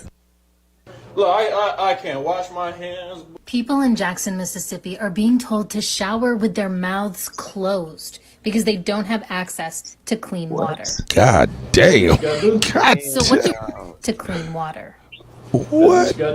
So what do racism mouths closed because they don't have access to clean water? Gotta do what you gotta do. So what do racism and profit-based interests have to do with a crisis like this? For starters, when water infrastructure was first being built in the US, only the rich could afford to get it. Running water utilities is still a money-making business 200 years later. You see, even though most water systems are owned by local governments, private companies are usually doing the work to treat, repair, and maintain them. In Jackson, that contractor was a company called Siemens. It turned out to be such a Them the same people that make your medical equipment. bad deal for the city that Jackson won a nearly $90 million settlement over Siemens' botched work. But the roots of this crisis run much deeper. When Mississippi was finally forced to desegregate schools in 1970, white people left for the suburbs and took tax revenue with them. Today, you've got a city that is largely black, with a quarter of people living in poverty, and a crumbling water service that's been neglected for years. Here's what the city of Jackson's mayor has to say. See, they left. This is a set of accumulated problems based on deferred maintenance that has not taken place over decades. And then major flooding finally broke the system. And this is an ongoing problem for communities of color across America. In Flint, Newark, Detroit, and on native reservations, water is not being treated like a They're human bringing right. up other And because places. companies don't sell water as an essential service, they often prioritize. How many people knew that Newark was having a problem? Did y'all know that? I didn't know that. That's crazy. Water is not being treated like a human right. And because companies don't sell water as an essential service, they often prioritize short-term profit over repairs and cleanups. But those costs eventually end up on your water bill. So what's happening in Jackson is part Hey of man, who was that OG? Hold on, man. What kind of work allow you to smoke a cigarette? they often OG? prioritize short-term profit over repairs and cleanup. Oh yeah, that OG, man. I hope that ain't a gas line he fooling with. He got a cigarette in his mouth. OG a G for real, man. Hell, for real, G. But those costs eventually end up on your water bill. So what's happening in Jackson is part of a systemic failure by this country to keep water affordable and accessible for its most marginalized residents. Look, I can't wash my hands. People in Jackson, Mississippi are being told to Shit. I can't wash my hands. It's all right, man. That's pretty bad, man. That's a bad deal for real, man. Oh, Compton's having problems too. Man. America having problems. Are y'all serious? Yeah, hey man. Hey man, I think it's bigger than what we really think, huh?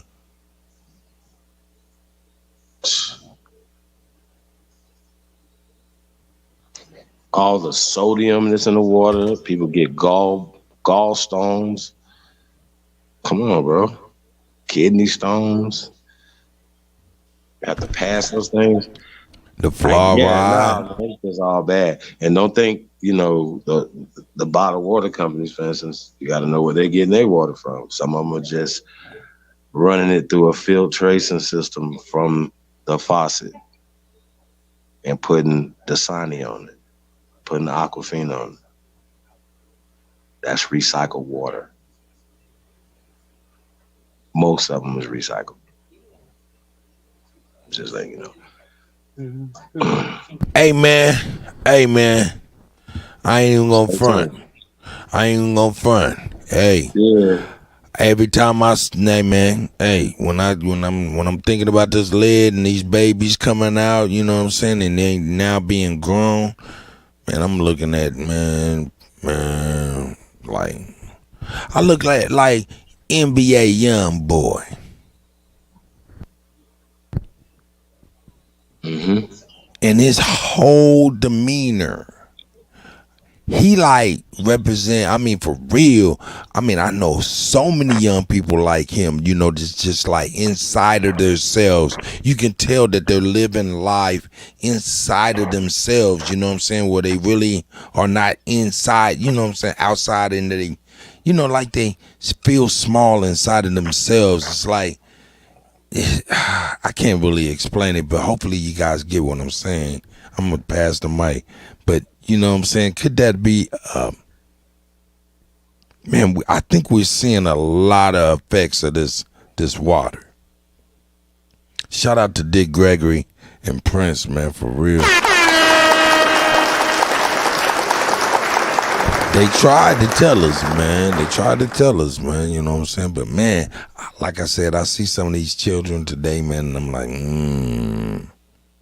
I mean, at least looking at all of this stuff, looking back at them, like, man, are they affected? Is that the reason why we can't get through sometimes? You know what I mean? Well, they sued Seaman. Well, who replaced Seaman? Who's responsible for the work now? So if Seaman was responsible and they settled for $90 million, well then who's responsible for what's happening now? First off, but we don't care about that. How can it be fixed? That's the thing. Stop telling us, oh, they took the tax revenue. Okay, well, newsflash. The pale skins didn't own anything when they were living in the city. I'll wait. So it wasn't no suburbs. That's a new invention. So when you're talking about taking out revenue or whatever, once again, the majority of the people are inside the city limits, and most of the tax revenue is being generated by them.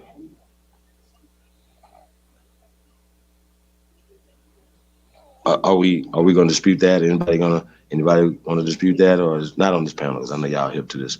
So when they saying that, once again, that's fake. They know it. They didn't take any tax revenue out. What you're doing, you diverted, not her. They diverted the resources out to the county, where the county schools, for instance, are better than the inner schools. Well, why wouldn't you? Well, how do you say, oh, so imagine being that person and say, oh, well, who's that person that's diverting the money out to the county? What would that person be named? We got a lot of smart people on the panel. We got a lot of smart people in the chat room. But if we're getting down to it, who's that person? Because apparently it's not the mayor. Let's just take the mayor. I was gonna say the mayor. Not the sheriff. Nah. Because they compartmentalize these things. Even a lot of times we have city managers. Nah, it's like every city has these. Every city has these people who are controlling the money, controllers, right? And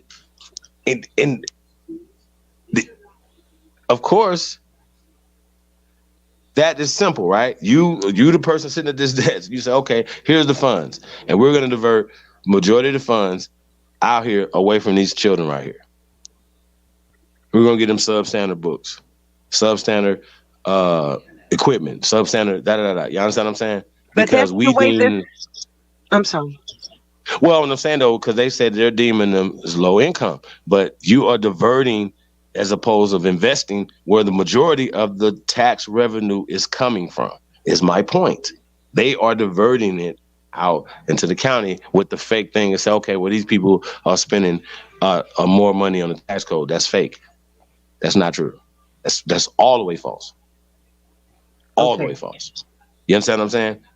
But that's the way the system is set up. The money is allocated based on your zip code. Your zip code. So the system is built to fail those that don't live in the zip codes where the money is. Right. So it's just a computer that's just diverting it into these people, or just once again, there's somebody that came up with this thing. There's still humans behind this thing. Yeah, that's the way they built the system. The money is allocated for public education, okay? Because they're saying this is for free. You're getting this for free. Your tax dollars really aren't buying, public education. So you're getting it for free, and beggars can't be choosy, and you just get what they give you. The way the money is allocated is based on your zip code, period. So you're never going to receive the amount of money, even though maybe that's where the taxes are paid. Okay, so I got my hand up though. So do they reprogram this computer when, say they gentrify a spot, and then they turn that inner city spot into something that they want to protect? Yes. Right? Yes. Do they divert the funds and that to that for that? Yes. Okay. Yes, because it's based on the property value of the zip code. The property value of the zip code is going to determine the allotment of the money, which means if you live in a zip code where people are working poor, middle class, less than middle class, or whatever they want to call it, poor, impoverished, you're never going to get the funds. It's the way the system is built, and it operates like that every single day. Right, but when niggas move out to the suburbs, they just going to divert the funds somewhere else. See what I'm saying? They could divert the funds, so the funds, our funds are we're chasing our funds, and they're moving around away from us. That's a problem. Once again, who's doing this? Especially when you have niggas in charge of all these, especially in a lot of these nigga cities like Atlanta, which should be working for the people there. Why is it not working for the people there? What is the problem? Why is Baltimore not working for the people? Why is DC not working for the people? Why is these places, Newark, why are these places allowing the funds to be diverted, allowing people to come in and grab all the jobs and then extract the wealth and then take it back out there? Because once again, they say, okay, these guys are paying taxes. You're not paying more taxes than what the majority of the people are, man. That just doesn't make any sense. Don't even do it. If somebody wants to challenge that just because this dummy said it on television, don't do that. Just go look up the actual numbers. It doesn't even compare. They're not paying more in the suburbs than in the inner city in taxes. No, property taxes. Well, once again, your property taxes. When they put all the money into the whatchamacallit, it's not just about, because like, once again, you got states that are getting revenue, a lot of revenue off of cannabis, right? And they're diverting into schools, so they can divert the funds wherever they want to divert them to. That's my whole point. Once again, they're not putting the funds, niggas who have moved out to the fucking suburbs, safe behind some gated communities, whatever, don't care about the other people in the community. They just want to police them and house them. So the point is, if they understand that they're systematically, because they put it, the trade agreements and all the things that they did depressed our communities. That's the problem. Shut down our pharmacies and then moved in their CVS's later on after they shut our shit down. That's a problem. We got to understand what the fuck is going on. So if they're still doing it, how do we reverse engineer this? And the people who have did it are responsible. This is what we want restitution for. We don't want reparation for a fake ass imaginary slavery. We want the shit that you're doing now. You're stealing money from us. You're still stealing land. And you're poisoning us, you're killing our babies and everything else. What do we got to keep? What more should happen at this point? Like, really? What more disrespect do we need at this point? I'm just saying. So all y'all should be seeing at this point. You know what I'm saying? It's just not a good look. Yeah, man, it's not a good look, y'all. I'm just saying. It's not a good look. And we cannot keep making this a black-white thing. That's a part of a system. People who are about righteousness, who would want this happening, who would want people poisoned anywhere. Like, what is this whole thing about diverting the taxes and here, there, whatever? Once again, you're doing it on purpose, and that's what depressed these areas. That's what have these areas in this condition all over America. If anybody have dispute that, okay, well, show me otherwise. It's called social engineering. Right. It's deliberate and it's on purpose. Absolutely. The system wasn't built to serve us. Right? And the problem with it is unfortunately, because we've become so individualized, the majority of the people that work in these so-called civil service jobs, government position, county position, are people that look like you and me.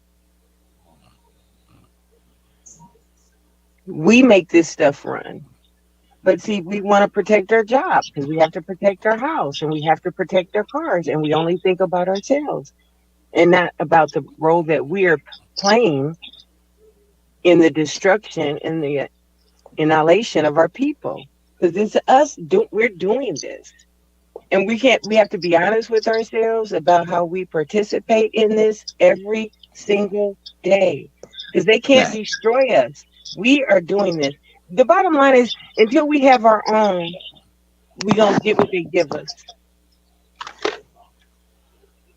I know, but it seems like nothing is going to happen with this water crisis. That's crazy. Because if this was happening in Martha's Vineyard, it would be an issue. Why don't we do a million Aboriginal march and everybody show up? Show up from all over. Everybody can show up. There's something that we can do. You know what I mean? But it has to be something significant. Because putting out these little fires everywhere, they're going to keep setting stuff ablaze. It's part of the distraction. Keep you busy. Keep you on that hamster wheel. Keep you running. From one disaster to the next. They sit up. They decide what disasters they're going to cause, what problems they're going to create, and they do it. And we participate. Because as long as I got mine, unfortunately, that's the mindset of too many. So every person we just all have to do something to make a difference. Even if at this point, if it's nothing more than just protecting yourself, because you could be the next Flint, Mississippi. I mean, it's coming. The infrastructure has crumbled in the cities deliberately. They let it go to hell on purpose. Then they're going to have another Indian Removal Act, right? Because people are going to flee. People ain't going to be able to go back home. People can't afford to have their homes and properties repiped. And a lot of people are renters. So what's holding them there? So then they move, and guess what? Here come the gentry. And guess what? They can find money to replace all this stuff. Especially in Jackson. Ain't that the capital? Now, if your capital is crumbling, what does that say about the rest of it? So we have to figure out something besides just, I don't know, sending water. Because people are going to send water, and then that'll get old and we'll move on. Well, I do know that, shout out to Deion Sanders, man. I definitely do not want to put this on his shoulders. Because he has definitely been a bright spot for the state, for Jackson State University, for the city. You know what I mean? For those young men and women there. You know what I mean? The community, just everybody. You know what I mean? What are they doing? So though? I don't. want to be like, oh man, you guys should protest. Fuck all that. We got to have a different strategy. We got to have a different strategy. Right? We got to start hitting them in their pockets. We got to start sending motherfuckers to jail.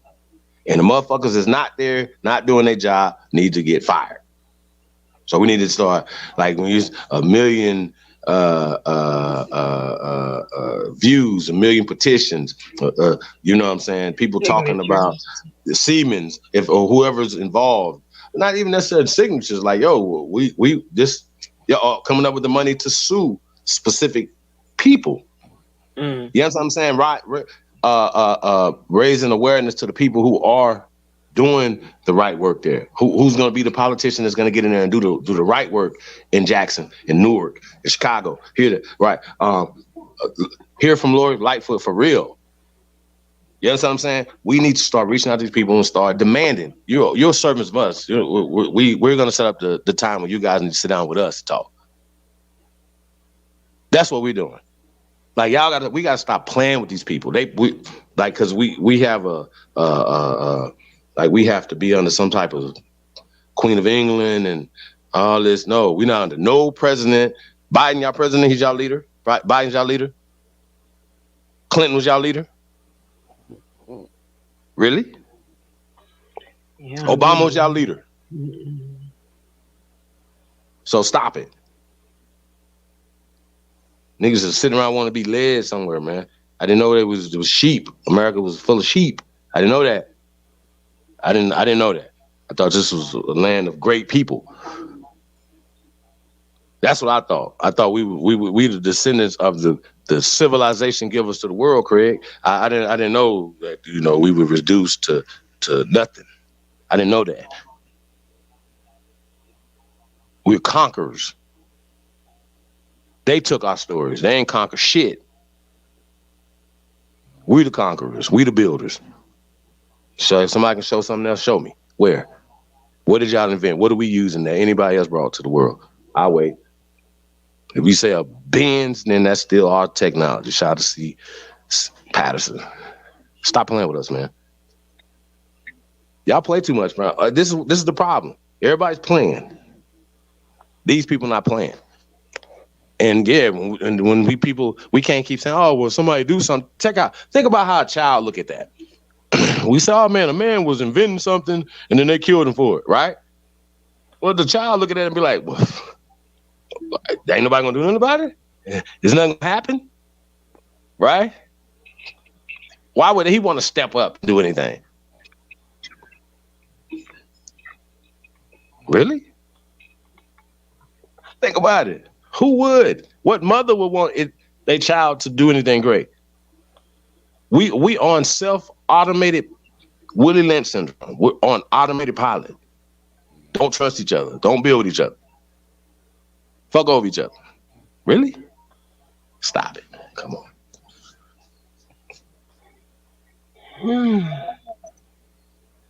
Few good men and women, man. That's it. Yeah, that's all it takes. Real talk. So you build it, they will come. That's the problem. We have to start building. Like, give you another perfect example. Roscoe's Chicken and Waffle is an icon in the movies and shit, right? Watching an old movie like that, they was talking about Roscoe's and Chicken and Waffles in it, right? So you mean to tell me, right, that a certain Roscoe's and Chicken Waffles you shouldn't go to? No, them should be sacred spots in Los Angeles. That should be protocol. Should be Mando. You understand what I'm saying? Like certain things are like we can't allow them to be the ones that say, hey, you guys, we got to come clean up and we got to police you guys. You know what I'm saying? No. We got this over here. Y'all wasting your time and money over here because nothing's happening over this motherfucker. In this square block radius, this is a safe zone for children and women to come shop and do everything. People shop owners can come here. Nobody's going to get extorted. None of that type of shit. You understand what I'm saying? Everybody's going to be protected because this is what we said is going to happen here. You understand what I'm saying? Yep. When are we going to be responsible for what, you know, the things that need to be taken care of? You know what I'm saying? So we got to think about this, man, what we doing. What we got up in here, man? Sister Betty, you still in the building? Yeah. Yeah, man. You ain't said nothing in a while. No, because I was listening. You was dropping it. I mean, man. So I put this on the screen right here. Said, old dude said, can we just grab 10,000 acres of prime land and kickstart some shit? Yes. Yes. Yes. Can you elaborate on it a little bit? I wish you can come on here and talk about it a little bit yourself, but can you elaborate on it a little bit? Because we've had this scenario, we've talked about this scenario, and every, you know, and a group of everybody, you get 10 people in the room, and everybody's gonna have different ways, and everybody get 1,000 acres, and everybody's gonna have a different way of how they would, you know, develop that land, right? Now, some people said, and I'm just, you know, just throw a couple out there. Some people were saying, obviously farm on a lot of their land, and some people were saying they were going to sell some, you know, some houses, subdivisions, some of their land, you know, just some of the ideas like that. What 10,000? He says, kick off some shit, right? 10,000 acres. You one of 10. What would you guys do with y'all 10,000, with y'all 1,000 acres, and why? It's for everybody in the chat room as well. It's just 1,000 acres.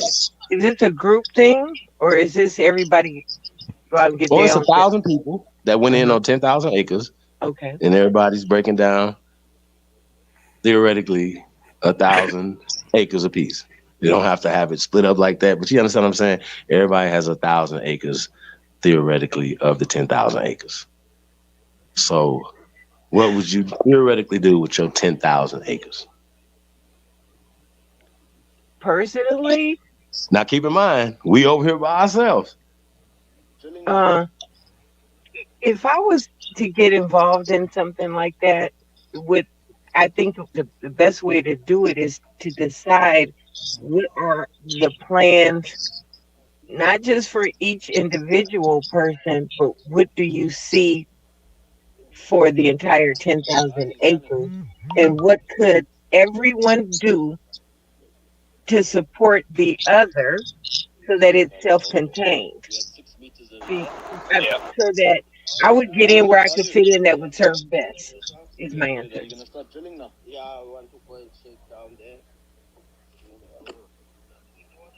Okay. Yeah, that's what I was thinking too. You said 1,000 apiece, right? Well, yeah, I mean, it doesn't necessarily have to be like that, but we're just saying if it's 10 people, and theoretically your share of it will be obviously a tenth of it. You see what I'm saying? So we just said, like, you know, a lot of people were saying that they would sell land. Well, I thought that was a bad idea, for instance. You know, I think farming is a great idea because obviously we need to grow our own food. But the first and foremost, our own water, our own electric, you know, grid, so on and so forth. All these things to be self-sufficient inside that grid, inside that 10,000 acres. Yeah, I was thinking about like what Sis said, you know, like how can each person like basically, I guess whatever they'll do with it, like they'll bounce off or what. It's got to be beneficial for everybody. Because I was thinking real quick in my head, like, okay, if you're gonna have farmland, you're gonna have somebody with a subdivision and all this stuff. I was thinking in my head, like, shit, let me set up a damn area, a big enough area to where I can train young men on driving trucks. Because we need somebody to deliver the produce, deliver the stuff coming in for the subdivision. You gotta have trucks to bring in the beans and shit to set that up. So that's probably my head. And that's place to educate the babies. Yeah. I mean, that would definitely have to be an industry. But you don't need, I mean, think about it. How many acres would you need for that? Got 10,000. Yeah, I wouldn't even need that many to, you know what I'm saying? It wouldn't take that much. Yeah, it don't take that much, bro. Like, I think that we you know, because just think about it, we're only talking about 10 people, but 100 people, 1,000 people. Right. 1,000 people Right. can manage, right, this thing. So I know we talk about all these other investments and stuff like that or whatever, but just think about that, like something to say, okay, you got cities, abandoned cities or whatever. So, okay, well, if once we get in here, we can say we can turn this into a tourism. We could put things in here that would draw, attract, as well as increase revenue for our town, which is on this route in between, let's just say, Atlanta and Miami. You understand what I'm saying? Shit like that. Well, people are traveling. It's okay. We're gonna stop right here because this is a halfway point, 3-4 point. Well, some Aborigines did some smaller. Of course, it was smaller, but they're building. They're teaching and they're teaching other people how to do it as well. They plan on being not just only self-sustained, but they're going to do things like have places for beds and breakfasts, places for people to come and fish, to bring their children, to some place to come where you can relax, where you can be comfortable. Now, I can't remember. It's called Freedom, Georgia. I think we were talking about that earlier, the 119 people. Well, you could do it on a smaller level. You could. Well, it was 119 families. My bad, y'all. But that's still a small level. That's not a lot of people, you guys. Right. Compared to that land. Not a lot of people. You niggas be buying into timeshares in England. I bought one a long time ago. I think I was a teenager. I thought I was doing something. Got called about a timeshare in Edinburgh. It was like, it's the #1 destination. It's like, really? I never wanted to go. Think about it. Like, you know what I mean? Even if it's just your vacation, winter home, summer home, like, y'all follow me? Like you said, going to fishing and doing these things or whatever. Like, we got to think outside the box, man. And start small. If it's just a goddamn acre, have a plan. That's right. What was it? That's all it takes. Have a plan. What'd you say? I'm sorry. Chief Morning Thunder showed us how they got their land. That's right. That's right. AP was eating the hell out of them fish. He said he was eating fish. He said he caught like 32 fish in the pond. Shout out to my brother, man. I was like, he was eating fish sandwiches for like a week, man. For real. What kind of fish in that pond, Sister Becky? I forgot what he said. He said he caught like 32 fish. Probably bass and grill. I forgot what he said it was, man. I gotta ask him. I forgot what he said. But yeah, man, that's big. Yeah. It's just about how you do things, man. But we gotta support each other, especially support. Can you imagine if everybody took their income tax check and did something with it? Just committed to getting in there. It's doable. Yeah, because most people, they do the same BS with their taxes every year. They go buy every year. They go buy a bed. They go buy a lemon from a car lot. It be the same shit every year. Chains. You know what I'm saying? No, I'm being serious. Like, where I'm from, that's what motherfuckers do. Like, they do the same shit every year, bro. They can't see that land. You know what I mean? You want people to see you shine, man. You know what I'm talking about? Niggas walk around with a house on their neck, 10 acres on their neck, and be wondering why somebody wanna, you know what I mean? I thought it was interesting what Fat Joe said though. He was like, "Man, just rob him, don't kill him." I was like, "What? Wait a minute. Nah, Money Grip. Don't rob people. That's hating." Yes. But once again, Roscoe should have been a safe space. I'm just saying that brother still put himself and his family in a bad position, man. Gotta be smart, man. It's not smart. Takeout, man. Delivery, man. Like, it's not smart. It's not worth it. It's not worth it, bro. Hurt your wife. Hurt his child was there. Had to see that. His baby was there, bro. So yeah, I'm not understanding that. And then of course, you know, they're saying that it's obviously us on them. Is they blaming the hood, and people out in LA are saying it like, oh, that was a bad place to be. Nah, it shouldn't be no place to be in LA. First off, let's start there. But second off, that motherfucking Roscoe's should not, this is a space or whatever. Don't disrespect these spaces. You understand what I'm saying? That's just bad. That's just not a good look. You know what I'm saying? Across the board. That's not a good look. Nobody respects that. Nobody respects that. But I did hear somebody say, well, what if other cities start, saying the same shit that LA is saying? Niggas gonna have to check in.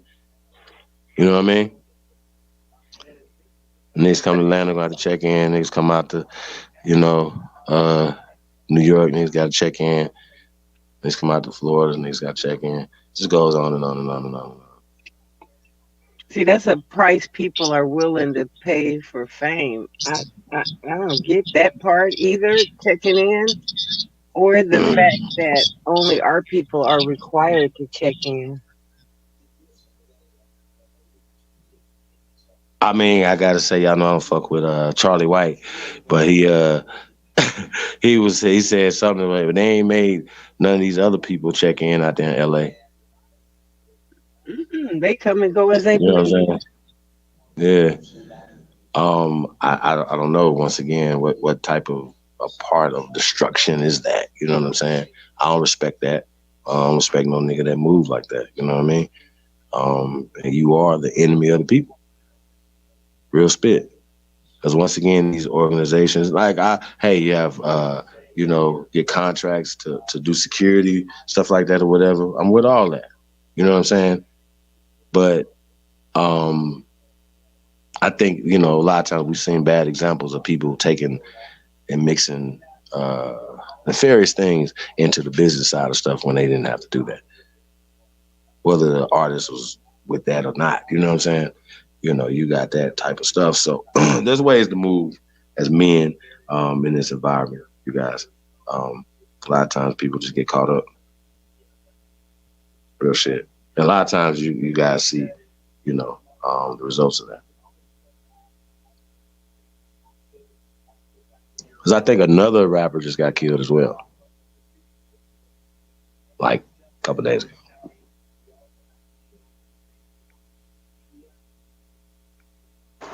Oh. Yeah, man. So yeah, I think that's some great ideas as far as the land, but I think we use things to our advantage, right? We in different places, we use that to our advantage, right? We use that to our advantage, that we are in different places. It would be like having different offices in different cities. Right. Right? That gives you power. You say, hey, well, I got offices in 30 cities.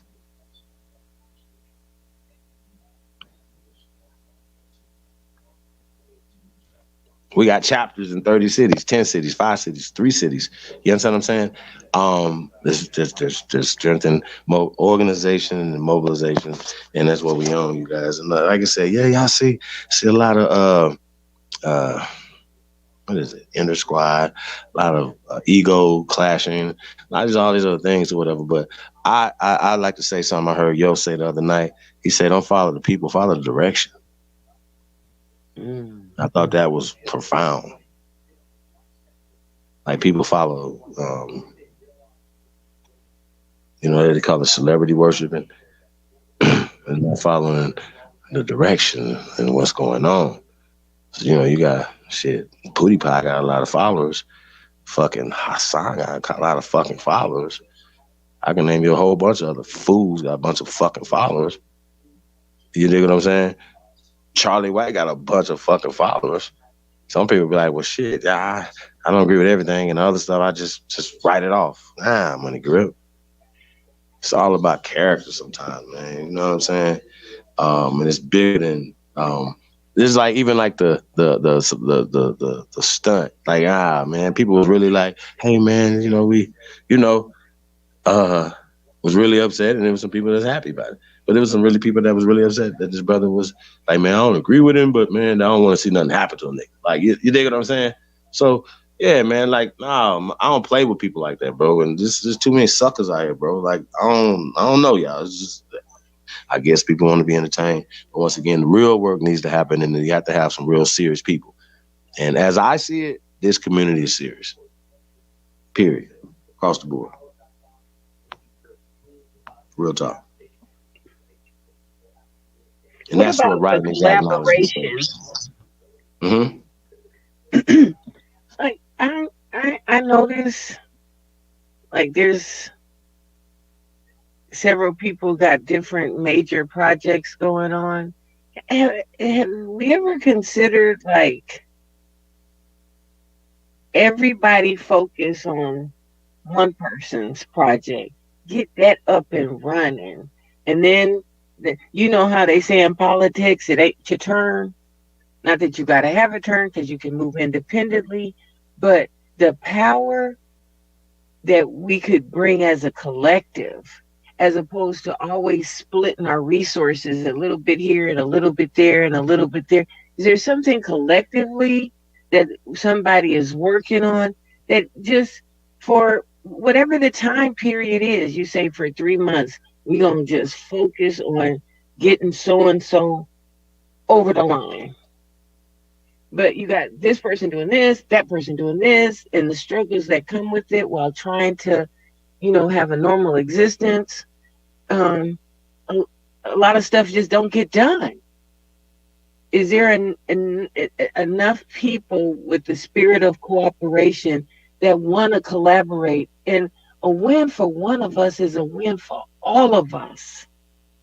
If that makes sense. That's it. I think it depends on what we think is getting over the line. I don't think that everybody has a clear idea of what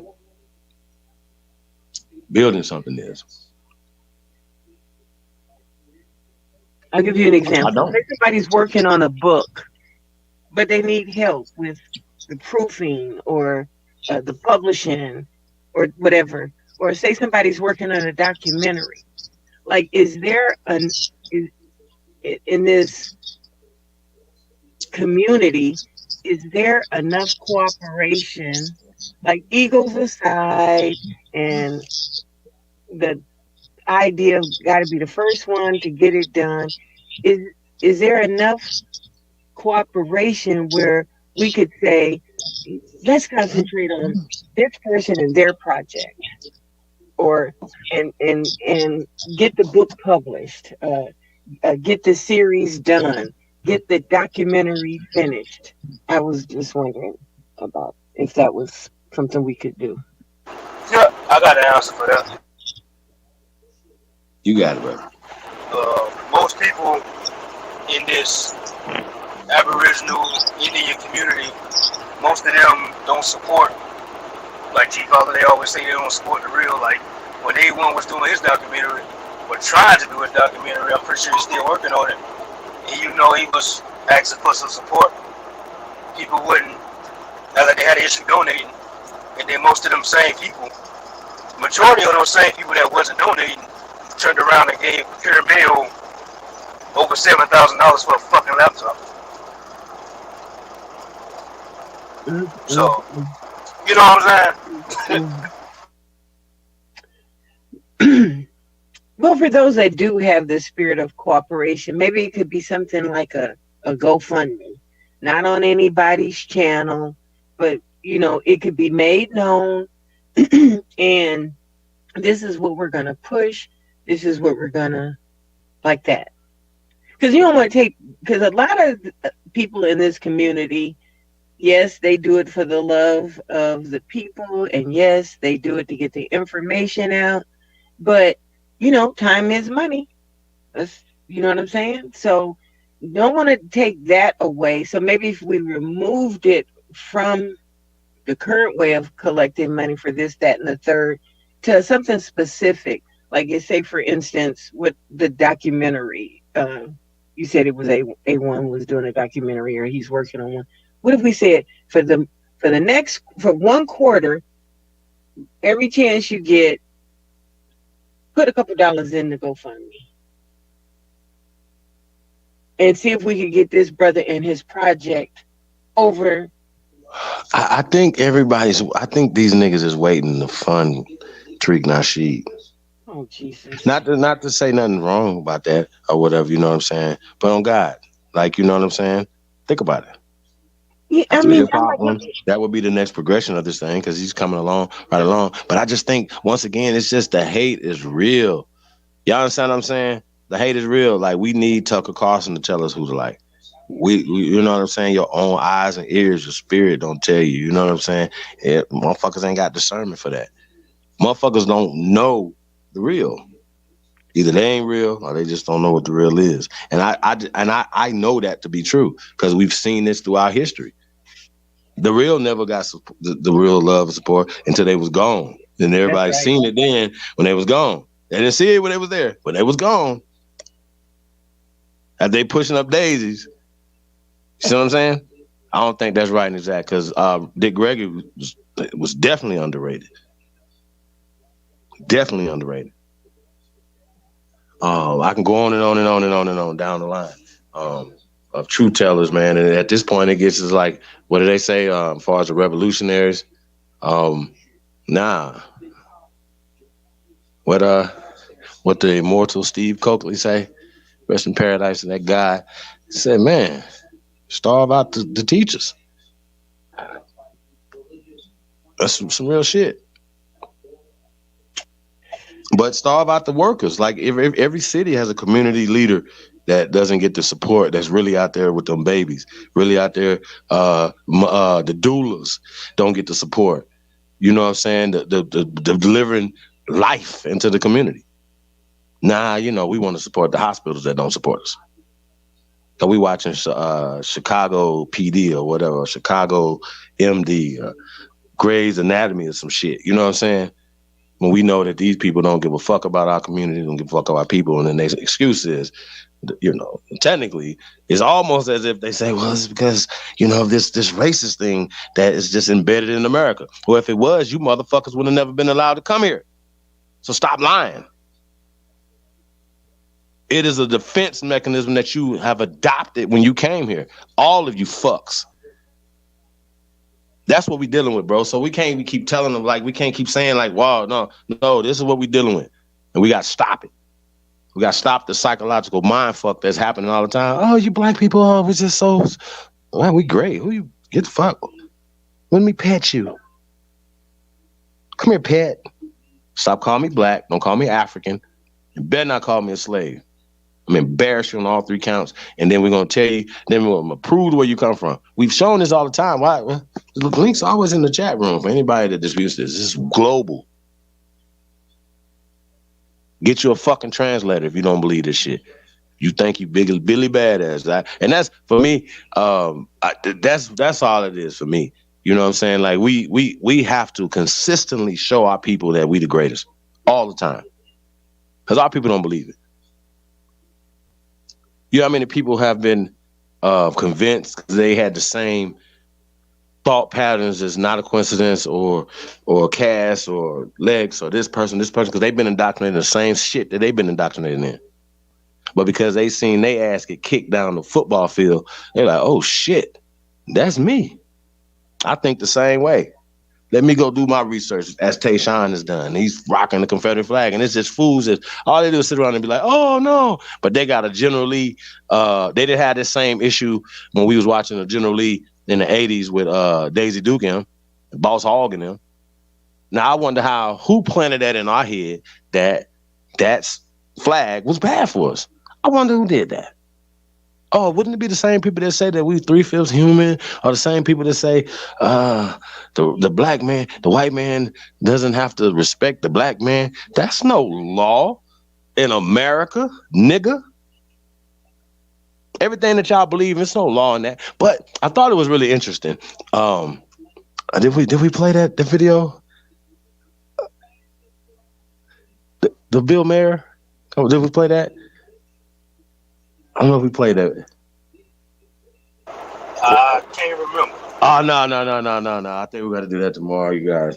Yeah. Well, I just gave Cass kind of a sneak peek. Bill Mayer said something about slavery, and he did like a monologue on it, and it ruffled a few feathers. But he's like, shit, he said some true shit. And then I want to tell you the punchline of it, so when y'all see it, it's gonna be funny as shit. But yeah, man, like, if there's something that I'm saying wrong, explain it. You guys always have the floor, the chat room. Like, I don't block people. I don't want people to block people for disagreeing or just putting something in there. I just want you to block them if they're being disrespectful too much. You know what I'm saying? Like, just because you don't have to agree, you know what I'm saying? Because it's not about that. That's what healthy dialogue is for. We say we building, right? Shouldn't be an echo chamber. Should definitely be us going back and forth on the information. If somebody's saying something that's not right and exact, we should be able to address it. So, yeah, man. Real talk. Shout out to old dude, man. Appreciate the only building, man. I wanted to ask a question. Did anybody see the King Cass guy? I can't remember whose show it was. It was either App TVs or App Powers, but he was on the show talking about his ancestor he found. I did see his that. genealogy. He found Was it an old one? No, it was just the other day. And they were talking. He was talking about he did his genealogy, plus he did his DNA test, and in his genealogy he found this one Ibram somebody person he found, and so now he has connected himself to that. He found the least common denominator, and that's what he attached himself to. Now all the rest of his ancestors were Aboriginal. But he identified with the one that he was able to find. That's a problem. Yeah, you know that fool said on the old bill like 2 years ago, he said his grandma told him that they was Indians. And he was like, oh, but she don't know what she's talking about. Like, nigga. Well, I mean, what about the rest of the bloodline? If you got all washed out because there was an Ibram? I mean, the logic of it is, you know, how we're grasping to belong someplace. Yeah, you might find one person. I ain't found nobody in mine yet. But does that take away everybody else in your bloodline, just one person? It makes sense to me.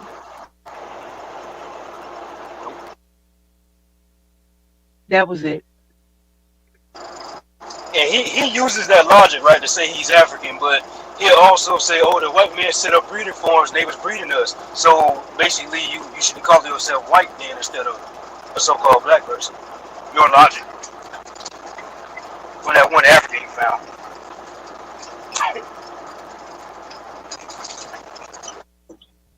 He probably was lying about that. I think he is, because I told him to show it a long time ago since I came into the community. He didn't show that shit yet. None of them. But they act like, you know what I mean? Like this, you find one person in your family or find a book with one person that they describing as an African. What the hell that got to do with us? And then we even made them concede unless they are being specific on where you coming from on the continent of Africa. Depending on the time period, Africa could have been in a lot of different places. Especially if it's after 1812, then it could have been on the west coast of Africa as the American colonies or a part of some type of colonialization that went on the west coast of Africa, and people was coming back. So those people are African. No, they wasn't. I mean, just the dumbness, y'all. Like everything that these people talk about has been debunked, and they don't have anything but spit in the tube. And nobody's testing spit in the tube. They're looking into the data, which data has definitely can be, will be, and always will be compromised. I'm done. There's no more talking. And if you can't cross-reference that with some fucking bones, right? It's a paternity test and all this other stuff, then, you know, you can't say that even genealogy is 100%. And people got to be honest with that, man. Because you don't know if your daddy's your goddamn daddy, let alone your two of your grandfathers, your fucking grandfathers. And I can go on and back. What are you serious right now? We really know that? We really know that. Based off what's on the paper. That we really know the parents is based off of the paper. And we got to be honest with that. A lot of us have done research and found that names was changed because motherfuckers had to move around. You know what I'm saying? And it wasn't those databases like they have today and fingerprints and all this other stuff that, you know, people couldn't just change their name and leave for a while and come back as somebody different. See what I'm saying? That never happened. Of course it did. So now when we are hanging our whole belief systems on fucking surnames that can, will, and have been changed, man. Changed as well as translated. Fabricated. Okay, I don't believe that though, right? People be like, oh no, I have all I have. I went back to the 1600s and I got all these surnames of 1600. No, you fucking don't. You do not. I got a great example of the surnames of a family back in my hometown. So my homeboy, his last name is Godbolt, Godbolt, and it's a family of Godbolds, Godbold, and they're all related. They're the same family, but it's just last name spelled different. Oh yeah. Yeah. Oh yeah. Somebody, one of your cousins can just change his name to his father's first name. You know what I'm saying?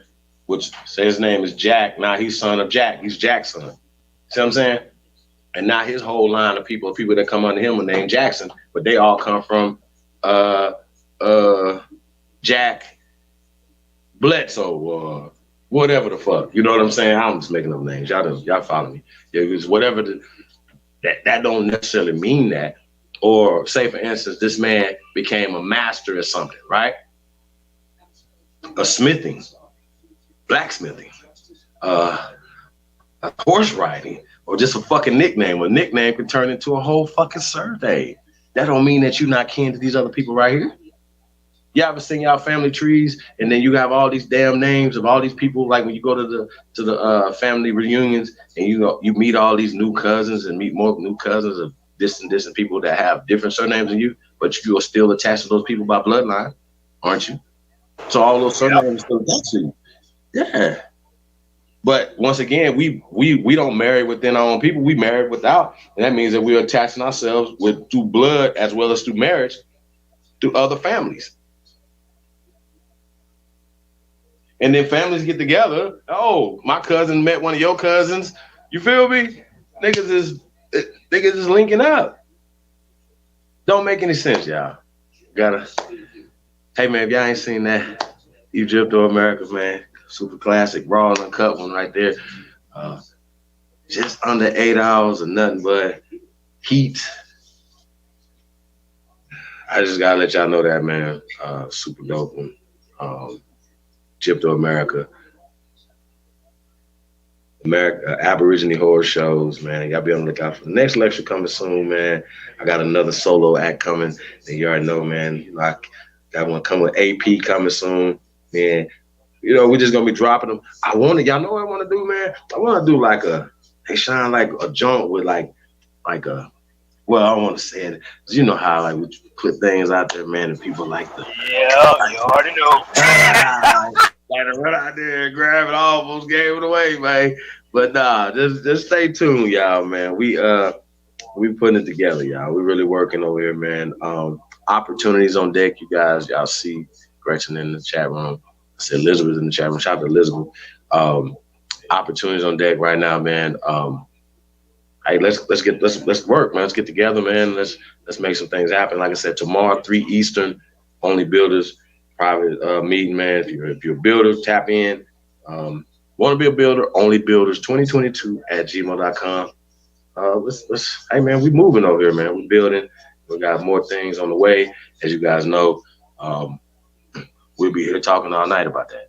And it just feel like, man, we just talking, and it just be crazy because it's a lot of work going on, man. There's a lot of serious people in this chat room, in this community. So I want to say shout out to y'all. Real talk.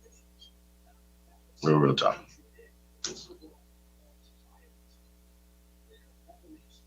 Word. That's what's up.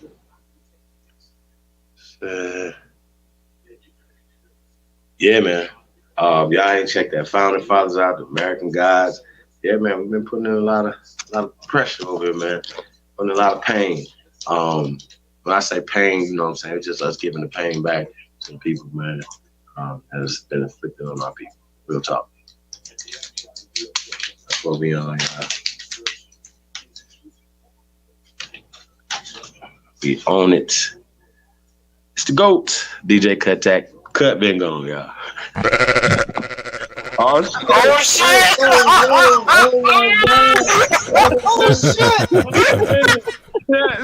Cut done took it down. Stop playing, man. Stop acting like you good, man. Nah, man. I've been over here watching TikTok, laughing like a motherfucker.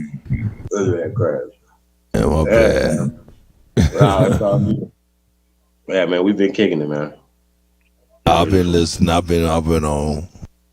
Betty done fell asleep. I know. Shit, said Betty. Hold on, she's still there? Nah, she's snatched out. Yeah, man. But yeah, man, cut, man. Shit, man. It's got a few things. And like I said, 3 tomorrow, man. We got a private meeting with the builders, man. We'll make some announcements, some things we got going on. Things that we wanna, we wanna get ahead of things, man. We don't wanna be behind the 8 balls. We want to get in front of stuff, man. So that's what we're working on, you guys. It's a lot of great things going on in this community, man. So like I said, I salute y'all, man. Real talk. Salute the community as a whole, man. Like we can have all the criticism that we want, but when you think about it, this is it's new. You know what I mean? It's you know what I'm saying? I think we are growing at a great pace, especially for somebody that was around when it wasn't. See what I'm saying?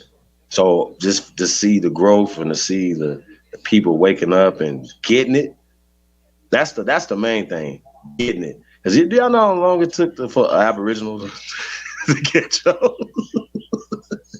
But I gotta say though, shout out to Ab Power, shout out to Aboriginal TV, all the young energy, you know what I'm saying? No brothers have just gotten older, you know what I'm saying? There's other even more younger generations of guys coming in.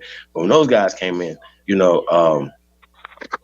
once again, it was just like they embraced the younger generation. Once again, they pay attention. So we can't dismiss them. But when them younger guys took a hold of it, it's just called on. And it's just facts. So I ain't one of them type of motherfuckers that just ain't gonna tell you the truth. I'm gonna tell you the truth. You know what I'm saying? That's just what it was. A lot of people for years they wouldn't accept it for some odd reason. But once you start putting in the ether and it's in the vibrations and the music, man. Shout out to the brothers, man, that do the music. Y'all already know what it is, man. We appreciate it, man. And we appreciate the brothers making the transition. You know what I mean? All of that, man. That was risky. Shout out to Trey Ali. Shout out to Jabrick. Shout out to Threads. Shout out to Wazir, man. You know what I'm saying? Making that transition. You know what I mean? But, shit. Shout out to Drake Cobbs. For me, man, I've never tried to create another genre of music. It's just raising the vibrational pitch of hip hop.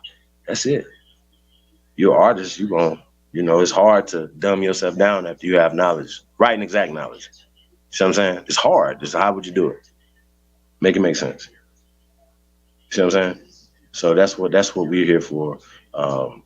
You know, of course, we can be focused on a lot of other things, but I know for a fact that we definitely need to focus on our children, focus on the future, and take back an industry that is dominated by us. There's no reason for us to be going to these people, especially with all the technology.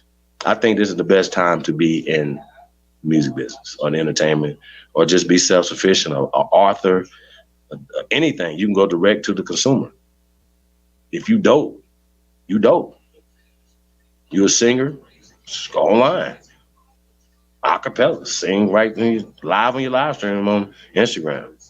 Somebody gonna talk about it. Somebody gonna tell another. Somebody else gonna tell somebody, hey, the young lady over here can sing her ass off. You see what I'm saying? Nothing. It's too easy now. I think that might be a problem too, Cut. What that? Hey, I want to ask Thompson's Goddess that. Do you think things are easier, too easy, for the newer generation, and they can't they take it for granted because it is easy? We take it for granted, like the generations after your generations. Do you think we take certain things for granted? It's in certain areas. Like I wouldn't want to be a Generation X or a millennial, because these babies are inundated 24/7 with death culture. We didn't have that. I had a chance to be a child. You know, we didn't have the pressures that they have on that end. Now, we have generational bipolarism. So, like, if your parents are really strict, I have noticed this, and this is what I've been able to observe in my lifetime. I've noticed people that come from very strict or repressive backgrounds just let their kids do anything. And then these kids that have been doing anything, now they're trying to put a chokehold on their kids. We keep going from one end to the other. So in some aspects, yes. Well, I can't speak for it. I don't really know any children that really, I've never been hungry. Ever. Like, and couldn't get something to eat. Like, you know what I mean? Like, and I don't think most of these kids have ever really we've coddled them. We've spoiled them out of love. You know, we wanted to provide for them what we didn't have.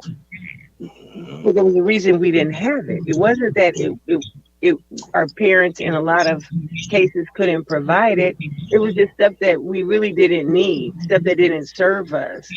And then you have two generations that have been raised by the television has been the educator, the babysitter for a whole bunch of kids. So I don't want to say that these kids have it easier, because in so many ways they don't. They have it way worse. In other aspects, well, everybody has things easier. We have remote controls, and they do have the benefits of that.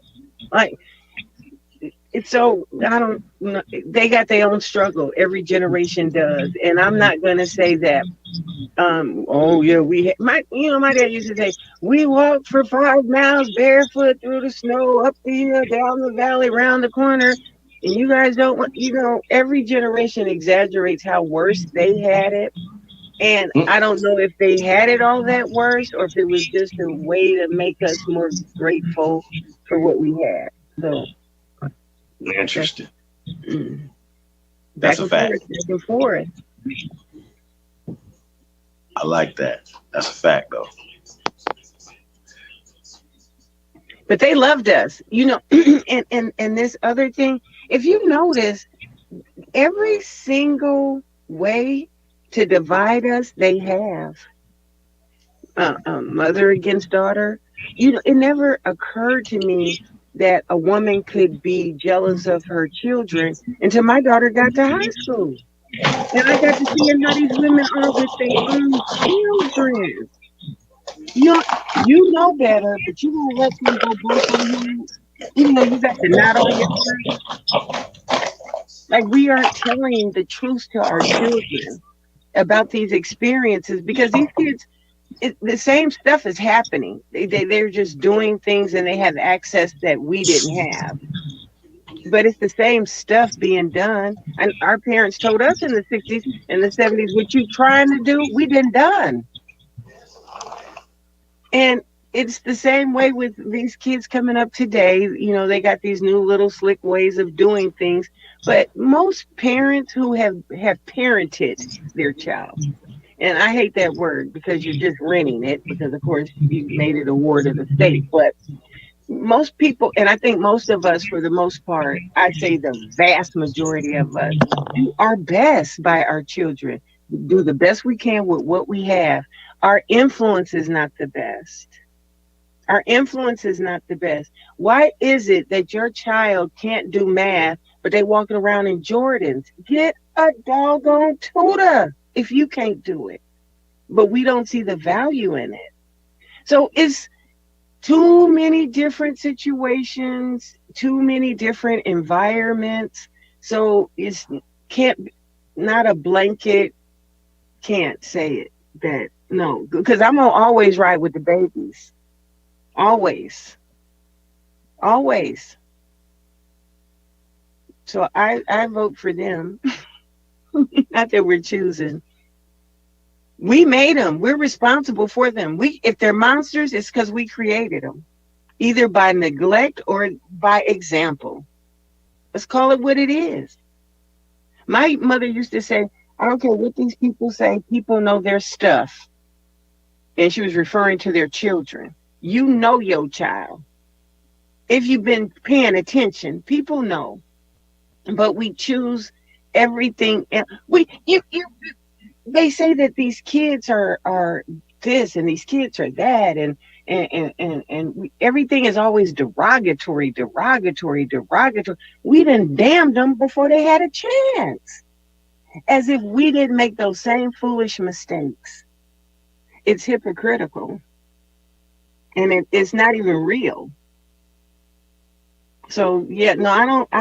I'm with the babies, and I think that despite us, they're gonna be okay. That's what I think.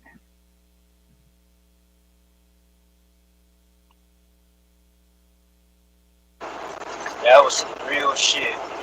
Either how you raising them or how you live them. I mean, I can't argue that. I mean, it's like a child lying. A child learns how to lie. They don't come out lying. But a child gonna tell you straight up. A child look you in your face. Why you ain't got no teeth? They learn how to lie. So I mean, just to put that in perspective, yeah, that's nice.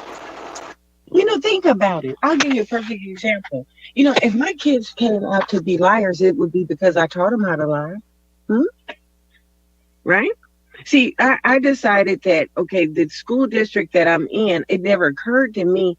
It never, because I had just got here to Georgia, I didn't understand how things work. It was very different. But it never occurred to me that my kid would go from kindergarten to the 6th grade and then go to high school. And in Georgia, if your birthday is August 1st or after, you can't start till the next year. And God forbid you get kept back. They got a lot of 20 and 21-year-olds because they don't put them out till they're 21. Walking around with 13-year-old kids? I don't think so.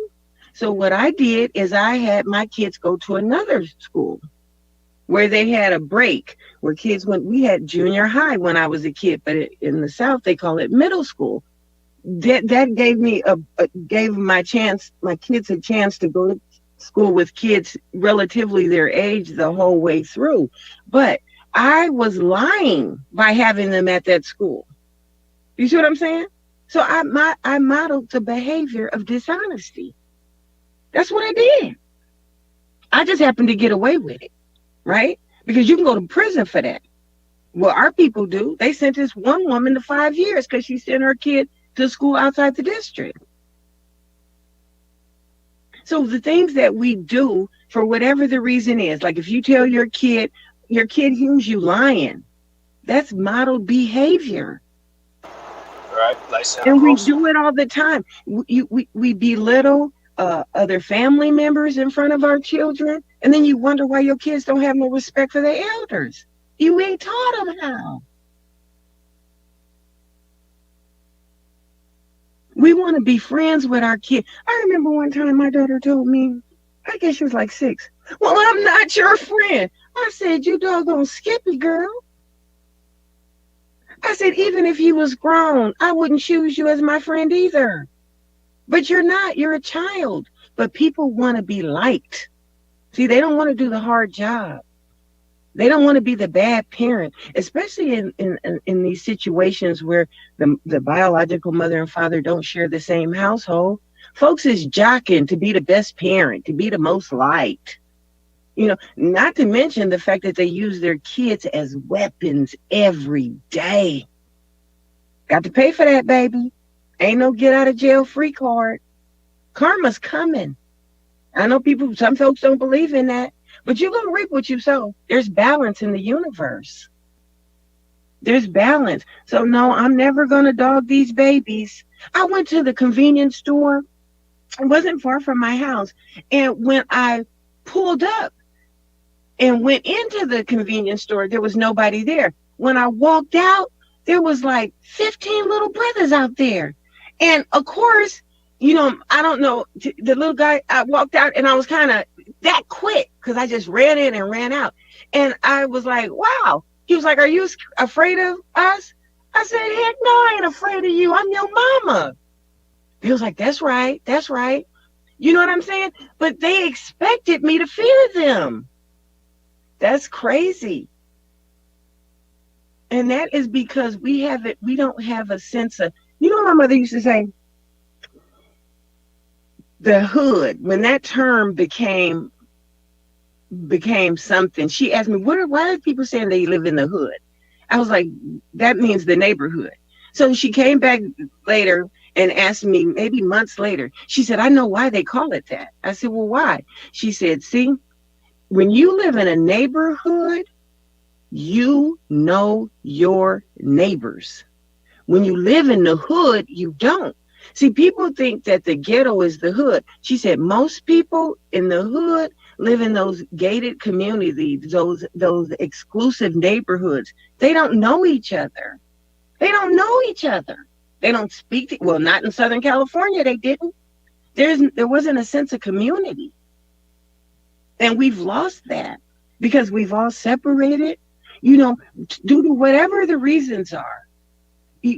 Our family is all over this country, and I got family out of the country. We're scattered, we're splintered. And when the family circle has been destroyed, you lose protection. There's protection in that circle, but it's been fractured. And then the babies are the ones to get the brunt of it? No. See, I proved in my mind that, like a lot of my children's friends, from the time we moved here, it looked like every 4 or 5 years, these people was moving, getting bigger houses and bigger houses. I ain't move. I ain't going nowhere. Half them people don't have their homes no more. But that wasn't the point.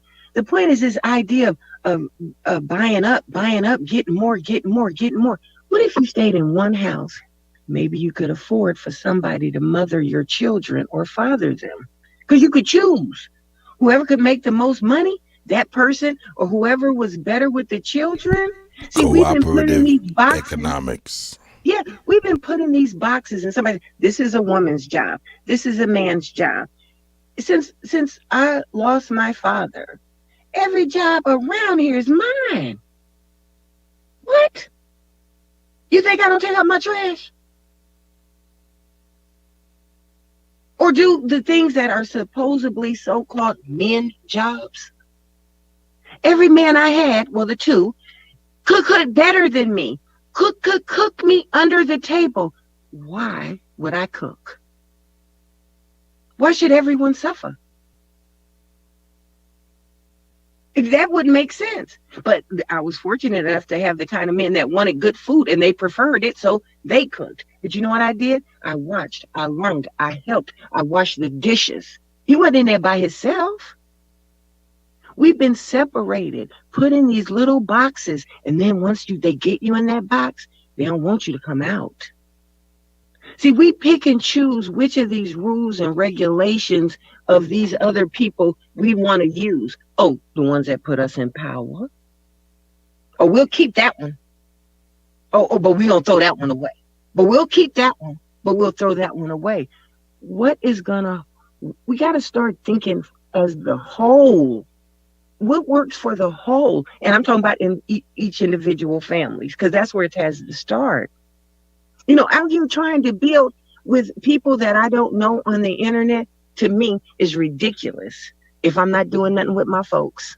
But I am. And I know that I can stretch a little more and do more. But first, it starts at home. Do you guys have plans for your children? They say, make a 5-year plan. Make a 10-year plan. These people are making plans for centuries. Why don't we? Even if your kid doesn't follow it, it ain't like you leave him nothing. This is what I want done. This. And then tie some hands. Tie some hands. We have to start protecting. Even we might have to protect our stuff from our children. Do it. Find another family member. If you know your child ain't gonna do right, your child ain't in I'm not doing good after bad, not even after my own. See, we practice Christianity all day long and we say we don't even believe in that. But we practice favoritism. Yes, we do. We practice sacrifice. See, if somebody in our clique or our folks do some foul stuff, we don't care. We're going to back them, knowing they dead ass wrong. That means you don't really love them. You don't care about them because if you did, you pulled a coattail and you wouldn't stand for that. Oh, no, this is my folks, so rain or shine. No. I thought my dad was cruel. He used to say when the gangs started to get bad in the cities, and I'll go over to my parents' house, and he would say, what they need to have is a eyewitness lynching. I said, Lord have mercy, Dad, how could that come out your mouth? He said, until we stop these folks from doing this stuff, them white folks ain't gonna come in here and protect us from each other. They gonna sit back and let these people run roughshod over us. And that's what they've done. Gangsters got carte blanche. You see, can't nobody tell me I need to be following a group of people. Can't nobody explain that to me why Zimmerman is still walking around. I swear to God. Yeah, what? There's some stuff that needs to be handled. So we got to put an end to some behavior.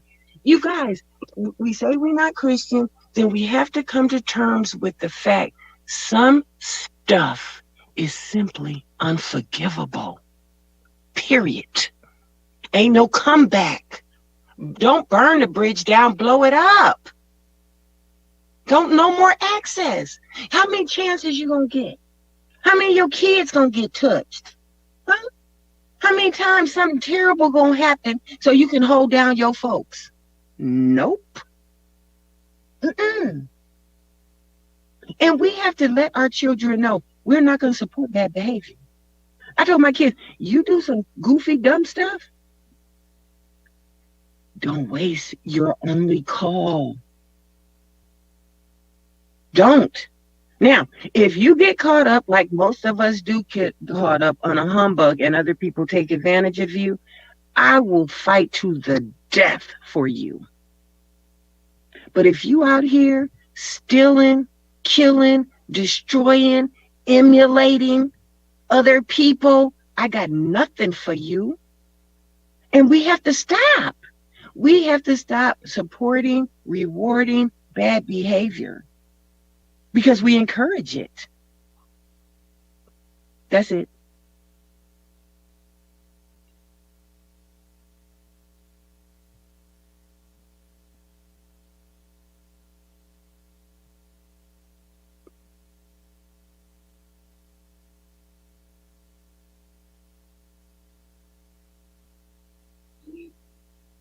Yeah, man, that's deep. It's deep, you guys.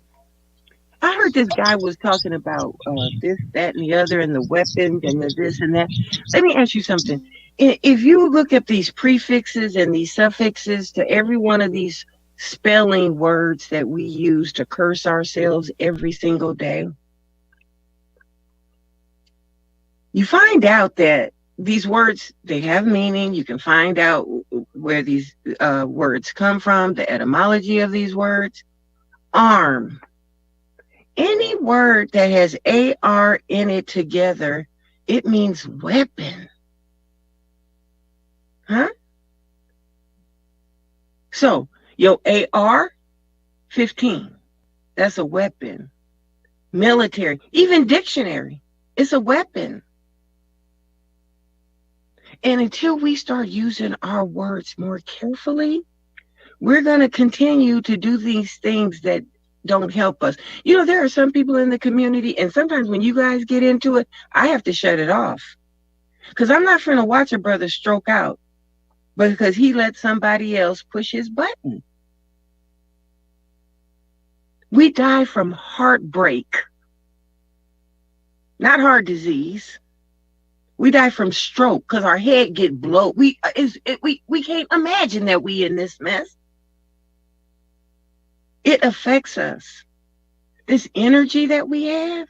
You know, somebody could come here and listen to this show, and a doctor can tell by the sound of your voice, by the pitch of your voice, how much stress you're under. Stress is death. Why are we doing it to each other? Can we start a show with some happy news? Get to the real nitty gritty. I know this is the battlefield. This is the place for the warriors. But can you end on some positivity? There are magnificent, beautiful, glorious things happening in our community every day. It don't get no airtime. No airtime. If it bleed, it lead. Why are we feeding that to each other? We could just turn on the news. I mean, yes, because really, you guys got me on, keep me posted on current events, because I cut the boob tube off. I cut it off. I don't indulge in that. There's nothing new about it. What's supposed to be new, then it's entertainment, then it's weather, and then it's sports. That's what the news is. But it's nothing new. And it's not for our benefit. Your body doesn't know. Your mind, your spirit doesn't know the difference between something that you're reading, whether it's the truth or not. You know, Tayshawn the Dawn, he said when he was talking about Elijah McClain, it made him feel a kind of way. It did. It did. Because it's poison.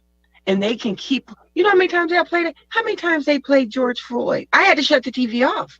And I ain't been back on since. That's when I found YouTube.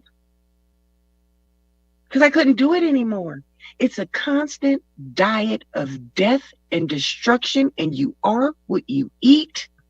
And it has an effect on you. Even if you don't think it, it does. Every time we lose our temper, I am going to get personal. I got angry. Nope, I didn't. I got mad, and that's what caused it. I had a massive heart attack. And then I got handled in the worst way. By the people that's supposed to come and save you, right? These devils out here that are supposed to be our saviors. My mama told me back in the 60s, we don't ride no ambulance. They've been killing us since they've been carrying us. Call a friend, right? Public Enemy told us 911 is a joke, but I didn't listen. I didn't. In less than 48 hours, I had 2 more massive heart attacks, flatlined twice. I got kicked out of heaven twice, y'all. Because I got mad. See, I wasn't obese. I ain't have no pre-existing condition. I blew a clot. He told me. He said, this was acute. This wasn't no build-up. And I felt it. And I knew it. Because I got mad. Well, they want to keep you mad. So they can break your heart. We have to stop. If it don't make you feel good, hey, I'm getting ready to go on an energy fast. I ain't gonna lie. I'm gonna have to cut it back. See, because it cut me to the quick. It hurts me physically. You know, they say this, you're an empath. They've been telling me that all my life. Listen, if I have to hurt more for you than you hurt for yourself, I can't fool with you, baby. Simple as that. And that's for any and everybody. We have to protect the whole. We got to protect these women and children.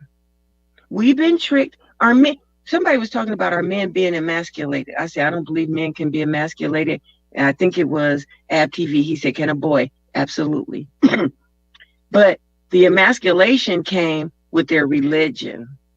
When they tricked our men into believing that they were entitled to more than one life.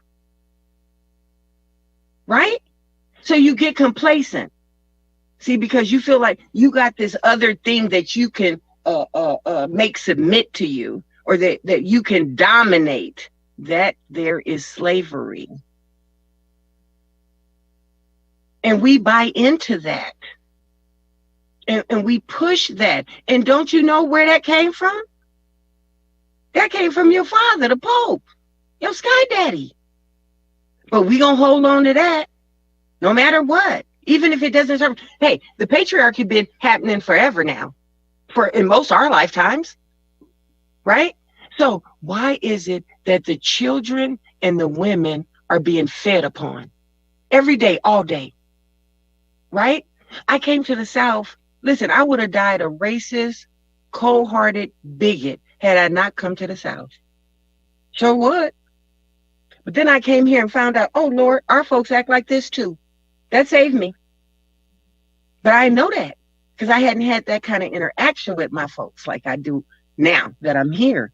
I didn't know how we do each other. We were so far and few and in between that we didn't care. When we see each other, we was holding each other down.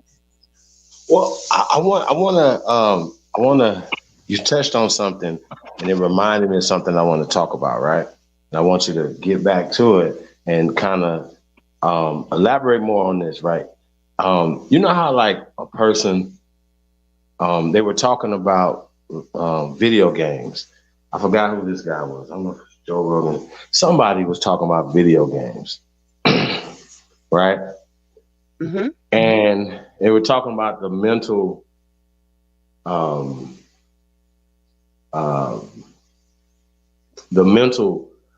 instability. What do they call it? You know, when you have mental issues, right? That come from playing video games, right? And it made me think. I'm like, well, damn, it's the same thing with sports, right? Mm-hmm. If you're watching a sport, your favorite sporting team, now you might, been watching this team for a long time, and you're attached to Aaron Rodgers, for instance, or something like that. He throws a pass in the dirt, you get mad, mm-hmm. right? Mm-hmm. Whether you're gambling or not, you're gonna feel a way. You mm-hmm. get happy when they're throwing touchdowns, when they're catching them, blah blah blah, right? LeBron scoring, you get happy. So we know that emotions are attached to sports as well as video games, correct? Mm-hmm, correct.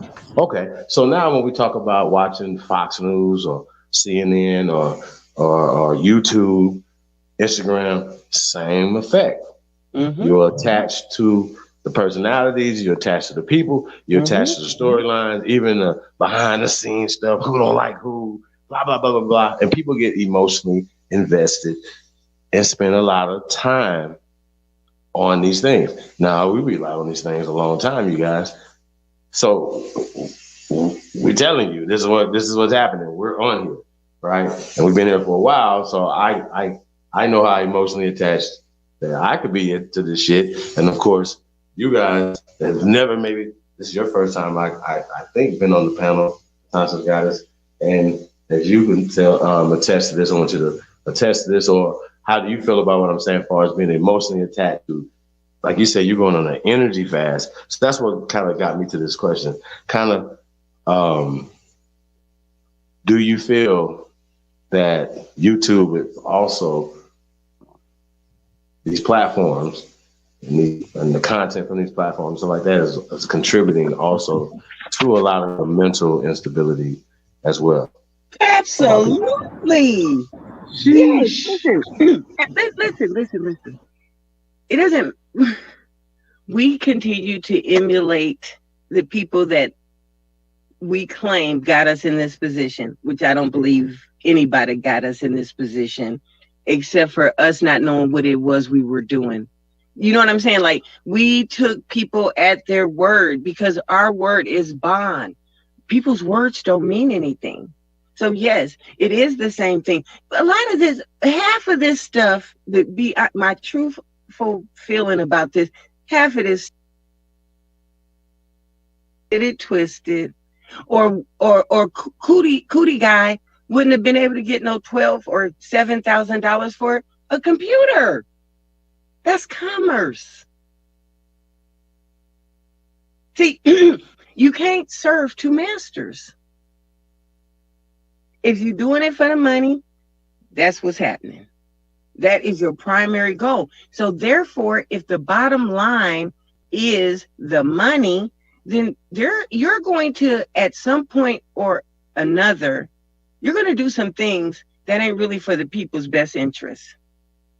Even if it is, like a lot of people say, oh, we feed off of drama. The only way to get the clicks is the drama. The only way to get people to keep watching is if there's a bunch of BS. Okay, well, that's just like, maybe my kid want to eat candy all day because that's what my kid want to eat. I'm going to feed it to him. I'm the one with the information and the knowledge. We're going to have to be accountable on every level about everything that we do. This is just an example. And I understand this is a male-based show, but I understood my son was going to be getting to the age where he would be introduced to the strip clubs.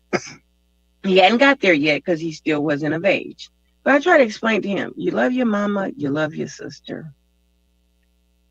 You can't have nothing that you don't want for everybody else, even if you don't know them. That ain't how this works. So if you're going to be in these places, don't exploit those people. If you don't want your mama, your sister, your wife exploited. See, because that's what that is. If you wouldn't want your folks doing it, don't do it to nobody else. But we don't give that grace. Well, that's their business. They doing it themselves. Well, have you ever heard of self-exploitation? Just because somebody a fool don't mean you have to take advantage of them. Just because somebody doesn't have any self-esteem. And another thing is, if the only thing we're going to be valued for is how big our asses is, or whether we can clap them, how big our tits are, what is that telling our girls? Sometimes I wonder if these men even like their daughters. How could you? How could you? I wonder this. If you're willing to do this, because you know that somebody else got another daughter. You know that this child has parents. You know that this person it's so elementary and basic. Okay, we reject it because we threw away the book. But just do unto others. It's so simple, guys. It is not complicated. The complication, that's the devil. Ain't no such thing as that. Because the only people ever gave me problems was two-legged folks walking around, male and female. Ain't no spirits came and made me do nothing, or any of us. That was Flip Wilson. The devil made me do it. Well, then that didn't work. Now it's the alcohol. Look, I've been as high as you can get, as low as you can get, as happy as you can get. Every time it was always me. Nothing ever made me. I chose. But we want an excuse, and we have to take responsibility for our behavior. And let me tell you something. If you are exploiting other people's children, baby, don't be surprised if you walk someplace and find your baby swinging around a pole someplace or getting money shoved up her behind. Terrible. Real talk. If you participate in it, if you dance to the music, baby, you got to pay the piper. There is no get out of jail free card. There's no free lunch. Those are lies they told us. See, that's Christianity. That's Catholicism. You can go fuck all the babies, come and say some Hail Marys, and I will forgive you, and then you can go and do it again. But come back on Sunday now. Look at if you wanna hurt children, where you gonna go? Go to the church. Because those men will protect each other. They'll let them babies suffer. And then don't tell me these women don't know. Don't tell me these women don't know what's happening to their kids. Strangers ain't raping your children, molesting your children. It's these sorry folks you bring around them. Oh, but you need love. Why? Because a fairy tale told you that? Because you're not complete unless you got a mate. But yes, you want to bring 50. I wish somebody would bring me 50. Nigga, that's failing. Step up at 100. Most of us can't afford a relationship. You can't even love yourself. Because if you did, you wouldn't treat your loved ones the way you do. You wouldn't disrespect your partner. All you got to do, everybody could be in a blissful relationship. Just respect. That's all it takes is respect. Don't do anything that to your partner that you don't want done to you. Oh, well, she'll forgive me. She'll forgive me. She'll forgive me. But you find out she cheats, you blow her brains out. Huh? Because you own her. That's yours. How'd you do that? Because somebody told you that you could. Women, stop lying to your sons, letting them believe that they're entitled to a whole nother person. They are not. They are not. We've been hoodwinked, bamboozled, and led astray. And we pick the poison we want to participate in. I wonder why these kids don't have no respect for you. We use our children as pawns. Huh? Talk bad against the mother. Talk bad against the father. Well, every time you do that, every time you speak against your child's parent, all you doing is talking about your judgment because you chose him. Your child didn't choose his daddy. Your child didn't choose his mama. But all you wanted was what? A good time? But you won't wrap it up even. What is that? That's Nick Cannon. I don't care if he's a gazillionaire. You can't raise 10, 12 kids and they all in different parts of the country. Yeah, you can get visited. Who want a part-time daddy? Huh? Who want a part-time mama? Is that the optimal? That the best we could do?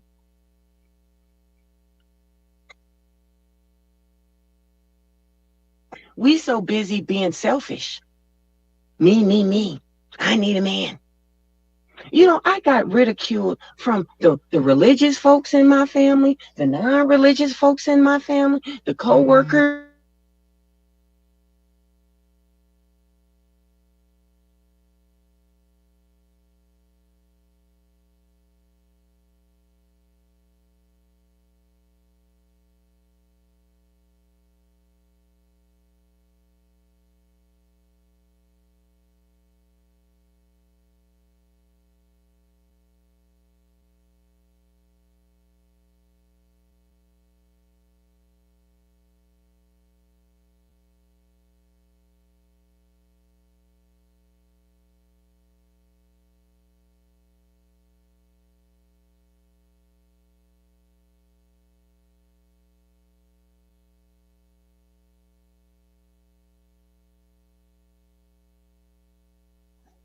Mic check, mic check.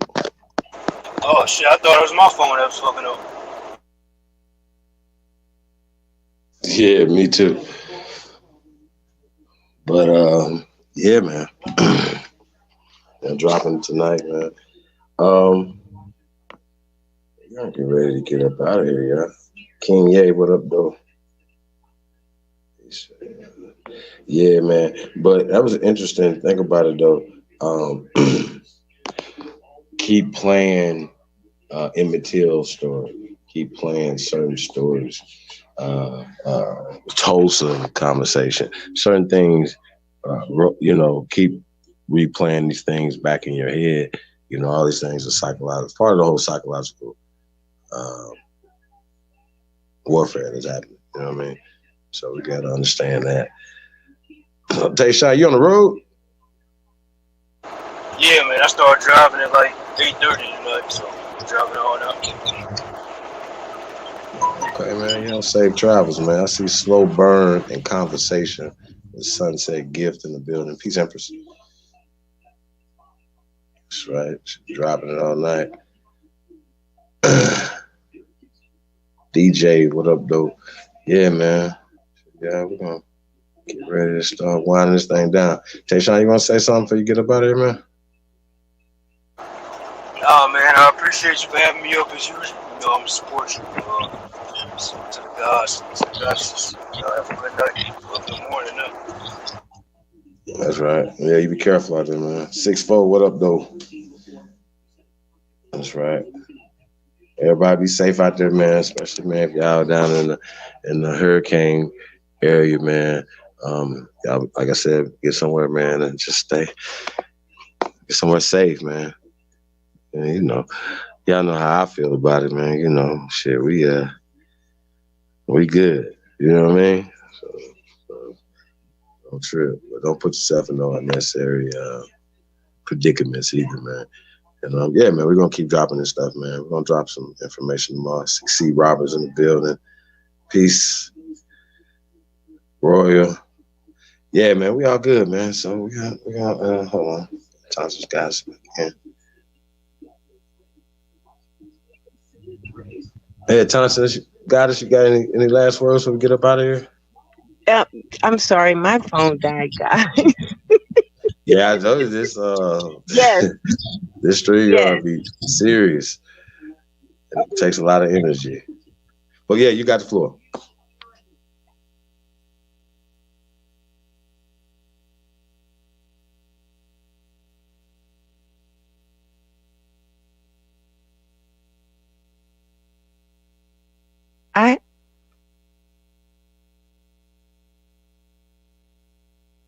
Do you hear the echo? I'm on delay. Peace and almighty power to the American Aboriginals. Good night. Peace, goddess. And thank you for the wisdom. Really appreciate it. You know, great evening, a great morning now out there on the East Coast. Tayshawn, like I said, man, safe travels, man. Yeah, man, you already know. So how long you gonna be driving tonight, bro? I'll probably drive another 3, maybe 4 hours. 3, 4 hours, okay. How wide wait. This nigga said last TV show he watched was Jersey Shore.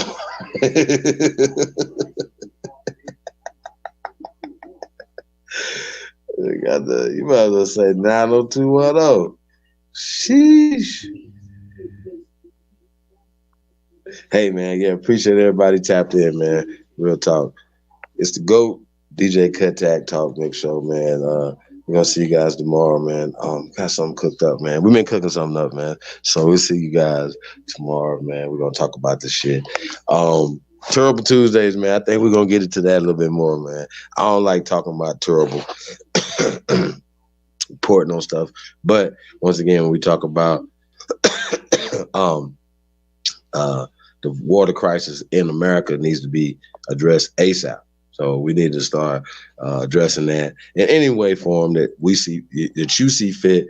I don't think no one way is the silver bullet to this thing. So however you see fit to do it. But I think we're gonna have some things we need to talk about, some more practical things to solve this water issue. Oh, we got 6'4" in the building. 6'4" trying to extend this show tonight. 6'4", what's up, bro? How you feeling, man? Yo! What up? Hey, DJ, hop your ass in here, man. What's going on, G? Oh, well, man. How you feeling, brother? I'm peaceful. I just want to hop in and talk some shit real quick for y'all check out. Man, you got the flow, man. I ain't got nowhere to be right now, man. It's still early for me, man. I just really want to hold y'all up all night, man. That's it. We've been on the damn this 7 hours, man. Hey, it seemed like we was 9 hours last time. Goddamn. Town. Oh my god. Hey, I watched that shit when you played it. I was like, is they serious or he joking, Joe? I thought he was promoting this shit for real. Nah, for real, man. That's the home girl, man. For real? Yeah. Hey, that shit was funny, man. I was listening to that shit like, hell no. Yeah, man. Yeah, serious, man. Shout out to Decatur in Chicago, man. Like, that's a shit from up your way. Oh, she from the city? Yeah. Oh, okay. I guess that's what's up. Yeah, man. That's what's up. Count. Oh, shit. Well, it's called Ready to Go, man. But, ready to go to Pound Town, get your snacks. Get your bags, get your snacks. Yeah. What's on your mind, though, man? We had a lot talking about, man. Hey, man, y'all, you on that lead out there, man? You good? Like, hey, they poisoning y'all with the lead out there? You think that's contributing? Because you said something the other night, bro, there was no stopping this madness. But you might be onto something if niggas is mad because all this lead. Did you see anything with that? Oh, what you talking about, like in the water and shit? Absolutely. No, I ain't seen nothing up here, but shit, all of the cities surrounding us been fucked up. I know, well, not even cities, but like, I know Milwaukee had a problem. Shit, they slow as hell in Milwaukee. I know, goddamn it, the D had an issue. Flint had an issue with the water. And then, no, I'm saying that they're reporting now that Chicago has high levels of lead.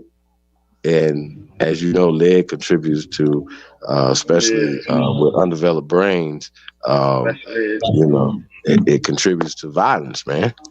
Do you see any correlation with the contaminated water in the city? No, I think the correlation in the city with violence is the summertime. The killers come out when it's hot around here. So shit, that's the only correlation I see with violence. So killers be hibernating and shit, man. They just hibernate. I swear to God, my man got a song right now called "The Killers Come Out When It's Hot," and he ain't lying, Joe, because that's really when motherfuckers come out. That's when the city get live. In the wintertime, it ain't. It's more like clubs and motherfuckers doing little house parties and shit like that. But other than that, summertime. Well, I just think it's because people outside and congregating. And all that, you know what I mean. It's just, but do you think investing in the shorties? But the water, I mean, once again though, we got to address this contamination of the water, man. If it's happening all around you got to know that Chicago is one of the oldest cities in America. It is. We definitely got some pipes got to be fucked up too, bro. We definitely got some fucked up pipe work going on around here. That's for sure. I mean, because it's plenty motherfuckers that'll tell you they won't drink the water, period. You know what I mean? Like motherfuckers will not drink no foster water. Right, but they still gonna take a shower and probably even still cook with the water. See what I'm saying? That's true.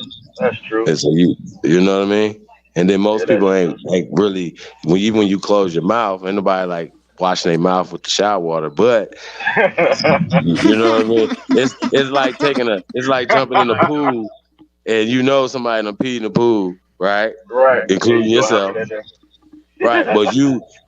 But the chemicals you trust the chemicals in the pool to take care of the pee.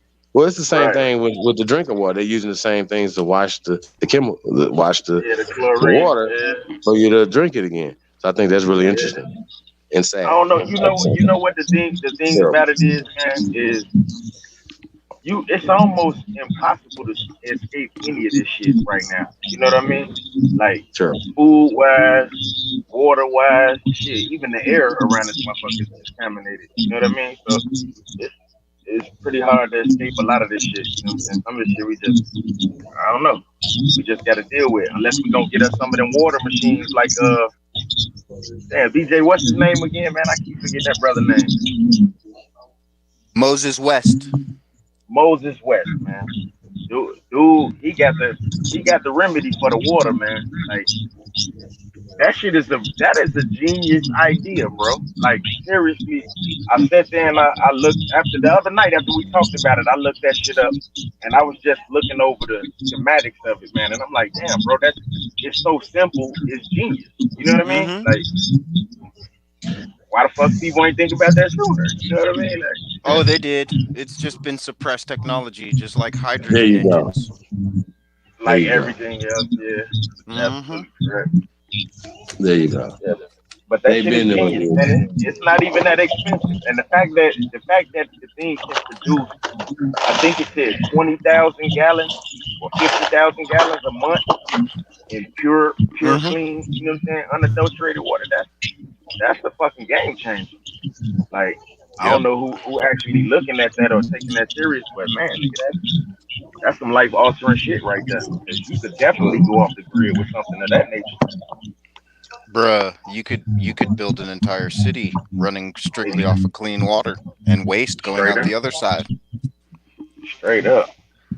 Capitalize off of the readily available nitrogen in urine while you're at it for growing purposes.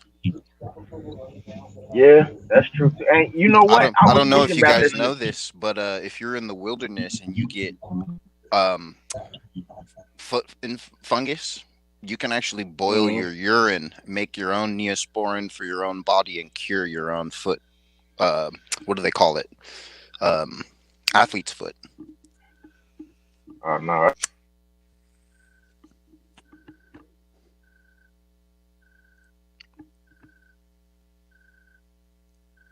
Mic check. Mic check. Mic check. No, we're good. I think 6 got dropped off. Wow.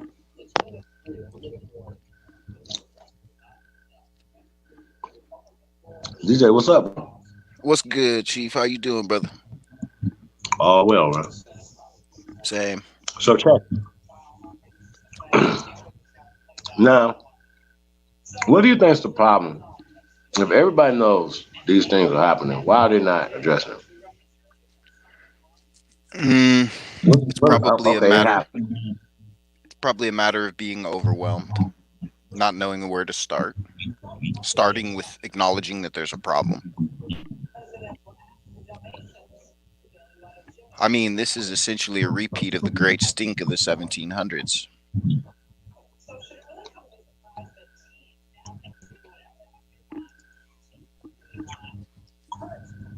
This is the reason why a lot of people came here in the first place, because they filled the rivers full of piss and shit, and the stink and the contamination was so bad that they ended up having to leave. That would be the Thames River. You know, the same happened in Italy during the Justinian plagues. It's happened about 12 times throughout the history. Wait. So you saying this happened? This is 17 BC or 17 AD? Both. BC and AD. But you're talking AD though, right? So my point I'm is, talking right? AD, or the Great Stink was AD. The Justinian plagues was BC. So when you talk about these things, right? I think it's interesting that in the AD times, you know, the modern times, that the time period when even after and during the time period when these people are supposed to be these great empires and got all this stuff going on, they don't have wood, food, they stink. Like, when did they go to anywhere and do all this great conquering? I mean, how did they mix mythology into history, bro? How did they do that, man? Explain. Well, it's simple. They turned our ancient pantheon of kings and queens into gods, and then wrote themselves into the place of the actual factual kings and queens. So, you know, they relegated us to mythology, and then wrote themselves in our places in history, tying themselves to those places. Same way they do here through the what's it called? Adverse possession.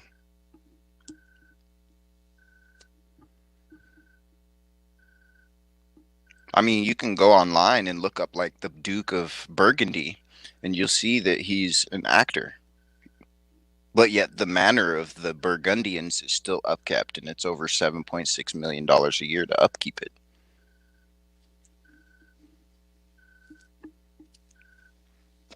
Same with the Duke of Bordeaux, all these viscounties.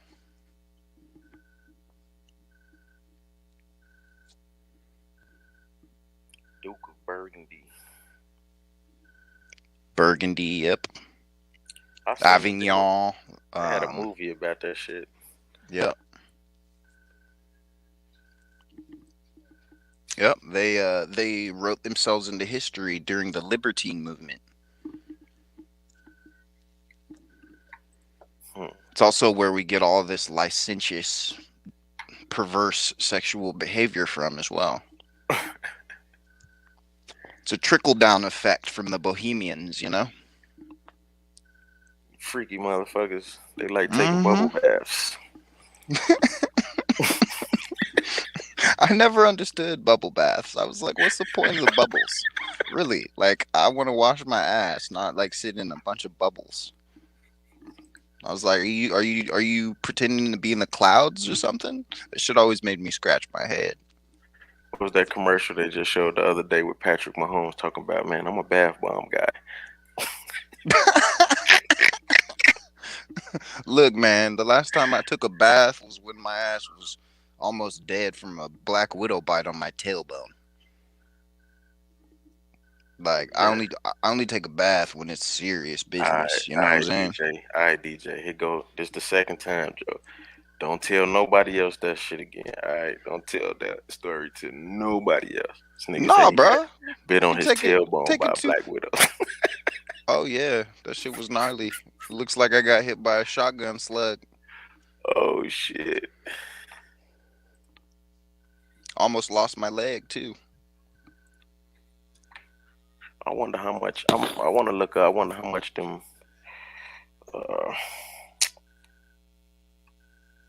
You know what's even crazier? That shit happened on Thanksgiving of all days. AWG, that's the name of it. AWG contractor. I wanna. Oh fuck. I want to find out how much one of them machines costs. Because he say he do, you know, he don't have like no set price limit on them and shit or whatever. They got. Yeah. He probably makes them like super affordable to people that can't really afford them. Well, shit, we can't really afford them. Well, you know, I mean, there's always cooperative economics. No, I know, but there's always cooperative economics, you know. You produce a certain amount of water for the neighborhood and you bottle and sell a certain amount of the water in other neighborhoods, therefore covering the cost of the machine gradually.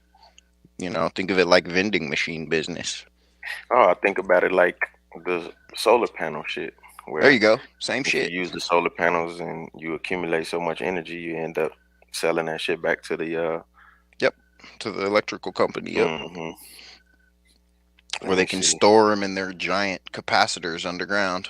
Let me do the math on this. 2,200 gallons a day. This motherfucker can make 66,000 gallons of water a month. That's a lot of fucking water. Yeah, that's that's 2,200 gallons a day, or 8,400 liters. That's a serious amount of water. Right, with a footprint of 9 by 8 by 7 feet. That's not even that big. Nope, it's tiny. You could throw that on a trailer.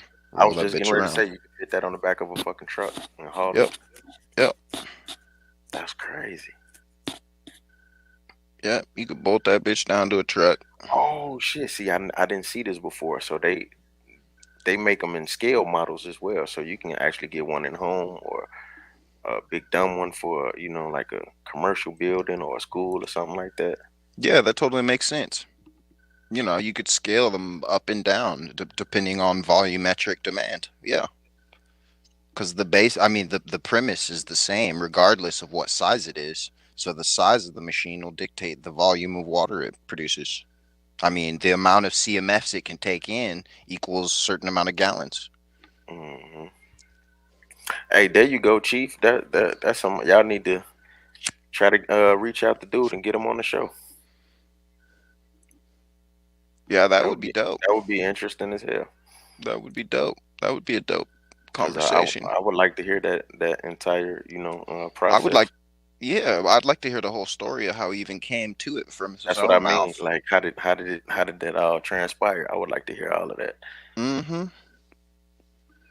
Facts. Big facts. That would be a damn good story. I already know. Actually, it would. I wonder how. Let me see. Contact us. I'm gonna actually try to. Let me see if I. Because all the like race baiting conversation that's used in the media about him and about it, it's just like, oh man, they always gotta throw the Yep. subterfuge. Yep. Yep. 56A say, "Don't tell nobody else that shit again."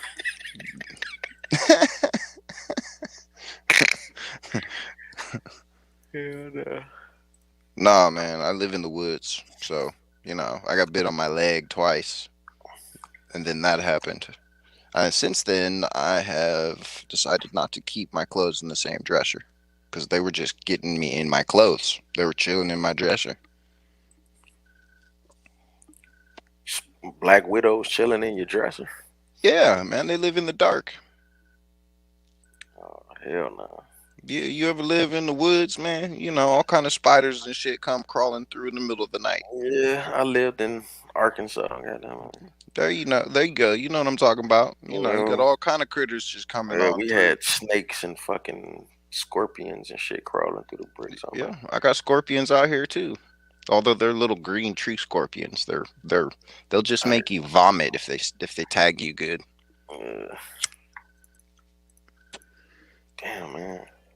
I hate you. I gotta take my computer down in the basement because I can't smoke on the first floor.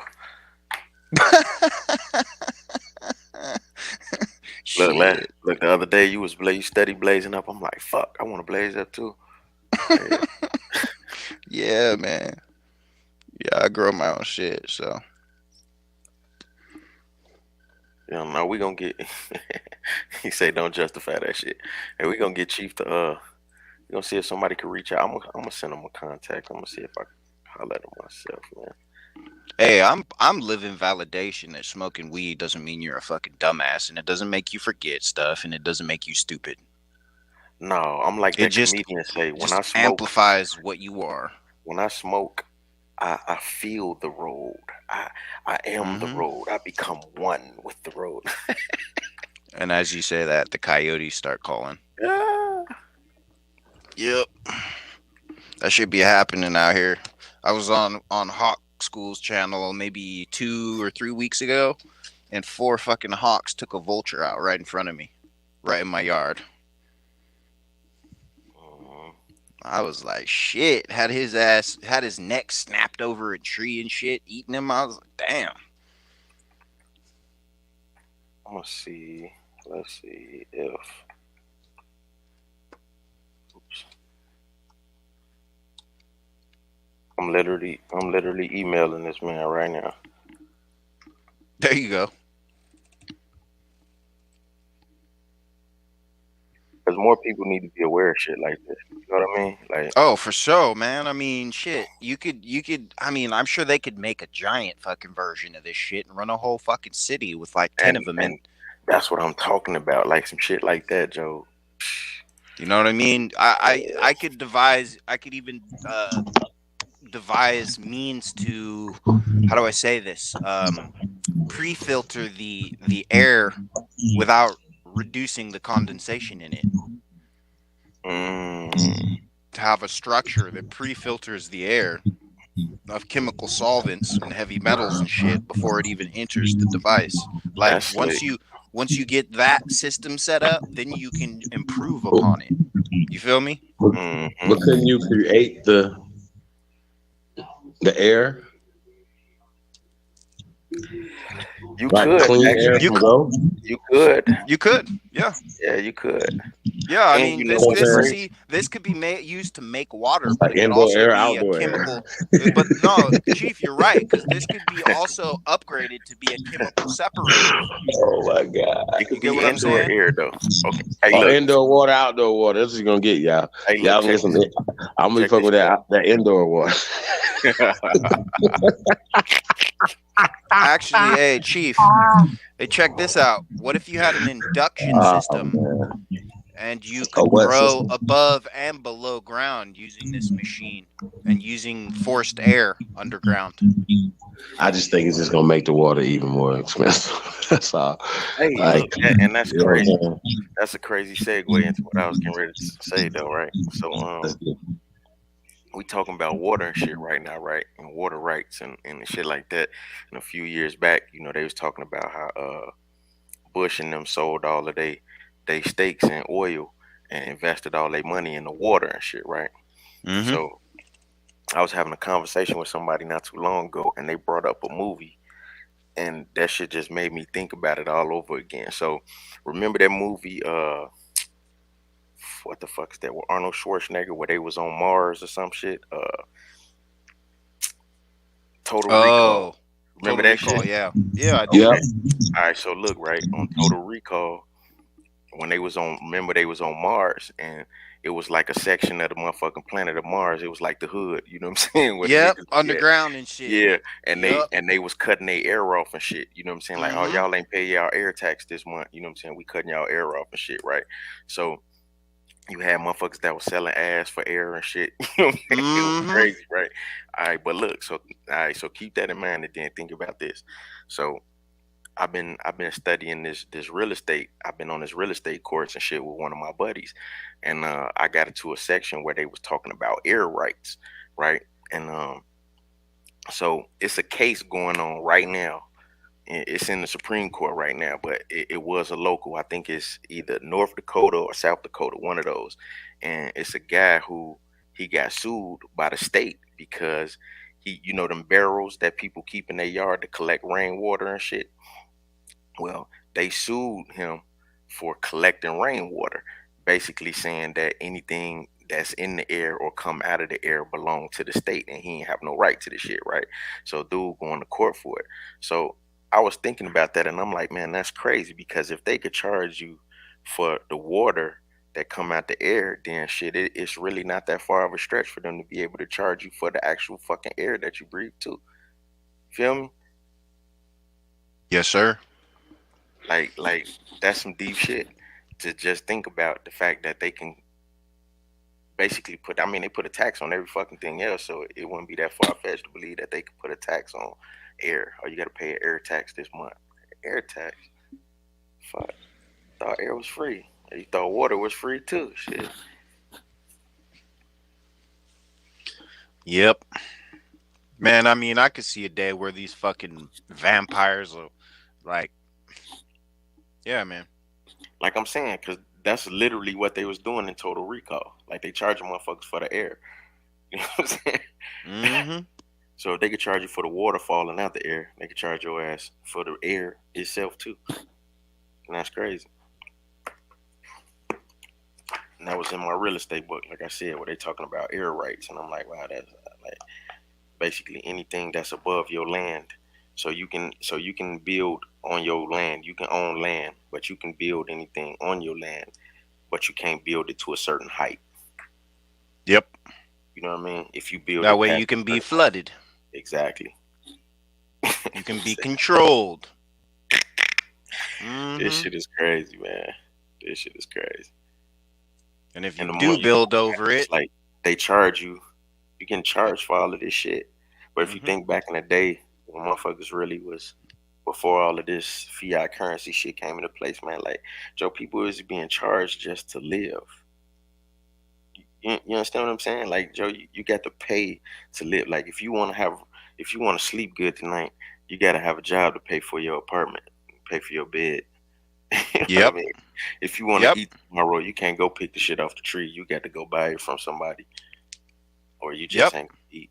Like that's crazy because it wasn't like that before. You know what I'm saying? Motherfuckers literally could just walk outside and go eat a mango off a motherfucking tree, a pineapple, or a banana or something. You know what I'm saying?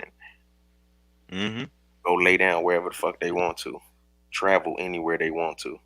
You know what I mean? Like these people done restricted and took control of literally every fucking thing. hey, real talk. When I was 7 years old and I first started riding horses, and I got explained to that you can't just get on the horse and ride anywhere you want to, that there's fences and roads and laws, I was like, wait, what? You mean I can't just get on this horse and go wherever the fuck I want? I have to listen to somebody telling me that I can't go here because there's a road or a fucking fence? I was like, what the fuck is this shit? I was 7, and I was like, what the fuck is this shit? Like, what the fuck? I've always had a problem with this shit. And that's crazy because as a kid, you don't know no limits. You No, know what there I aren't mean? any limits. You don't know no boundaries. I There are still no- don't know any of these. I don't acknowledge or accept these fucking boundaries that these foreign fucking cockroaches have set in my land. It's like Fuck and y'all and your they tell you fucking when you was a lofty little kid, words oh, on you can paper. be anything you want to be. You can do anything you Yeah, want to do. man. yeah. If And your ass if grow up only and you they had realize, told hey, they us was lying to that me. that mean you could be anything but a fucking successful heterosexual male. Didn't tell you that part. You're free to be anything. You can be anything you want, but a successful Aboriginal male on a heterosexual tip. Why you throw the heterosexual in there? Cause it is what it is. Don't act like straight men, especially us, are the last one anyone wants to listen to. That's crazy. You ain't lying because they peddling Well, this shit so hard. I They think over we here want to listen peeping to on each other. us, We don't. but they want to listen, but they don't want to listen where it fucking counts. They don't want to listen when it comes time to vote on some shit in the local town hall meeting. They want to listen Well, on once this again, channel though, where I they can don't snoop on know. us and learn our shit. All this ain't for voting. I think what we got to get done ain't to be voted on. Might not even be talked about, especially on the on the internet, on the public. However, man, like we got things that we could do. Once again, if we're in these different cities, then we need to network the right way. That's pretty much the gist of the conversation. You know what I'm saying? Yeah. For real, for real. Yes, sir. Strength in Bob, numbers. his time is up. Their time is up. Well, I mean, when we talking about they, I think we should start putting specific face on. I think they use all people. The system is just These it's political Nazi Zionists' time is up. How about we get very specific? Political Nazi Zionists' time is up. It's over and done with. Yeah, I don't think nobody benefits from these things, you guys. Really don't. I still worry about America. Why is America in this condition? Why are these cities pipes and infrastructure being ran down? Now, with that, all the monies, the billions of dollars, there's trillions of dollars being pumped into the infrastructure. Okay, well, this is a great opportunity to rebuild America. Yeah, they gonna rebuild the shit that matters to And them. Exactly. but that And all the historically quote unquote black neighborhoods will be neglected. Okay, perfect example, right? I want to say last year, or was that 2020? Motherfuckers was going crazy in Chicago, rioting like left and right? Damn near the whole year. And they have every year they had this shit downtown called the Taste of Chicago, right? It's like a big food fest. And man, when motherfuckers started rioting, right? I can vouch for this because I heard it with my own ears and I saw it with my own eyes. First of all, we had the police scanners on. I keep a scanner on, so we listening to the police scanners, right, while they rioting and shit. And I can't make this up if I wanted to. Motherfucker come through the line and say, we're on the corner of Division and Larrabee. We have 3-car suspect. Look like they're about to go. They're about to rob the target. They're about to loot the target. And the dispatcher was like, "Are you engaged? Or are you just observing?" And they were like, "We just observing right now. Should we engage?" And and she said, "No. The mayor has issued an order to not interfere." So basically, they was just like, "We gonna let the motherfuckers run wild in the city, in the hoods, right?" They have to. Man, they had every fucking police officer, car, truck, everything, horses, all that shit, downtown on Michigan Avenue, protecting the magnificent mile. Motherfucker can't, I don't give a fuck what you do. You ain't coming down here and tearing up shit. Y'all go tear up the whole rest of the city, but you won't tear up downtown. Mm-hmm. You feel me? They had the entire police force downtown protecting that shit. Bro, that's always the play. No matter where a riot happens, even during the Yellow Vest revolts, they were the police were only fucking protecting certain government buildings and property. That was it, because that's their only fucking jurisdiction. They don't have any jurisdiction over anything else. Nigga, I got something for you. All right. Remember a few years, everybody remember this shit, Hurricane Katrina, right? So I'm talking to somebody and they was literally arguing with somebody who was from New Orleans that was telling them what they saw and what they heard. Now that's a primary source. You feel what I'm saying? Yes, sir. You can't argue with a motherfucker about what they saw and what they heard with their own ears, especially if you wasn't there. You know what I mean? So this dude is on here just going crazy, like, y'all sound stupid. Why the fuck would the government tear up a whole state and then turn around and give them billions of dollars back to fix it up? Y'all sound stupid. Y'all believe anything. Right? So this lady is on here saying that no, they really did blow up the levees in New Orleans. Like, they really did. She like, I heard explosions, blah, blah, blah, blah. She didn't stay that far away from the shit. You know what I'm saying? She describing all type of shit about how they were stuck on the roof for 8 days and alligators snatching motherfuckers out the water and motherfuckers getting in tires, floating to the casino to rob the casino, all type of crazy shit, right? So dude is like, no, that's not true. It's not true. No. Nigga, I can tell you it's true, and they'll tell you it's true too. And the crazy shit is, it's not even the first time that they've destroyed the levees on purpose. You know what I'm saying? Oh, hell no. So I watched this documentary called A Tale of Two Rivers, right? And really, they was talking about Cairo, Illinois, right? Yeah, Cairo, Illinois, yeah. When they flooded it. A lot of people don't know that at one point, literally, Cairo, Illinois was finna become Washington, D.C. They were getting ready to make Cairo, Illinois the biggest city in the entire United States. Why? Because it sat on the confluence of two of the biggest rivers, or the two biggest rivers, the Ohio and the Mississippi, right? Which is the same thing. Washington, D.C. sits on the confluence of two rivers, right? So, and before that, it was in Jackson, North Carolina. Exactly. Or no, South Carolina. Yeah. So in this documentary, right, they talking about how, I think this was like the flood of like 1921 or 22, some shit like that. And they were like how the Army Corps of Engineers had already designed all of these levees and shit, but they couldn't control the Mississippi. The water was just going too wild.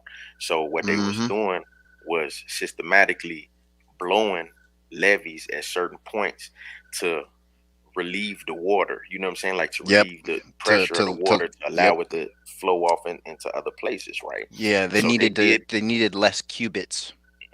So they did it like they blew like 2 levees on the way. I think they did one in Missouri and they did another one like right at the top of Mississippi or some shit like that. But they still couldn't control the water. So they said that they got down to, when it got down close to like Vicksburg, that they had decided that, man, in the next couple days, the water was gonna flood New Orleans.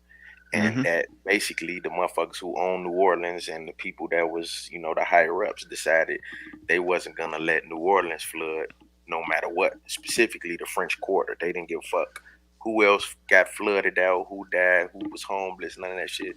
They wasn't finna let that happen. So what they did is, it's a parish in New Orleans called St. Bernard Parish. And if you look at the shit on the map right now, like 3/4 of the parish is covered in water, still covered in water to this day. You know what I mean? At that time in history, in the 1920s, that used to be all farmland that was owned by all black people. Yep. Right? So basically what they did, the governor decided that, yeah, go ahead and blow the levees in the same fucking spot where they just blew them in Katrina, and motherfuckers is arguing like, oh, they didn't. Why would they do that? Because they've already done it. This has been they fail safe plan the entire time. You know what I mean? So they blew the levees, and St. Bernard Parish was flooded, and I think two other neighborhoods or districts or some shit like that around New Orleans, the 9th Ward, St. Bernard Parish, and another ward down there all got flooded out. This was in the 1920s, so that was the first time they did it. Then they did it again in the 40s. But see, if you don't know shit like that, I mean, that's kind of that old adage about if you don't know history, you're doing to repeat the shit. You know what I mean? Like, if you don't know this, the shit sound like new news to you right now. I mean, shit. Yeah. That's everywhere all the time. You feel me? If y'all any of y'all get a chance to, you know what I'm saying, check that out. Or shit, matter of fact, Chief, if you on one of your bills, man, slap that in there. Go to like the 6-minute mark in that documentary, and they gonna tell you every fucking thing that you need to know. Like they saying it in layman terms. Like, man, they decided that they wasn't finna allow the French Quarter to be destroyed, so they flooded out all the neighboring cities around the French Quarter. Yep, Greenwood, Mississippi being one of them.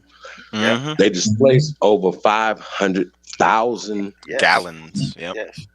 No, 500,000 people. Yeah. And put them on trains, land, and all that shit. Yeah. Now, peep it. They had them on the levees for months, right? Now, even after they sent the trains and they made this agreement, the how they tell the story is that the people in the South didn't want to lose their workforce. They want to lose their people. It's 500,000 people leaving. Members of your incorporations, you know what I'm saying, or whatever. But once again, these people are gate ends to be moved up to Chicago and Detroit and places like that or whatever. This is the late 1920s. Now, you ask yourself, like, this is less than 100 years ago. But why are they taking niggas from the South to the North in the late 1920s? Why do they need us to work in these factories in the 1930s? Because they didn't know how to. Well, we didn't either. We're coming out of the rural South. Everything's going into industrialization. So, of course, we know they wanted the land. We get that part. But why did they need us as the workforce? What were they doing? Where was they at? Like, people always say, like, this doesn't make sense. Shit that people say doesn't make sense. It doesn't make sense because it wasn't here yet. Yeah. It came through Ellis Island yet. Y'all gotta understand that. So yeah, just because some people start coming in this time, but you got to go to their records. What they said, how many people's coming in this time, where they was at, and you know what I'm saying. So you needed the bodies in Gary, Indiana, in Chicago, in Detroit, in Flint, in all these cities that they are poisoning out to run niggas up out of there. Think Well, about it, shit. man. I mean, 80% of the population in Shit's Central crazy. America still lives in the fucking East Coast and predominantly the South. Well, I know for a fact that from doing my ancestry shit, I mean, you could ask any motherfucker in Chicago. You could go anywhere in Chicago, and if you see a black person and ask them, "Hey, where your family from?" and everybody unanimously going to either say Mississippi, Alabama, Louisiana, Facts. Arkansas, or Georgia, and that's no bullshit. Like even when I'm looking on the censuses, I can see from like it was a big ass migration from like starting from like 1880 all the way up until like 1940, where it's like I'm talking about not just a couple motherfuckers, I'm talking about whole neighborhoods, bro. Whole sides of the city, like the entire fucking South Side, literally came from Mississippi. You know what I mean? Like the whole half of the West Side came from Mississippi and Alabama and Louisiana. It's like no bullshit. And that's one of the things that I've been diving in on my studies is trying to figure out why. What made all of these people just pack up and leave and come all the fucking way up here for what? You know what I mean? Like what the fuck was going on in Chicago at the time that everybody just slid up here? And then I don't know, like see, I'm learning a lot about this Indian shit, like as far as like the Native American history and shit like that. You know what I mean? So I'm listening to it and I'm thinking like in Mississippi in general, it was only like maybe 3-4 major tribes. You know what I'm saying? You had the Natchez, you had the Chickasaw, or yeah, I think it was Chickasaw, the Choctaw, and you had a couple like small ones, the Biloxi and whatever, you know what I'm saying? It's a bunch, but all of them come to find out, them same tribes had land in Illinois. See, back then the shit wasn't called like Illinois. It wasn't the United States. It wasn't even Illinois. The shit used to be called Illinois country. And that was like the whole fucking part, the whole middle part of Canada, Illinois, Minnesota, half of Michigan, Kentucky, Tennessee, Louisiana, Missouri. Yeah, it was all of that shit. Illini country. Yeah, it was called Illinois country because that was the name of the tribe of Indians that supposedly ran the area or whatever. But this was ran by the French. All of this shit came right before the Louisiana Purchase shit, right? So they had what looked like to me, they had relatives in Illinois or in Chicago or whatever fuck you want to call it at that time. They had people there, so maybe that's why I don't know, you know what I'm saying? I'm just surmising right now, but you know what I'm saying? At the end of the day, that's what I'm trying to figure out is like, why all of these people just up and move? Like, because what I see is a lot of these people, they had land. You know what I'm saying? Like they had land, acres and acres and acres, businesses and shit. And that's another thing, bro. Like, so, man, this shit crazy. Y'all gonna have me talking about this shit all night. So one of my aunts, right? Well, my great aunt, when I started doing my research and shit, I come to find out that this woman was getting checks from Exxon Mobil every month for the tune of $3,500. We talking about in 1930s, bro, 1940. What the fuck? $3,000 a month was hella cash back then, bro. You feel what I'm saying? Like, and I don't know much about this woman because we don't really know much about our family in general. But the shit that I'm seeing is either she had land that that they found oil on. You know what I mean? Or something like that. But she was getting residual checks from these people every month for at least 15 years. She had land in Kentucky, in Tennessee, and in Mississippi. She owned barbershops, hair salons, a fucking brothel, you know what I'm saying? Or what they call them speakeasies and shit. You know what I mean? And I'm just trying to figure out, like, damn, because from what I was told, their father was a slave. Where they get all this motherfucking money from, man, if they were slaves? How they owning businesses and all, like how you go from being a slave and then 20 years later, it's a whole city full of millionaires. And not just one city, but a bunch of cities all across America. We just hear about Tulsa, but it was all kind of Black Wall Streets around this motherfucker. So how did these people just go from 30 years being a slave, no education, don't know how to read, don't know how to write, which that's some bullshit too. Of course we knew how to read and write, we just didn't know how to read and write their language. You know what I'm saying? So we know how to read, we know how to write, we couldn't do math or none of that shit, but 20 years later we millionaires and hunkies is around here mad at us. They Well, I wanna can take tell you our one shit. thing. We had 6 more letters in our alphabet back then. There's 6 letters from the English alphabet removed. Just look up letters removed from the alphabet. You'll find that there's 6 letters that have been removed. And they're always used in their Scalagerian chronology hijack. As an artistic rendering.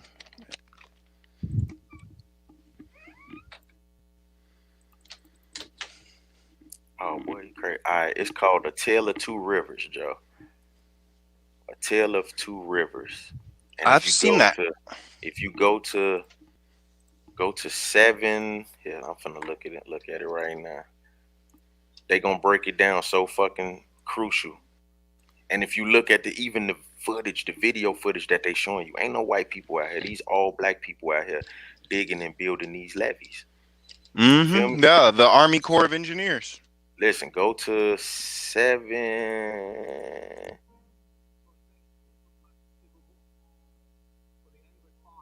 Okay, here, I'm gonna go to this. Okay. Alright. Go to 637. Can I put the link in here? How you put the link in there?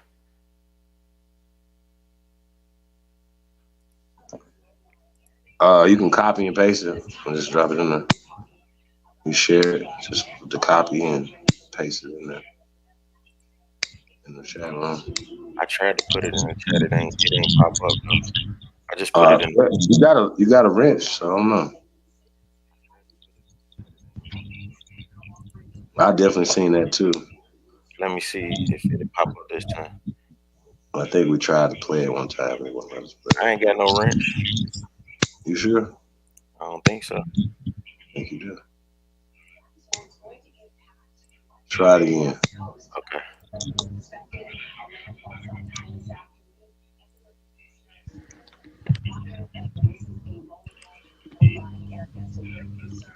Man, it look like it popped up on my end, but that shit ain't.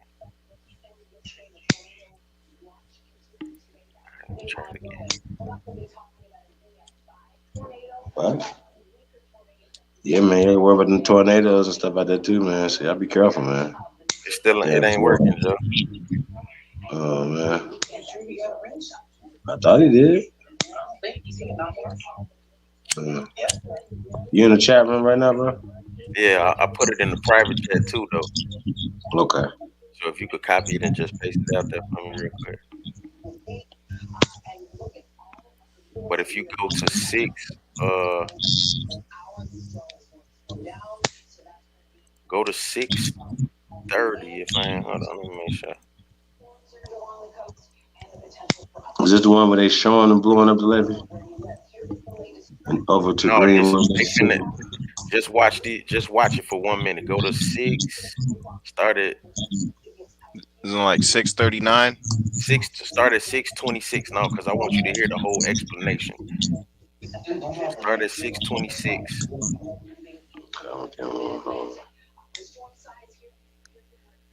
626 and watch like a minute and 30 seconds and just listen to what the fuck they tell. Like, bro, they putting this shit in layman's terms. You can't even couldn't even argue this shit after seeing this. Right. But they've done this all over this nation, flooded cities. It just so happened to be owned by us and displaced a lot of people. Yeah, I think this is another clear example of things that need to be remedied. You know what I mean? Like, come on, y'all. Like this. How do you remedy such cowardice, Chief? How do you remedy that kind of fucking cowardice? There's no rectifying such cowardice. Like some shit is just unforgivable. Alright, let me try this shit one more time. Yeah, that's crazy. Hold on. You're gonna come over here and wage economic, social, psychological warfare on people, and then when you can't win the physical war because you're a bunch of fucking limp dick bitches, then you just flood everybody out. Fuck y'all. All of you people responsible for this, fuck you and your families.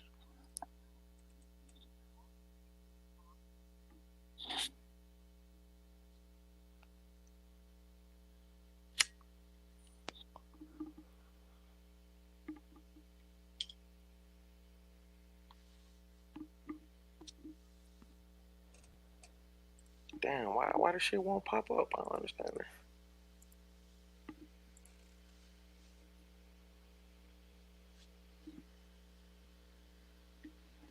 You are now a moderator. Oh, okay. You create a trust to help build a positive, safe community. Okay. All right, man. That's you in there now. There Just means you can post links. Yeah. Hey, you can average. I'm a plug. My squad, man. Yes, sir. I mean, that's why we need that. Mods, man. Could you guys imagine if everybody that had that would share stuff and you know what I mean? Like, I think that would be go. You know what I mean? So shout out to all the Wrench Gang, man. Appreciate you guys, man. Mr. Hardy, what up, though? Suzanne Thompson is in the building. Peace, Empress. Shout out to everybody tapped in, man. Indigenous 56, Ace, Bob. Peace, everybody, man.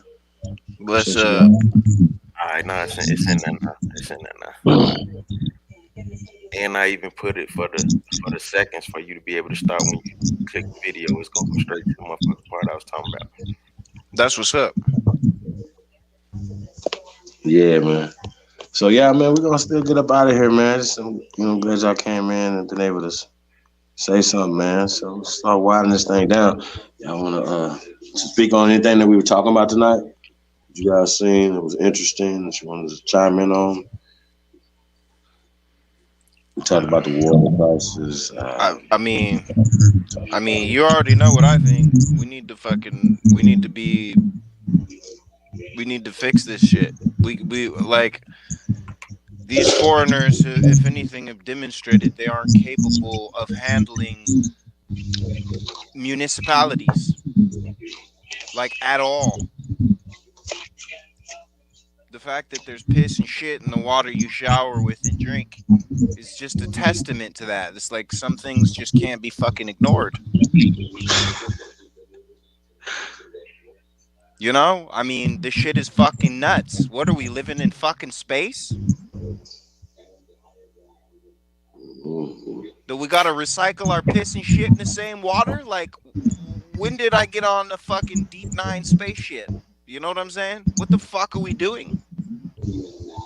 It's just pure fucking stupidity to think you can fucking put piss and shit and some chemicals together and you're gonna get clean water. What the fuck?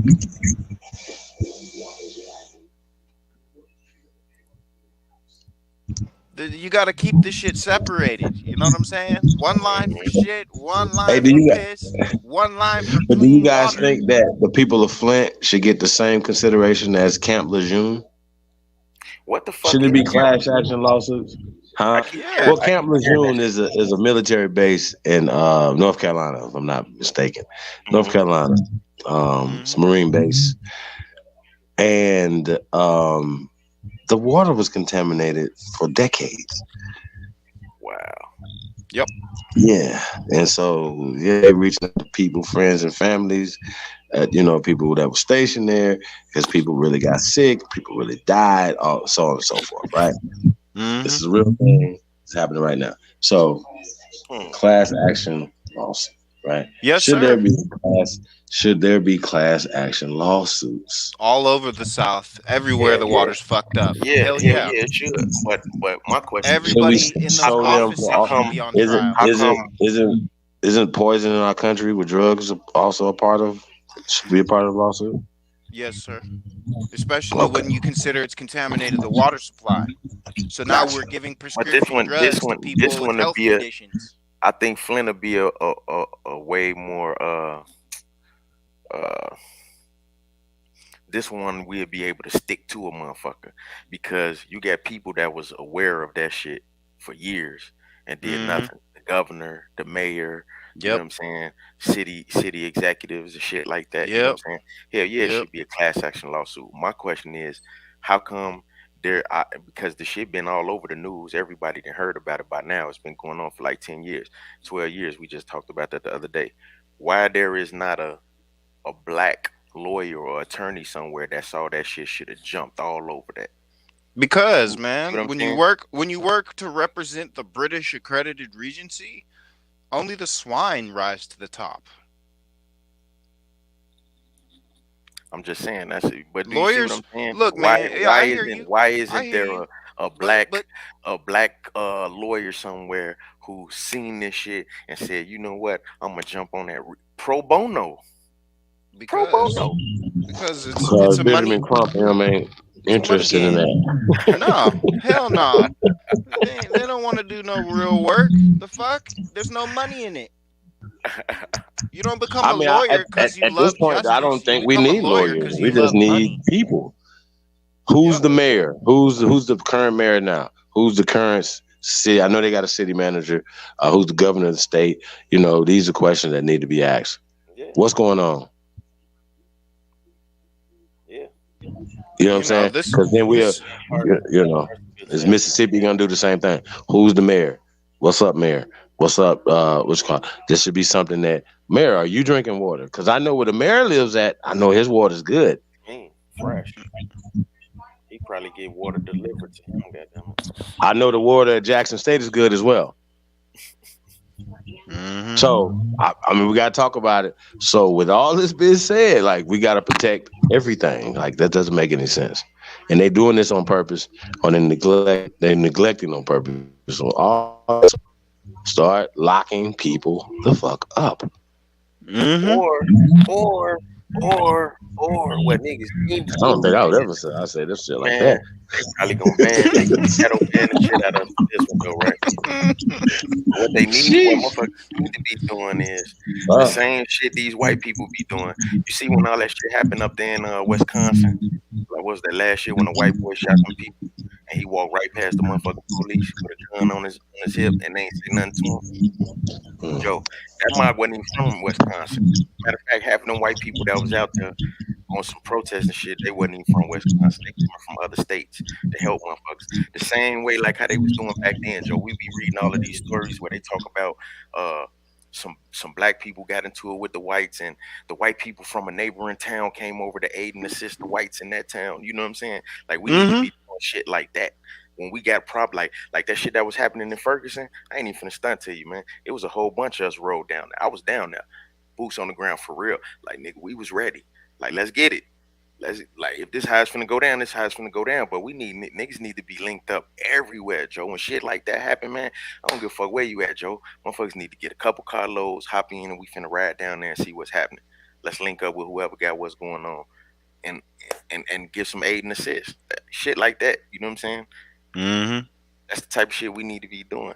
Like, like real shit with anything. It don't even got to be just linking up to go ride on a motherfucker. It could be somebody needs some work done. You know what I'm saying? Hey, we got this house we putting together. You know what I'm saying? Da. We need some bodies to come here. Hey, nigga, let's put 30, 40 people together from each city and slide down there and go aid and assist them. You know what I'm saying? In that endeavor. That's the type of shit we need to be doing, bro.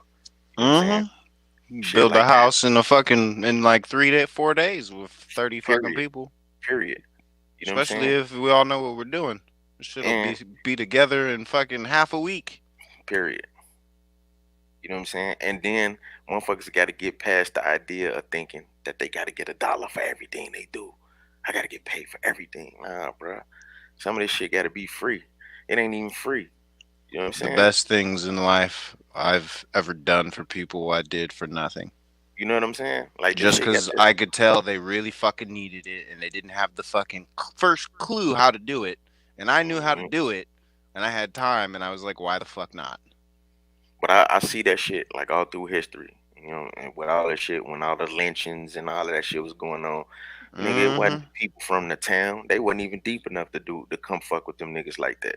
So they had to wait for some aid and assistance to come from 3-4 towns over with a bunch of rowdy ass white boys that come over there. Man, you know what? You ever seen they got a TV show called The Watchmen. You ever seen that shit? Nah, I don't. I haven't watched TV for like 14 years, bro. Listen, bro. Talk that talk, bro. Watch the first episode, bro. The very Hey, first you will love it though, DJ, because it's about heroes and mass heroes. It's kind of on the boys level. I think it's a little I'm good, Chief. But they just added some history to it though. Oh, bro, that shit was hard. I'm my hero. DJ, I don't need no other heroes. DJ, you fuck with me, right? You fuck with me, right? Yo, You fuck with me too. I'm telling you, this shit hard, bro. You gonna fuck with it. You ain't gotta watch nothing else. Just watch the first episode, bro. Watch How it, long is this shit? How long? He gonna be like, I'm on the 3rd season, man. Fuck. No. Y'all don't even know me though. Listen, bro. Watch the first episode, bro. That's all you gotta do. Just watch the first episode. That shit so like nigga, they showing you who the original looters is. You know what I'm saying? The original rioters. They showing you how thirsty these white people are. Like, nigga, this on a TV show. The shit's so raw and vivid. Like, just because we know our history, when you watch that, you're gonna be like, get the fuck out of here, bro. Oh, I already know about the red shirts and the Pinkertons and all that shit, bro. Like, oh, I ain't saying that, bro. I'm just saying, trust me, just watch the episode, man. Just watch it. It's just the first episode. That's all you gotta watch, bro. I'll consider it. No promises. DJ, wow. Look, but no bullshit. I bullshit you not. It's the first episode is about Tulsa. You know what I'm saying? The riots in Tulsa and shit. And bro, I've seen black market or black dark web fucking video footage of the whole fucking thing, bro. From like 8 different recordings. Bro, they literally showing you.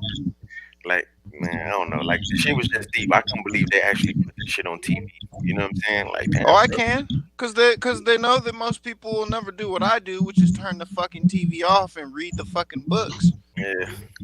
So they can put it in your face, and 96, at least 96% of the population, they won't even fucking correlate. They'll just be like, "Wow, what a cool show." Pretty much. They don't even get, you know. That's why I quit watching TV. I think they still using that though, just as another psychological weapon. They say, hey, look, 'cause you know, you guys have heard this before. Hey, man, we build something, they're just gonna fly over and bomb it like some goddamn. Look, this is Goebbels, Mengele, and von Braun's creation. You saw that shit? I hear what? You saw that episode? Oh yeah. Yeah, oh yeah, that's just hard. They literally, like, I had to watch it twice to even peep in the end, Joe, that they was showing the motherfucking sheriff flying over with a World War I plane, dropping dynamite sticks out the fucking plane, Joe. Yeah, they did that. I know they in did private it. planes. I can even show you the Google Earth. Check it though. I can even show you the Google Earth maps of the airstrips that are still on Aboriginal property where the planes were before all that. Shit's still out there in McBride, Mississippi, and in Crystal Springs, Mississippi. I'm just saying the connotations of the shit that was in there was deep. Like the part where they showed them beating up the white dude. Well, first of all, the imagery in itself, because all of the businesses had black names on them. Thomas Florist, you know what I'm saying? Williams Tailoring. Yep, William Taylor. And then it was like Thomas Cutting, fucking all these creeps. So they were snatching a dude and his wife out, and you know they was beating and shit. But in the background, they show a little fat, dirty ass white man walking out with a nice and smoking. You know what I'm saying? And then they show two other white motherfuckers pushing out a baby grand piano out into the shit. You know what I'm saying? Trying to run off with the piano. Like, they showing you these people had back. Like they wasn't no fucked up poor motherfuckers, but the white people was fucked up and poor though. You know what I'm saying? Yeah. It's crazy. Check it though. They just gone through World War One. Mm-hmm. They were, all them boys that went over there and went through all that shit came back here and they was thirsty and they was hungry. The military was owned by us and ran by us before. When they took it over, they ran the shit into the fucking ground. So, they didn't have nowhere to go. They didn't know how to grow nothing. They were fucking wandering and roaming the fuck around, squatting on niggas' land. They didn't have shit. So they came and took ours. Plain and simple.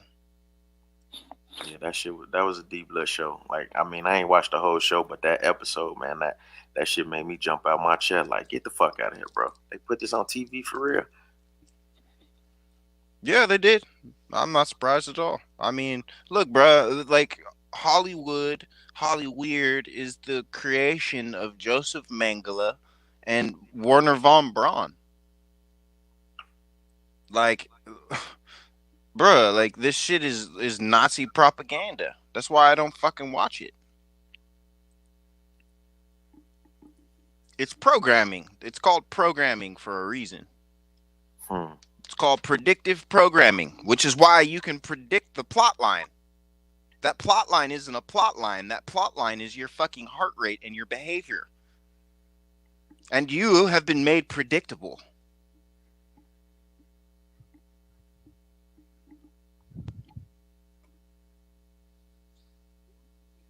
Cool. Lisa Cabrera. I'm gonna check that out real quick. Why do I know that name? Lisa Cabrera.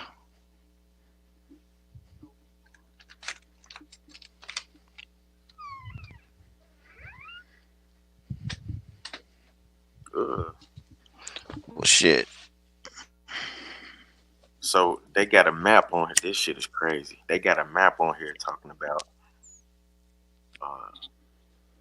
chemicals, like states with like the most chemical waste and shit in the states, right? Mm-hmm. Bro, Michigan got the worst fucking chemical everything environmentally is all fucked up.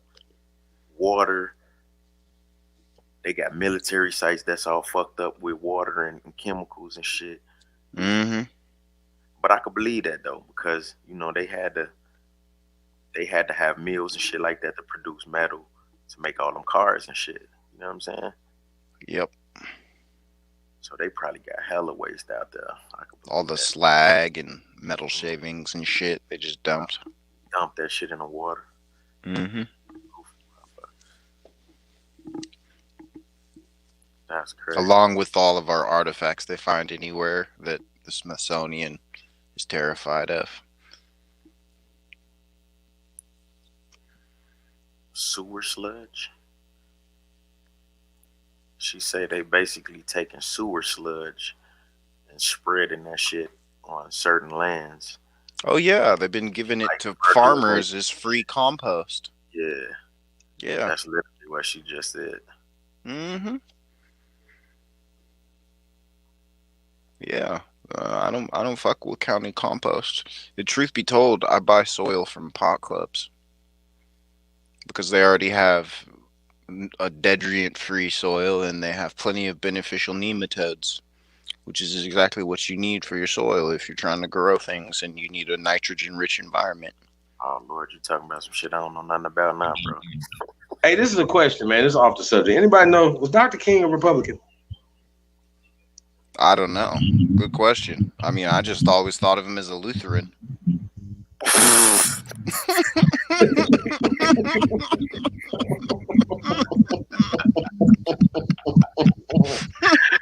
Hell no. Hell. Somebody like, why are they laughing? I never liked Martin Luther King, to be honest with you. Terrible. I mean, I don't know shit about Martin Luther King other than the speeches that they told us he had. And Exactly. And there was something marches about that him that he just did, you know. seems slippery, greasy, like he was avoiding the topic of something. I was something about him I never trusted. Terrible. Well, he's the only American with his own holiday, man. I never liked him. There's just something about him that I still can't put my Elvis finger on don't it, even but have his I own just holiday. John even after- Wayne don't even have his own holiday. Think about it. So, and George Washington don't have his own holiday. Yeah, they do. We got President's Day. yeah, he's got President's Day, and He he's got his on own Mount holiday. Rushmore. I'm just fucking with you. Hey, I never really knew, because I never really looked at it like that when they was mad about Dr. Martin Luther King Well, getting the holiday. check it though. I never knew that, bro. I never knew why they were so mad. Check it though, Chief, because Washington's on Mount Rushmore. I'd much rather have somebody like Martin Luther King on Mount Rushmore than a But holiday. ain't nobody going to Vermont. Irrelevant. Come on, man. It's irrelevant. It's about us being connected to our land with our faces on it. Here's my point. I'm saying that this man is the only American. How about that? The only American. He's Republican. He's Republican. Oh yeah, that means he's Republican. He's a resident Republican. So my point is, a lot of our people's Republicans not too far long ago, right? Yeah. Actually, you know what? Damn, that's crazy that you say Talk that. about it. All right, Let's talk about it. All right, Look. so look, right? So I used to ask myself that question too, right? Like, how the fuck? Like people would tell me that niggas used to be Republicans, and I'd be like, how the fuck did they come to be Democrats? You know what I'm saying? How do all black people just always vote for Democrats? And if you don't vote for a Democrat and you a nigga, they looking at you like you a traitor or something, right? So I was reading some shit one day, and I came across the Democratic Handbook for 1897, bro. Cannot make this shit up, bro. If you scroll down into the Democratic Handbook of 1897, It's a good read. bro, if you read it and you scroll all the way down, right? Hold on, matter of fact, 'cause I saved that shit too, man. I'm gonna see if I can find that shit. If you scroll all the way down to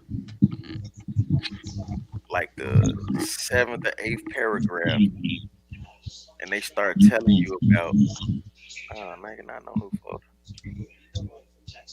Okay, I got it in here, so I'm finna find that shit right now. But first, they talk about they plan on how they finna flip all of the black people from Republicans to Democrats, bro. I swear to God, this shit is crazy, man. And they literally did it. They did it exactly the way they said they was gonna do it. They did it. Let me see if I can find that shit. I'll throw this in there for y'all too. This shit crazy. But it damn it seemed like the Republicans was in on the play though. Like it seemed like they still in on it though. Like They wasn't at the time. They wasn't at the time. They were. Yeah. After the Civil You know War. what I mean? Like I don't get it. I'm not really understanding it because I could have conservative views, right? And obviously vote for Democratic people, and I can have liberal views and then vote for Republican people, right? So that has nothing to do with it. So it's the fact that we see certain things that are in our interest they have the so-called Democratic Party and the left side have managed to tap into our emotions as a people. That's what's so interesting to me. How do they continue to do that? And it seems like the Republicans just play the Devil's antagonist advocate role. Well, they play their role in that. To me, Yeah. so I don't give a fuck about nothing they talking about. I really don't. Same. I don't support none of these folks. However, we have to be strategists, and we got to learn better chess moves. Like, you know what I'm saying? Yeah, because these motherfuckers are just playing good cop, bad cop. Oh, there you go. And But then everybody's playing them. when you call them out, then they switch it up, and the good cop's the bad cop, and the bad cop's the good cop. All of a sudden, and it's like y'all got jokes, huh? But we do have to exploit their differences. Same way they've been exploiting our differences. Same they've done it every time. So right, we understand that like getting Roe v. Wade repealed and then shutting down Planned Parenthood is a good thing. Yep. So yep, if a Republican is pushing that agenda, right? Mm-hmm. We've had this conversation. We went back and forth. And if somebody can say, well, no, something else is more important than that. Okay, well, let's understand it. Okay, what about immigration? Okay, well, once again, they're not for that, right? And I go on and on and on the things that benefit us, but we somehow allow the Democrats, right, to fool us. To rock with them and every little dumb shit that they be on, bro. I think that's hilarious. It's like Dumb and Dumber. Yep. And I got to put myself with that because my people is involved with that. You know, my family's involved with that. You know what I'm saying? Like, we've all been involved with that. Voting for Barack Obama because he was tanned. As soon as he got in there, he said, well, I'm not the black president. What? Say he didn't say it. Say he didn't say it. Say he didn't say that when he got in office. And we let that go. We was like, oh yeah, you know how we be. You gotta talk that talk. You gotta walk. Nigga, you the president. Why you gotta huh? Y'all gotta talk back to me, man. I don't know, man. I don't know. And if their president was so good for us, well then shouldn't his vice president have been the president right after him?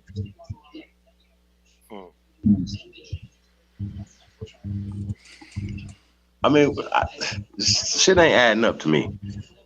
Well, there's nothing to add up. They brought an African in. And they called him the Great White Hope, and that's exactly what he was, and that's exactly what he helped do. Fuck us up. He definitely did that because he had the crazy part is that, man, I don't know. I guess everybody was just expecting him to get in there and be a real nigga. Yeah, well, like my grandfather used to say, expectations are premeditated resentments. You go around expecting shit, you have no one to blame but yourself. True. This is true. True. You know what's funny to me?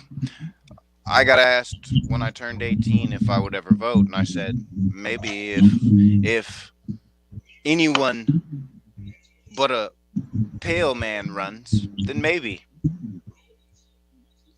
The next, what was it, 5, 6 years later, you got a woman and an African running for president. I still didn't fucking vote. Took one look at him. I was like, he ain't from here. Like that's an African. He's like a Berber. Literally, he looked like a damn Berber, freckles and all.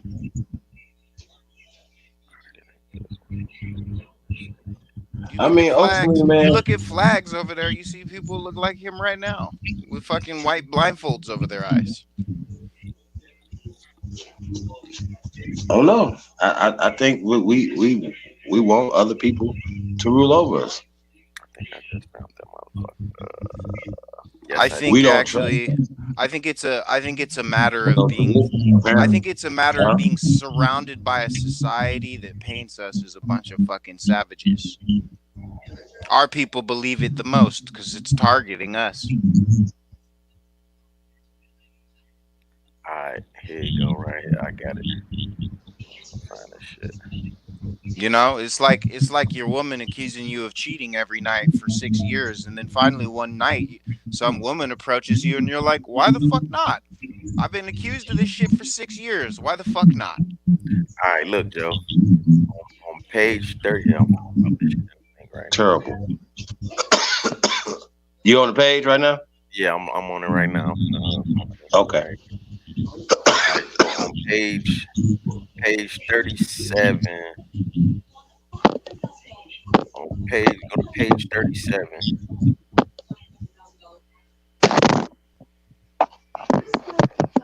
Page 37. The title is "The Democratic Party and the Negro."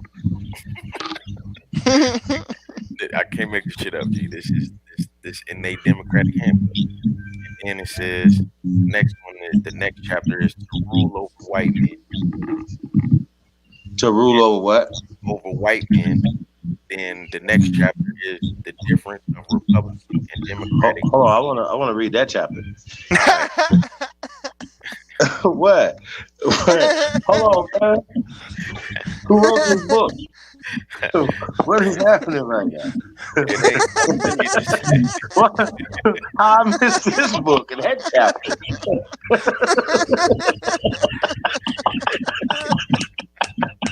Wait a minute. Where's Big Dog Philly? He would love this shit. We just can't. We just can't walk past that chapter, man. That might be the key. Hold on, back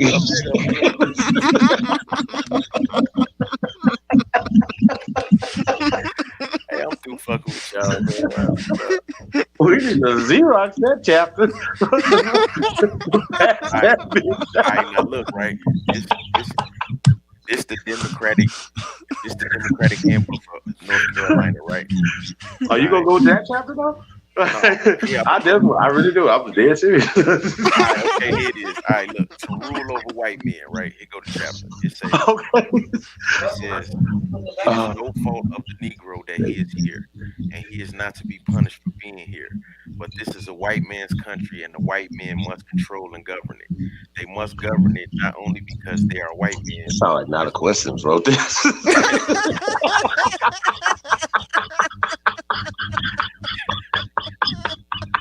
The white man is the only one can rule.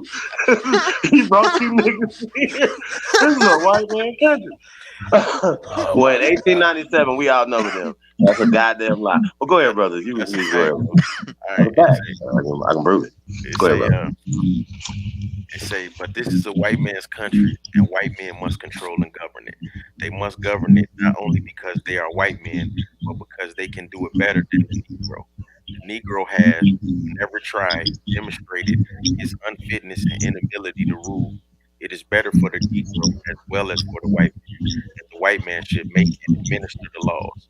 It is a mercy to the Negro himself to save him from his own ruin. It has been in the past and is today. The special mission of the Democratic Party to rescue the white people of the East from the Negro domination. So I just want to stop right there before I even finish. That right there lets you know that niggas was running the government. Point blank, period. You feel what I'm saying? That they had to make this into their handbook to say, listen, man, we tired of niggas running the East. We got to do something about this. You know what I'm saying? This is the special mission of the Democratic Party is to rescue white people from the East, from the curse of the Negro domination. All right? Okay. It says, but say the white Republican and populist leaders who have profited by the Negro vote, quote unquote, there is no danger of Negro domination in North Carolina. At present, we admit there is no danger of Negro domination throughout the entire state. For notwithstanding that in a state election, the Negro cast out 120,000 votes, and the white Republican cast out 30,000 votes. The party does not dare to put a Negro on their state ticket because they know the white Republicans of the West would not vote the ticket. The Republican leaders rely upon the white Republicans of the West to vote to put the Negro over the white men and women of the East, but not over themselves. 4 out of every 5 of the votes cast for a Republican state ticket are cast by the Negro, and yet the leaders do not dare to put a Negro on the state ticket for the white men of the West to vote for. Senator Pritchard appoints or consents to the appointment of Negro postmasters in the East, but he does not dare do it in the West. All right. So that also lets you know right there that they was outnumbered, at least in the Republican Party. The Republicans was 4 out of 5 of them was niggas. You know what I'm saying? In so many words. So it goes on to say that it is not because there are no Negroes there, for there are some there, and they are just as capable as the Negroes of the East. He does not appoint them in the West because he knows well there will be a rebellion amongst his Republican followers. Um, Okay. We do these Western white men the justice to say that we do not believe they will vote for the Negro domination in the East if they really knew what they were doing. They came to the rescue of their white brethren in the East in 1876, and we believe they will do it again when they learn the facts. They have heard their Republican and populist leaders say there is no danger of Negro domination, and they have believed them and hence have continued to follow them. But white men of the West, before you follow them longer, come to the East and see for yourselves. All right, hold up. I said it. It said, hold on. I gotta go back up to this other chapter though, man. Y'all gotta hear this shit. This shit is crazy. All right. So it says this is the Democratic Party and the Negro. It says the population of North Carolina is divided into two races, the white and black. About 2/3 of the entire population are white. Not they just told you in the motherfucking paragraphs preceding this or coming right after this that it was 120,000 niggas voting to 30,000 white people voting, and that was just on the Republican Party, right? All right.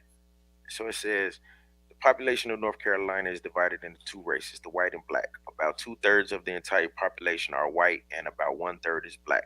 The most of the Negro population reside in a few counties in the middle part of the state, and chiefly in the eastern counties.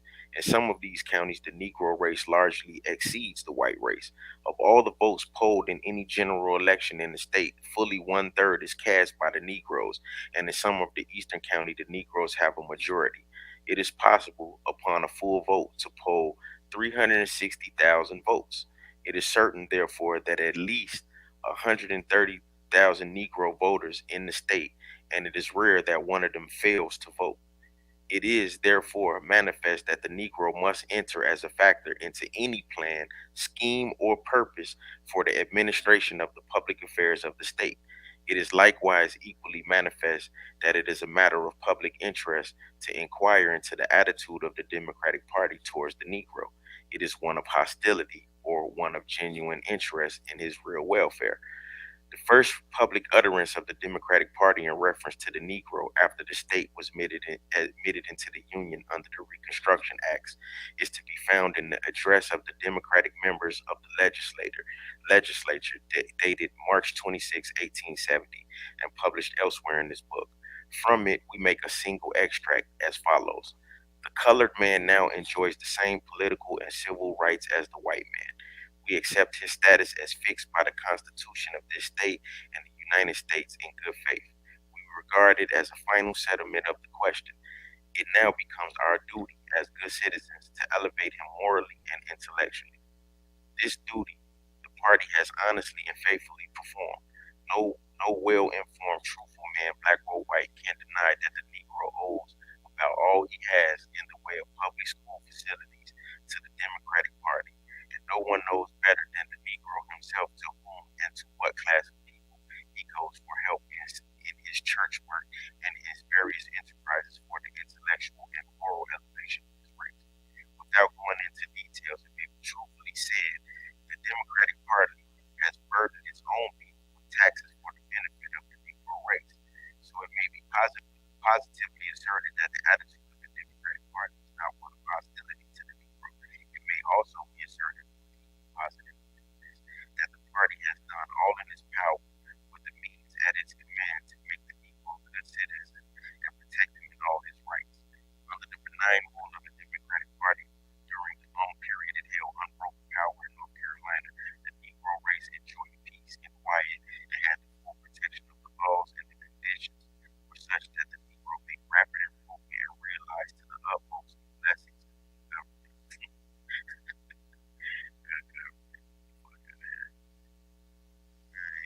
But there is one thing.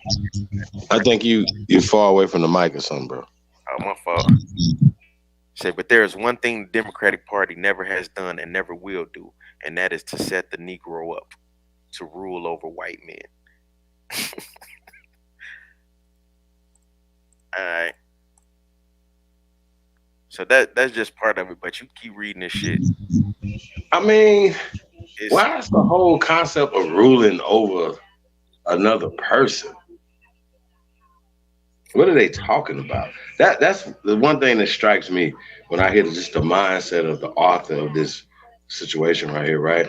It's just their mindset. And once again, when somebody reads something, you just take on the mindset and continue to push that same mindset. You understand what I'm saying?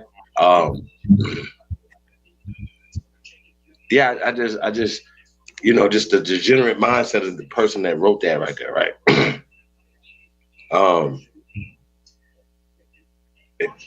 But when we talk about historical things, right, we talk about Reconstruction, we talk about 100 years before Reconstruction, we talk about 3/5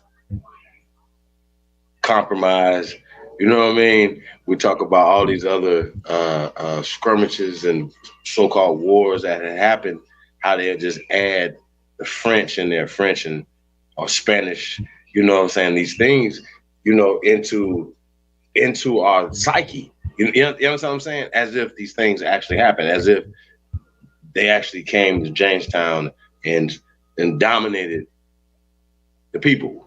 You dig what I'm saying? To set up a colony or whatever. It's just always these things, bro. It's always a fabricated story that they're holding. All this is held on, like just strings, just bullshit, just smoke and mirrors, bro. And I think it's really interesting how we psychologically are attaching ourselves to their fucked up ass stories, bro. I think this is crazy at this point. I agree. Ain't shit crazy, man. I cannot believe this is happening. For real, I really can't. At this level, it should be a matter of fact when people say Christopher Columbus discovered America. Nope. That shouldn't even be uttered.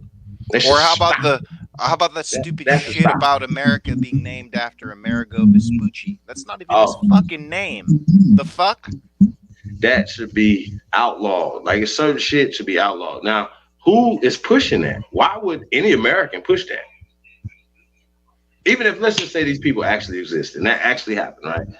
But it didn't. So that would be a chief. That would be the Southern Veneti Slavs. They call themselves the Veneti. They broke up into 3 different groups. You have the Eastern Slavs, you have the Western Slavoni, and you have the Southern Veneti.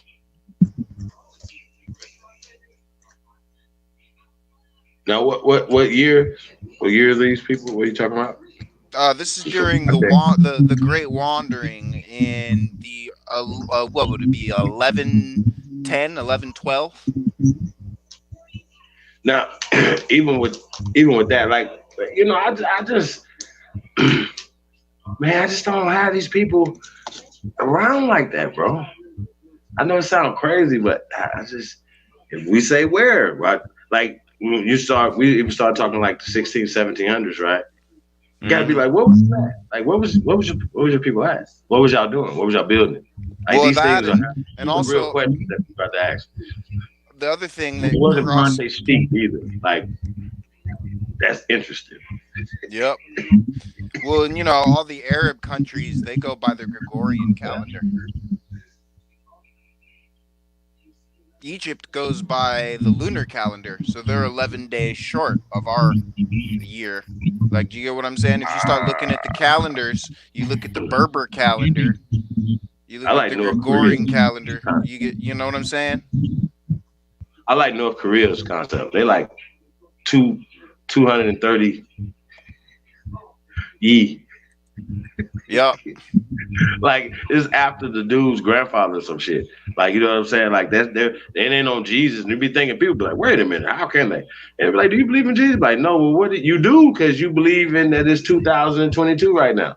See what I'm saying? Mm-hmm. Yep. If you can't say that you don't believe in that because you believe in Jesus' birthday and his time and whatever they said.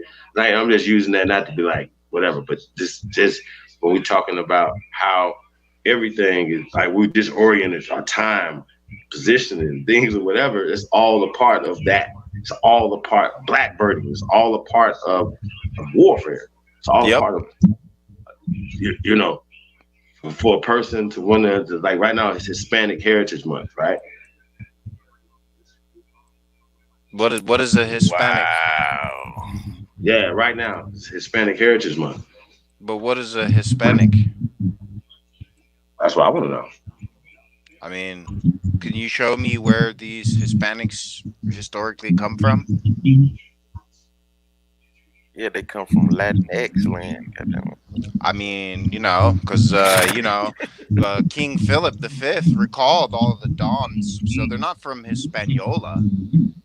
So where like, who are these people? I don't get it.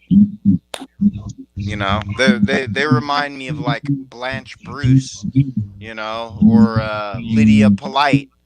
Some of the fucking the turncoat Republicans that sold the Republic out. The ones that had, like, look up Blanche Bruce. His mama from here, his daddy ain't. All these politicians, their mamas were from here, their daddies weren't. You've got Joseph Rainey, you've got Hiram Rhodes Revels, there's all kind of cats. So wouldn't that be a way for them to get control of land and resources by marrying into some families, brother? Yep, and then putting their brainwashed kids into office to fulfill daddy's agenda. Because daddy's a member of the Democrat Party. His prized boy, who he still treats like a dumbass, he's heading the Republican Party. That's how it went down. I think it's interesting. So we can't think of nothing that the Democratic Party has done for the Negro and for us to have this much loyalty, like in the 90s percentile range all over. Sure we can. They've given people Stockholm syndrome. That's incentive enough for most. Can anybody think of anything? I mean, at this point, we can actually say that the Republicans have actually done, and when we say that we can point to negative things that the Democratic Party have done to specifically. What? You mean like funding the or creating the KKK?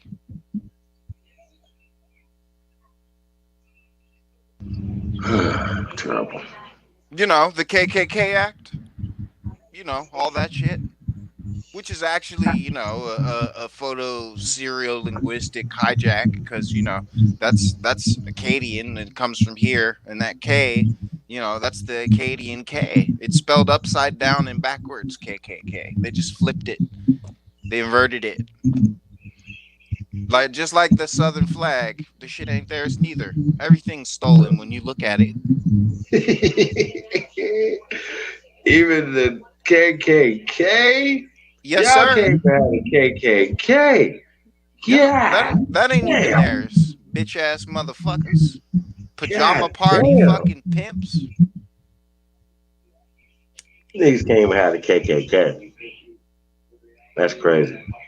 That's Punic language from the Americans. Chappelle was on to something when Clayton Bigsby was because they knew what his color was. They wasn't like, oh no, Clayton, you can't be a part of us, right? Mm-hmm. Think about that. There's a lot of science in that. His wife knew. All the dude that was taking him to the thing, in and out or whatever, he knew. Mm-hmm. Well, I don't know. You know what I'm saying? Mm-hmm. So I just thought that was interesting, man. I think once again, all this stuff is manufactured to continue power structure.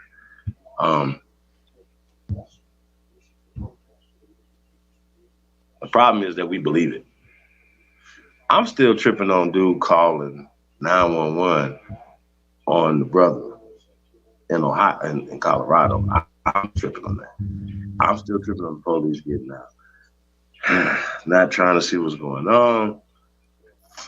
I'm tripping on them sedating them. Once you got somebody handcuffed while you're on top of them, that should be banned. And if it happens, it should be charged with capital murder. It should be hung in the police station. How about that? Fuck is y'all talking about, man? you guys are in position that you know what I'm saying. We've seen officers can lose their cool and punch on people and stuff like that. All that should be taken more seriously, you know, than it is. You know what I'm saying? When misconduct happens with these people who took an oath in these positions, they are working for us. They should be held accountable by the people. I agree, but the problem is the culture and the hiring standards. There's an IQ cap to be a beat cop. Yeah, but they know who they got to answer to, right? That doesn't matter. You know, no. If their intelligence the dumbest cop knows who he got if he knows who his boss is. So they come outside and they feel like that the people are not their boss, and they're not going to be held accountable or even chastised or judged. You know what I'm saying? Because the chief who has their back, he's shot more people than anyone else in the department. He the chief of them. He ain't the chief of us. We the chief of him. Fuck him. True. Fuck the mayor. Fuck the governor. Fuck is y'all talking about? Oh, I'm through fucking with the Democrats. Not for sure. I didn't know the Democrats started the penitentiary system. Yeah, they did. This right here. This is in their handbook. I'm sitting here reading this shit right now. Yeah. But we wholeheartedly 90+% back them up. Right. Make it make sense. Like listen to this. Yeah, shit. man. I mean this. Yeah, go ahead. You got it, brother. They say in the first year that the penitentiary system was established, the number of convicts was relatively small. But as time passed, the criminals confined within the stockade of the state's prison at Raleigh increased, and the cost of maintaining them became correspondingly heavy. From the beginning, these convicts had been employed in erecting the penitentiary building. And as soon as the buildings were sufficiently completed, the Democratic administration began to try and make the penitentiary self-supporting and to utilize the labor of the convicts for the benefit of the state. The great work of completing the Western North Carolina Railroad across the mountains was largely performed by convict labor. We see today the benefits reaped by the state from that Herculean work. This shit is crazy. Yeah, they basically found a way to enslave us by designating us criminals, by creating and legislating laws we weren't aware of. Therefore, we would commit a crime, then they could throw us in prison and capitalize off of our labor and build their fucking country for them with cheap labor. Listen to how they describing this shit all flowery and sunny and shit.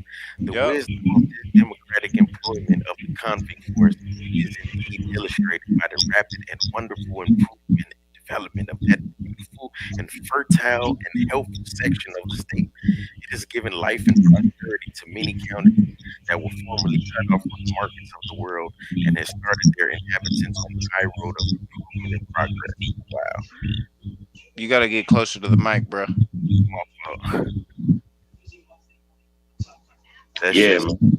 That's crazy. I mean, at this point, I miss what Joe Biden said. Hey, man, you ain't black. If you ain't vote for him, you are stupid. If you vote for him, vote for the Democrat. At this point, I know there's no way, unless there's absolutely something in it for you and your community. These people should be canceled, along with a lot of other people should be canceled. But these motherfuckers should be canceled ASAP. I don't care what nobody say. I don't give a fuck. I would be a staunch Republican before I ever fuck with the Democrats. Ever. Yep. Ever. Same here. Jeez, man. What the hell is y'all? I would be a Republican if we still had our fucking republic. Well, I feel like this right here. No matter what the situation is, we need to get in position, right? Now, that gives me Herschel Walker in the mind frame, right? So now you have Herschel Walker running in the Republican side against Warnock, who just got the side, and he's a Democrat, right? Now, of course, the Democrats is like, oh my God, you can't get no racist Republicans in this seat right here, right? And Warnock got in there because predominantly Negroes are in that area to vote. Now, And now what's crazy is, right? Now, of course, people in Georgia know who Herschel Walker is, right? They Heisman Trophy winner, Dallas Cowboys, all that stuff, whatever. They know who this guy is or whatever, right? Now, assuming that all the people say what's on the Republican side, disregarding his skin tone, right? They're not worried about that. They're worried about their agenda, right? They're not going to be like, we're not going to vote for Herschel Walker because of his skin tone, right? They're not going to do that. Surely not, right? Okay, so let's put that on the side. Now, the Negroes who predominantly vote Democrat, right, have a decision to make. Now we have the Democratic Party with Warnock, right? You have a Democratic president, right? A House. Shouldn't things be moving smoothly for the people in that put him in office?